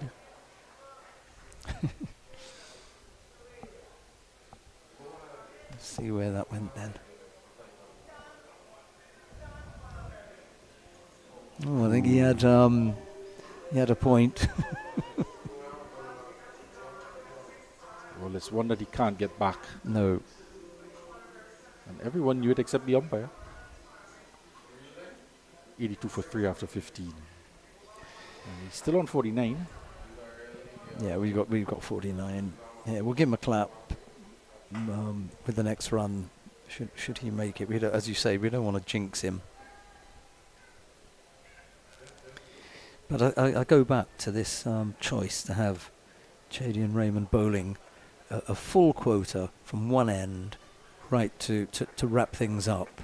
I think they know it. The two batsmen realise that that's what they're going to have to face, and they're not going to get another option. They're going to have to find a way of getting at him. He's got 12 deliveries to go. Here's the next over. Good strong hit.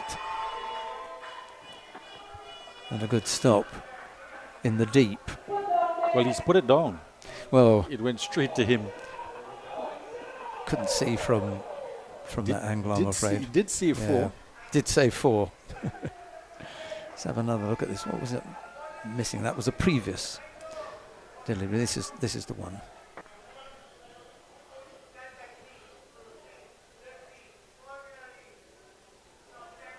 One man to beat out there and straight to him. Yeah, that was a in and out sitter, I'm afraid. He even had a second stab and it should really have snaffled that. That's the one that they've been waiting for. KFC, no, that dropped inside and there were 2 men down there. Well, what a way for him to bring up his 50 nonetheless. Well done to him. That was the one that was put down. And I think this is the one. No, it was a 6. Yeah, I thought it went all the way. That's what I thought. We're calling for a KFC maximum and no KFC. But that one did go. So let's catch up with the score there. In the air, in between the 2 men, they managed to come through for 190 for 3 now. So the first 6 of the innings, and it's to bring up the 50 of Frank Simmons. Yeah, congratulations to him. Yeah, it's been a good knock from him. He's on 55 now. Top in to face. He goes downtown. Yeah, this is more like it, Sheldon. It's gone all the way for 6. Aim in direction of Cow Corner. Just clears the rope. And for the second time, umpire Ryan John has to raise both hands up in the air. And they need a lot more of this. And these 2 batsmen certainly have the capability to deliver those kinds of shots. So Isaiah Hayes. He's just travelling a little bit. Now, it can't be right there because we've had 6s from Simmons to get to, and another 6 here. So it must have been a single in between. 96 for 3. I make it.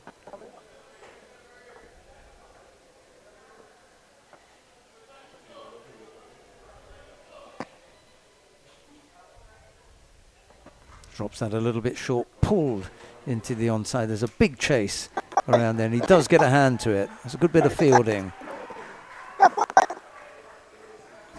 Cannot have taken 1 for that. That's the young man, Ryan Yearwood, out there in the deep. And when we get an opportunity to see him bat, There's a player, former international player that I liken his style of batting to. And I won't quite say it just yet. I'll let you have a look at him.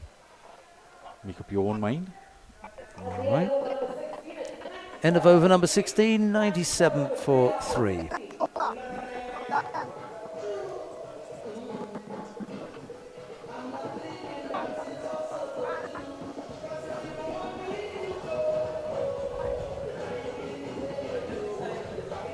Four overs left then, and even if they do a run a ball, 24, it's really not going to get up there. 140, that should be as far as they can get, I think, from here.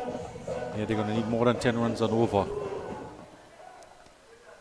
And he was, Lazama was talking about wanting to get up to 160.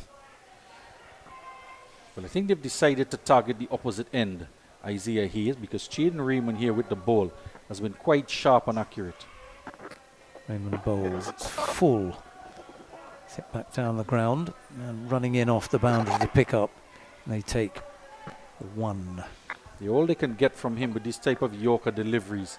And he's mixing it up. One is wide outside the off stump and one is on the stumps, his Yorker delivery. So all they can do is eke out some singles from it, unless they try to do some really extravagant, innovative batting, such as trying to scoop one over their head or shuffle around or hit a reverse sweep or something like that. But with the pace of Raymond, it may be quite difficult to do.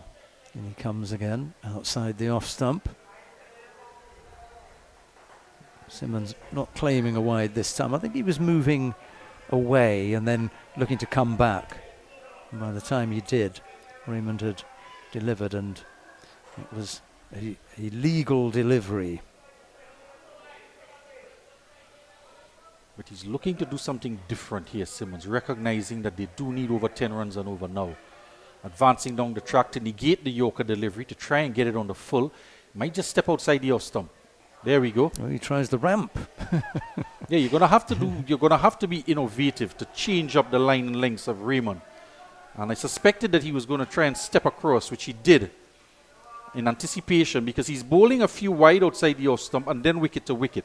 So if you can try to predict a little bit, you might be able to predict what's coming. And Simmons on that occasion stepped across, but couldn't quite execute it to get it fine enough. But that's the type of innovation that this situation demands. As well, you changed up the length and the line. You have the bowler thinking now that he can't just try to be as consistent as he was. That's full. Hit down to the man at long on. They come through for another single. And as well, Sheldon, the batsmen know that because the fielders are in front of the bat on the boundary, that the third man and the fine leg are in the circle. So if you could paddle one around the corner or just reverse paddle and beat those two guys. And I've just said that, and the man drops back to third man on the boundary now from short third man. To be safe. He's been proactive, Chidi and Raymond. Here comes Raymond. I think it's the last ball of the over. There's a swing from Simmons. He can't connect. No, there's another ball. He played a booming cover drive there. Nothing but air from Simmons on that occasion. And I would suggest that he was beaten for pace. So the third man remains on the boundary for Simmons. This is the last delivery of the over. The 100 was up with that single from that attempt at a reverse sweep, paddle shot.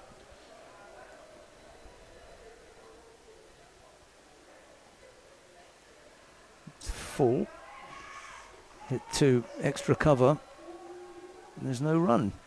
And that is the end of the over. 103 after 17. Here at GMMB, love is the currency.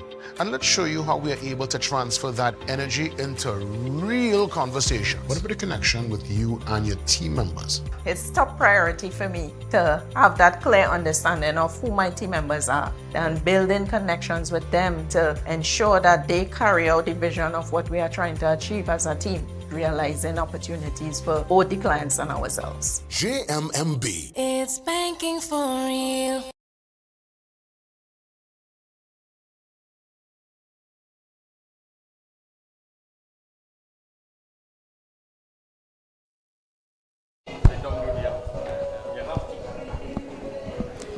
100 for 3 after 17. A bit of a long discussion as to who would bowl this over.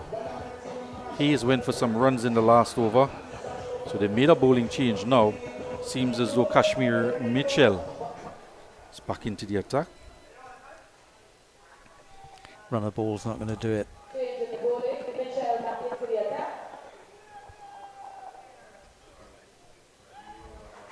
So Isaiah Hayes, 3 overs, 29 runs, no wickets with an economy of 9.7. He was struck for 2 sixes in his last over. Yeah, that would have pushed his figures into the, unattractive area. Everyone else, however, has kept it tight. Let's have a look and see what Mitchell can do as he runs in and bowls. Ooh, almost yorked him. Speared in at the feet of Toppin. He's going to have to let loose. Simmons is just with the, he hit the maximum, didn't he? He just managed to get ahead. 57 or 51. Toppin's got to do the same. Yep. In the air. Hasn't been able to put away even the bad balls. That one was full. Should really have got rid of that. Yeah, and I suspect we might just get combinations of Yorkers or attempted Yorkers and then some short pitch deliveries. He was put down at backward square, Toppin in the last couple overs ago. And they had the man out at fine leg and backward square, but for Simmons, the fine leg is coming back in the ring and the third man has dropped to the boundary. So this one might just be, in fact, the backward square is also coming inside the ring. So it could be a full ball outside the off stump. Driven into the onside or worked in there. They always pick out the man in the deep. And they're only able to come through for one. And if they haven't always picked him out, because they did hit a few maximums, it really feels as though they found it difficult to find the boundaries or maximums. Well, as well, with the field changes that were being made, it was clear he was going to bowl full outside the off stump. If you want to try some innovation, you could have stepped across outside the off stump, try and create something. Misses out there, Toppin. It was there for the hitting, full and wide outside the off stump. Just that kind of, big hit, inviting the big hit. Missed out. Score stays on 102. He was in that corridor as well outside the off stump in that hitting zone. Shall we call that corridor the avenue where Pub House is located? Okay, we'll that go for that. street avenue outside the off stump. I'm all right with that. Mitchell, he's gone for 2 off this over. 2 balls left in it, 102 for 3. There's a man at the deep cover boundary. He runs in, picks up, and they take 1. And that man has been out there and he's had very little to do as well, sweeping on the boundary. 103 for 3. This is shaping up, Billy, to be the lowest score of the competition so far. They're in danger of having that record. Again out into the deep. 2 men converge on it. And it's another single. 104 for 3. Yes, just a rotation of strike really from the both batsmen out there. 59 to Simmons and 19. Over number 7. Over number 18. 104 for 3. Here at GMMB, love is the currency. And let's show you how we are able to transfer that energy into real conversations. How important is it for the client to be recognized and not to feel invisible, to feel like just a number? At GMMB, everybody is seen as an ideal, important client. And we give everybody the same level of respect, the same level of acknowledgement, and we deal with you to suit based on that vision of love. GMMB. It's banking for real.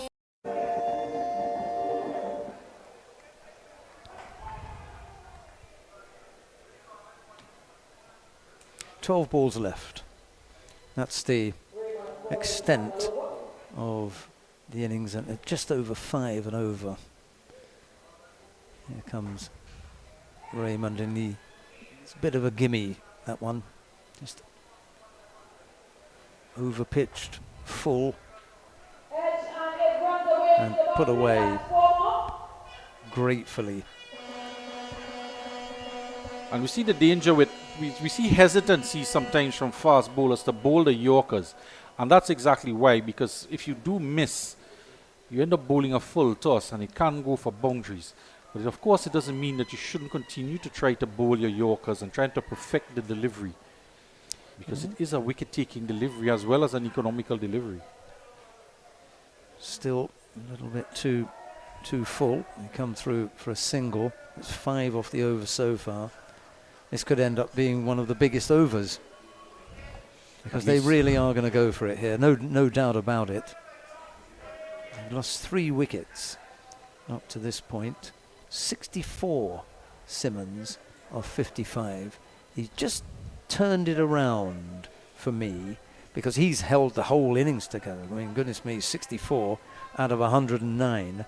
And he's done it off 55 balls. So 2 more big hits and he'd have done really well. I think this is what we needed to see more of. Just stepping across outside the off stump, forcing the bowler to change his line or to think about it some more. I haven't seen enough of it in the first 2 overs from Raymond. That hit out into the deep and as wicket well, area was just 1. The 2 boundaries that came off of Raymond were off the outside edge. Yeah.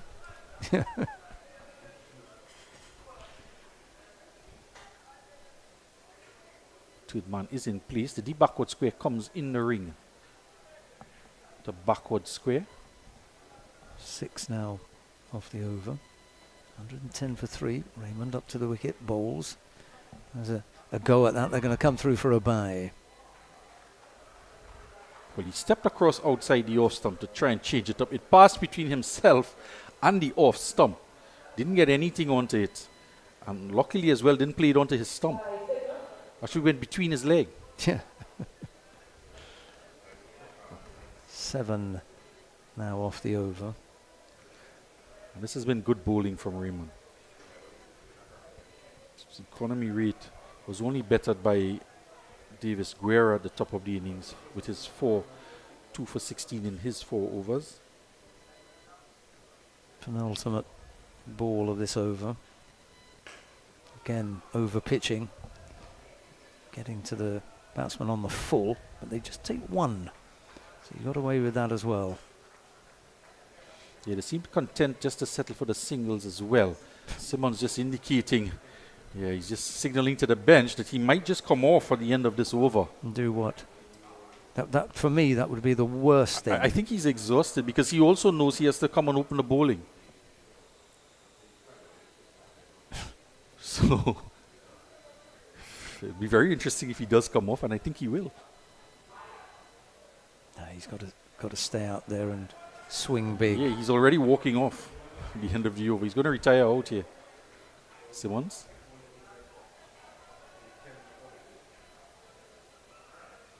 All right.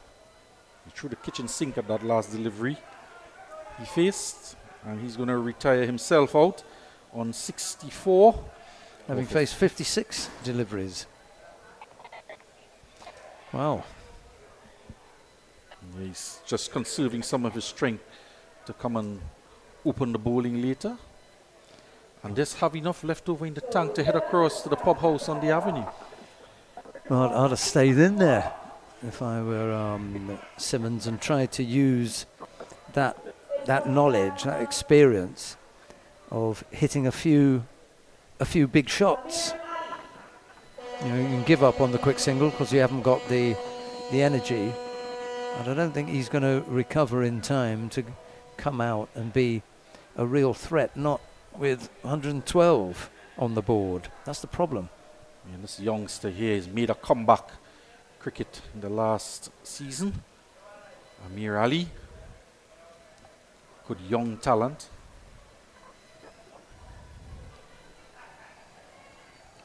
Doesn't have a lot of time. Just one delivery to come in the 19th over. And then it's going to be back. No, it's okay. That's this is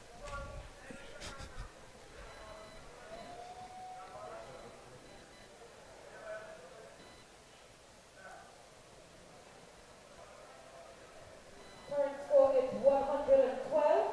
112 for 4. Shaquille John.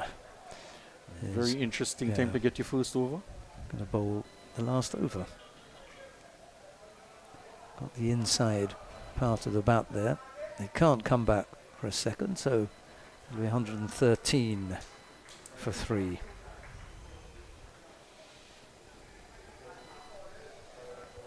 So I'm not quite sure how content the combined All-Stars would be with their total that they're in the process of posting at the end of, after 19 overs, just 112. Not at all, I'd have thought. Especially when you have 7 wickets inside. Well, 6 now that Frank Simmons has retired out. But on the opposite side of the coin, the captain, Chadian Raymond, winning the toss and opting to bowl first, he will be delighted, I think. For sure. John waits to bowl his next delivery. There was a down the track. Ali came, has a swipe at that. But doesn't connect. The dot ball, 113 for 3. The score stays on. There are 4 deliveries for Ali to try and connect.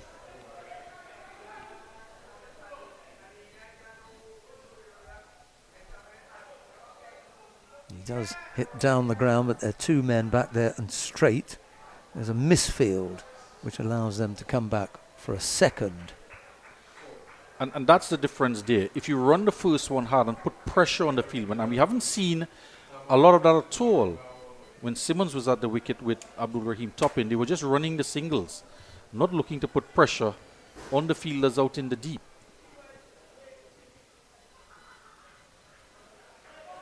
Missed out there. Now, tell me that they didn't run a second for the misfield. The ball before.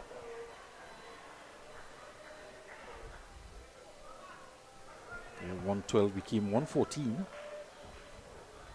No, it had been 113 before that. That's a huge hit. Up in the air.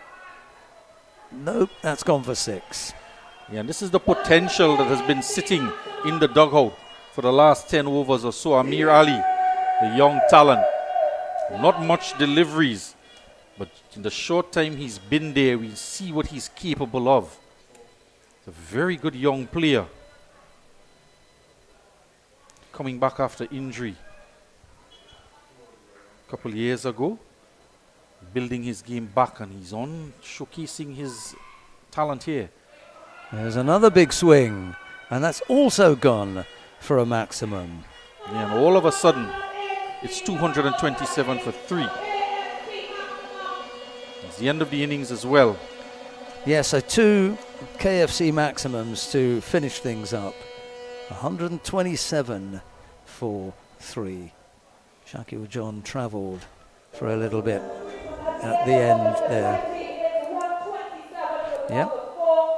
And it's 4 because we had the retired out, didn't we?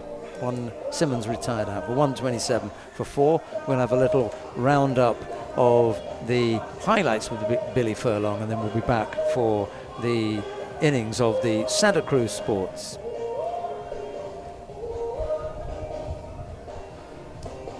You're winning the toss and opting to bowl first. Santa Cruz Sports against combined All-Stars. A few lusty blows from Frank Simmons early on in the piece. He struck 8 boundaries in total. And also hit 1-6. That was NL Ryan. He went for 9. Caught and bowled by Guerra as the first of his wickets. And then Simmons just continued on as more wickets fell at the opposite end.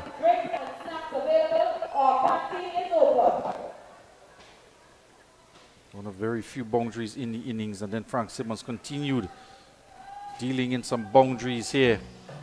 And this one was down the ground, was a good strike as well. Went all the way for 6. And Abdul Rahim topping. He made 22 off of his 25 deliveries. And again, a couple boundaries off the outside edge, off of the bowling of Chadian Raymond. Bowled quite well, a good tidy spell. Amir Ali came out with Frank Simmons retiring himself out and struck 2 massive 6s down the ground. He finished on 14 off of 5 deliveries, and had he come out a bit earlier in the lineup, perhaps we could have gotten a bigger score and some more boundary hitting. Ryan went for 9, Simmons retired out on 64, and Rondell Ramlogan for 1. Brent Lizama, the captain, 8 off of 17. Abdul Rahim topping, 22 off of 25, and 14 from Amir Ali in the last over of the game. 9 extras in that total of 127 for 4 wides and 1 no ball for over the waist, 1 bye and 3 leg byes. Davis Guerra, the pick of the bowlers for Santa Cruz Sports, 2 for 16 off of his 4 overs, and the best economy rate of 4 runs per over. Kashmir Mitchell, none for 24 off 4. Brian Yearwood bowled quite well to keep the pressure on in those middle overs, 1 for 19 off of his 4 overs. Isaiah Hayes, who struck for a couple boundaries, his 3 overs scores 29. And Chadian Raymond, very impressive bowling from the captain, 20. No wickets in his 4 overs. And the final over, Shaquille John was brought on to bowl that final over, and he was struck for 2 6s down the ground. His 1 over, the final over of the innings, costing 15 runs. And the biggest partnership of the innings, that of 49 or 46 balls by Simmons, between Simmons and Abdul Rahim topping. So that's the news from out in the middle. Santa Cruz bowling first, and the combined all-stars with a total of 127 for 4. We'll be back in a few minutes for the reply from the Santa Cruz. This one? No. Hey, look, KFC has an incredible promo. I already had that for lunch. Crunch whoever isn't on board. Order KFC's Mega 6 Bucket for only $115.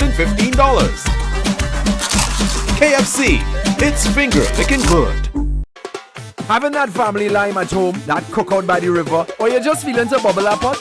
Then CRUZ Poultry and Meats Limited has got you covered for all your meaty needs.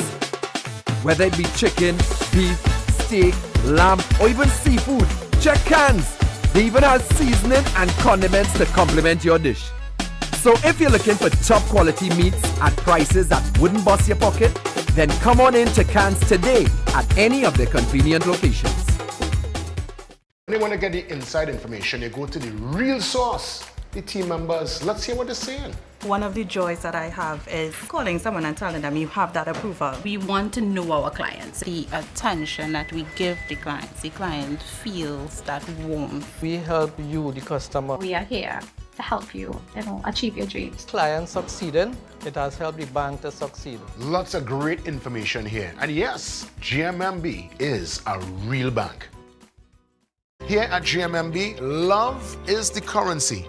And let's show you how we are able to transfer that energy into real conversations. What about the connection with you and your team members? It's top priority for me to have that clear understanding of who my team members are and building connections with them to ensure that they carry out the vision of what we are trying to achieve as a team, realizing opportunities for both the clients and ourselves. GMMB. It's banking for real. Here at GMMB, love is the currency. And let's show you how we are able to transfer that energy into real conversations. How important is it for the client to be recognized and not to feel invisible, to feel like just a number? At GMMB, everybody is seen as an ideal, important client. And we give everybody the same level of respect, the same level of acknowledgement, and we deal with you to suit based on that vision of love. GMMB. It's banking for real. Truth be told, here at GMMB, love is the currency.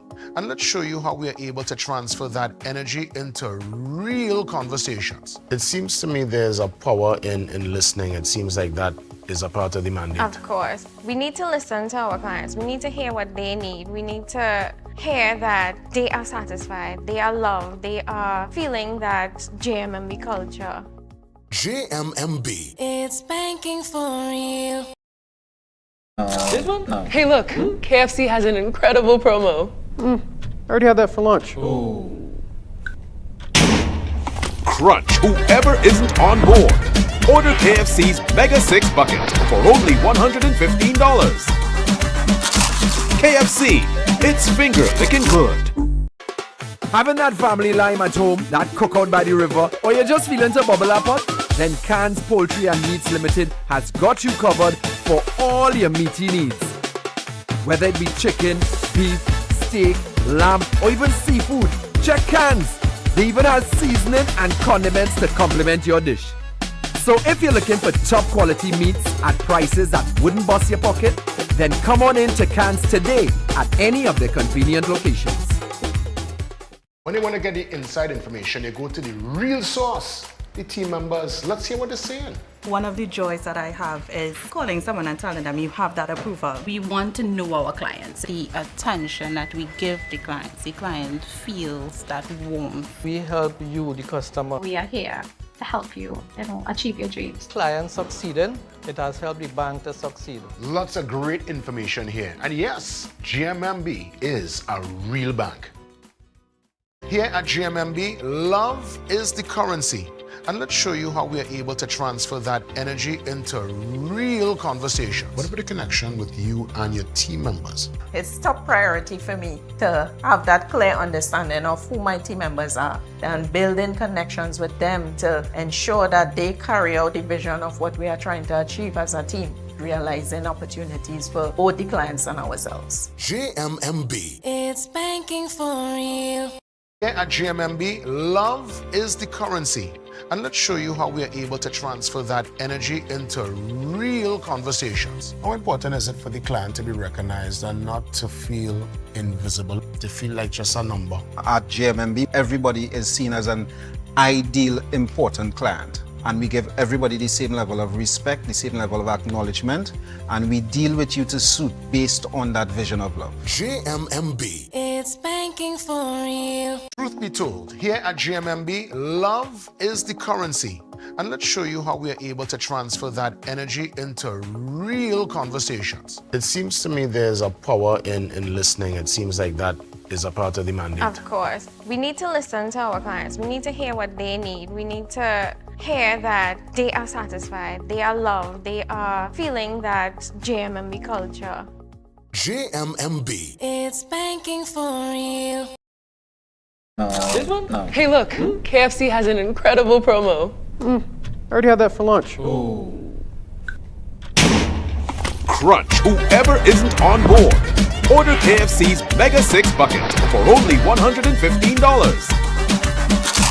KFC, it's finger licking good.